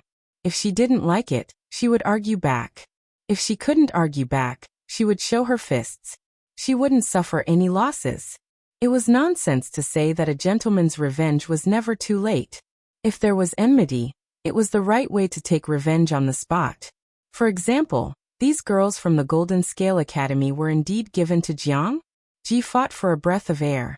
If the outstanding performance of the first group of 16 girls was a fluke, then the stable and outstanding performance of the next 3 groups of girls made some contrarians speechless.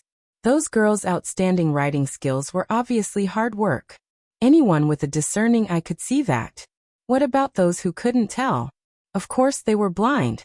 However, as a contrarian, he wouldn't admit defeat easily. What was there to be proud of about Ming and Luan's excellent performance? As long as one put in a lot of effort, they would be able to make it look presentable. This did not mean that these girls were really amazing. Sun Lan's hearing was pretty good, and he was one of the first batch to finish the exam. While watching from the side, he could also pay attention to the people in the stands.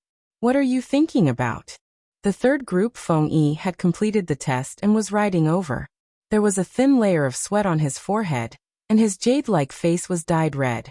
The way he rode on the back of the horse made him look even more youthful. As the spring breeze blew, his wide sleeves fluttered in the wind, and his hair ribbon fluttered in the wind.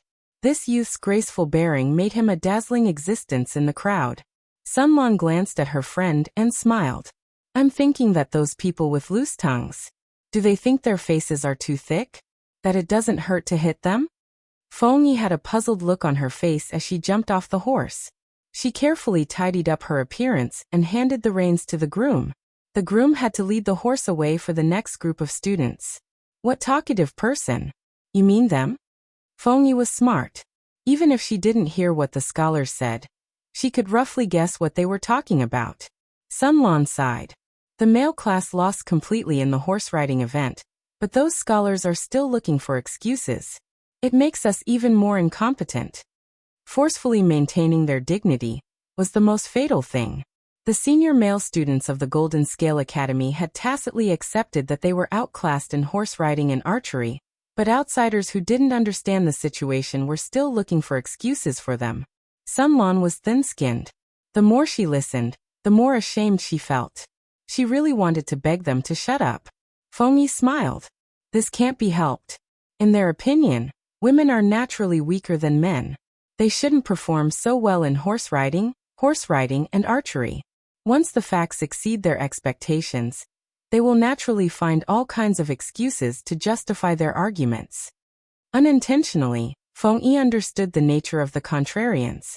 Sun Lan said, "But isn't it known to everyone that the Duke of Lanting met an immortal and was taught a book?" Everyone knew that the Duke of Lanting met an immortal when she was young. The immortal taught her a godly book and taught her how to make up for the 30% yang qi that a woman lacked when she was born. After making up for the lack of yang qi, a woman's physique would be the same as a man's. They couldn't be judged by so-called common sense anymore. Before these celebrities jumped to conclusions, didn't they know about the studies of the girls of the Golden Scale Academy? Regardless of gender, the morning classes were the same.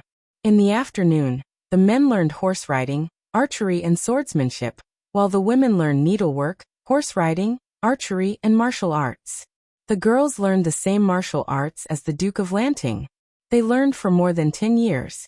If they couldn't fight, then who could?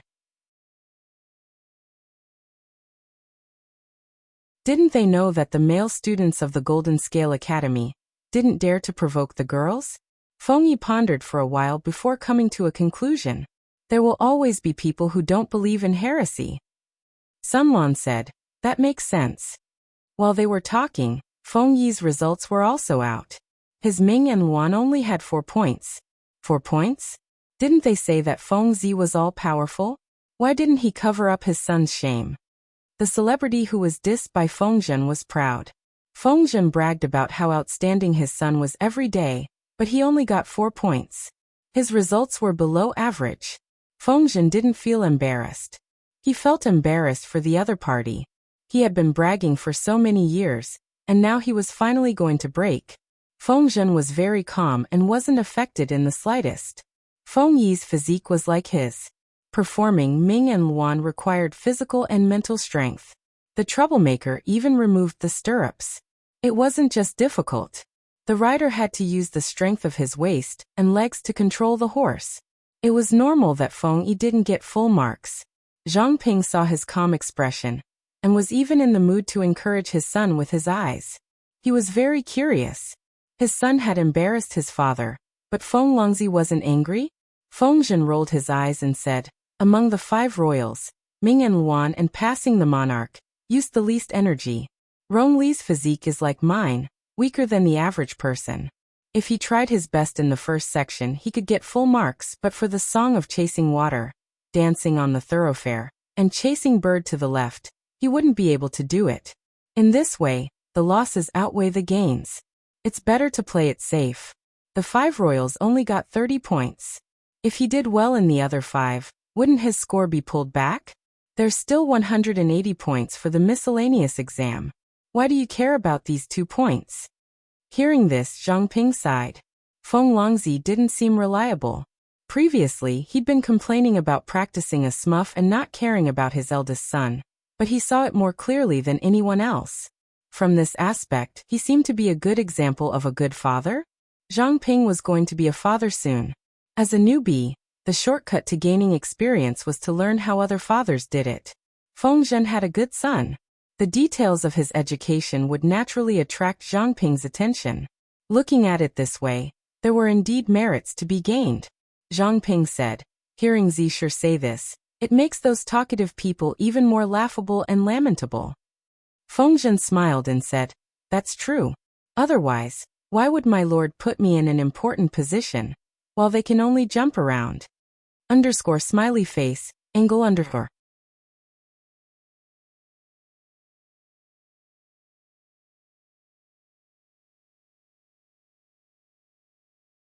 Chapter 1782. In the past, Feng Zhen's private life was more dissolute, and he acted like a prodigal son. This made some salted fish dislike him. Salted fish preferred a gentleman like Wei Ci, who was clean and modest, even if he was usually the second male lead. As for Feng Zhen, if he was the male lead in a romance novel, his parents would not recognize him. However, a charming person would eventually attract the attention of others. Feng Zhen was not the male lead in a romance novel. His fans were more rational and knew that one's value could not be judged solely by his private life. Moreover, Feng Zhen's first wife Feng Yi died in childbirth. After that, he was single for many years before marrying Wan Xiao. During this period he was a bachelor. As a bachelor he did not steal, rob, or commit crimes. He only liked to visit women's places, drink wine, and look at mature women to satisfy his physical needs. He did not harm the interests of others, and his conduct was considered righteous. In this way, his dissolute lifestyle was not a big problem for salted fish. Most importantly, after Feng Longzi got married, he focused on his family. Compared to those men who had 3 to 5 concubines after marriage and lived a drunken life, as well as the modern scumbags who had illegitimate children, mistresses, and cheated on their partners, Feng Longzi was simply a good man. This earned Feng Zhen quite a few fans. As an idol with tens of millions of active fans, Feng Zhen's business ability was very strong, and he inadvertently attracted another wave of fans. For example, this time, Feng Zhen as an ancient person had a similar open-mindedness and parenting experience to modern people. He was also direct and efficient in his criticism. If one did not become a fan of such an idol, then who would? When Jiang Pingji found that the bullet screen was full of comments related to Feng Zhen, this guy's popularity soared like a rocket. Feng Longzi's mama fan. After following the livestream for so many years, I realized that Feng Longzi is the father with the most modern parenting concept among all the dads. Don't be fooled by his usual lack of style, but outsiders can see that he interacts with his son on an equal footing. He does not use his status as a feudal parent to control everything about his children. Just based on this point, I think many modern parents can't do it. Jiang Pingji secretly nodded at this comment. She did not know why, but almost none of the ministers around her were old-fashioned and pedantic. She had never heard of any family that valued sons over daughters. On second thought, birds of a feather flock together. This was the personality of the Lord. Of course, the officials who were attracted to her also had something in common. Zinwujiu. The comment above really touched my heart. If you compare Feng Longzi with my parents, I wonder which one is the ancient person, and which one is the modern person.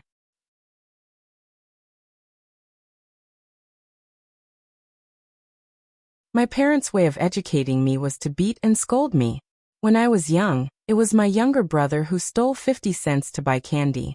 My parents didn't care about the consequences, and beat me with a clothes hanger. They forced me to admit that I was the one who stole it. They beat the clothes hanger until it broke and my body was covered in black and blue marks. Later, when they found out that it was my younger brother, they pretended that nothing had happened. They even said that I was narrow-minded and bore a grudge until now. Feng Longzi is a playboy, but after he has a family, he is a loyal and responsible man. As for my dad the salted fishes remembered very clearly that Feng Zhen wasn't always right. There were also times when he made mistakes and was disciplined by his son. A patriarch who lived in feudal times could lower his pride and admit his mistake to his son, but their parents stubbornly refused to admit their mistake. Parents couldn't be wrong. Even if they were wrong, children couldn't ask their parents to apologize or challenge their parents' authority. Otherwise, it would be considered unfilial. Penglai umbrella dad. That's true. Feng Longzi did a good job. My grades used to be among the best. Later, because of puberty, weight gain, and being ostracized by my classmates, my grades plummeted. For the first time, my dad was called as a parent by the teacher. He didn't ask anything and directly slapped me 7 or 8 times in the teacher's office. He even kicked me in the stomach and scolded me with all kinds of nasty words. Feng Yi only got 4 out of 6. Feng Longzi analyzed rationally, understood his son, and even rebutted the gossipy old woman. They couldn't be compared. The heartless world owes a father like Feng Zhen. For a time, topics related to Feng Zhen rushed to the hot search, causing many netizens to complain about their parents. The most attractive point of this topic was that Feng Zhen, the ancient people, had more open-minded parenting principles than modern parents. Some people said that the generation of parents was uneducated and old-fashioned. How could children be so vengeful? Parents and children were connected by tendons even if their bones were broken. When children were scolded by their parents, it must be because they were at fault. How could they not be filial? These comments were naturally dissed by the salted fish who were reminiscing about the past.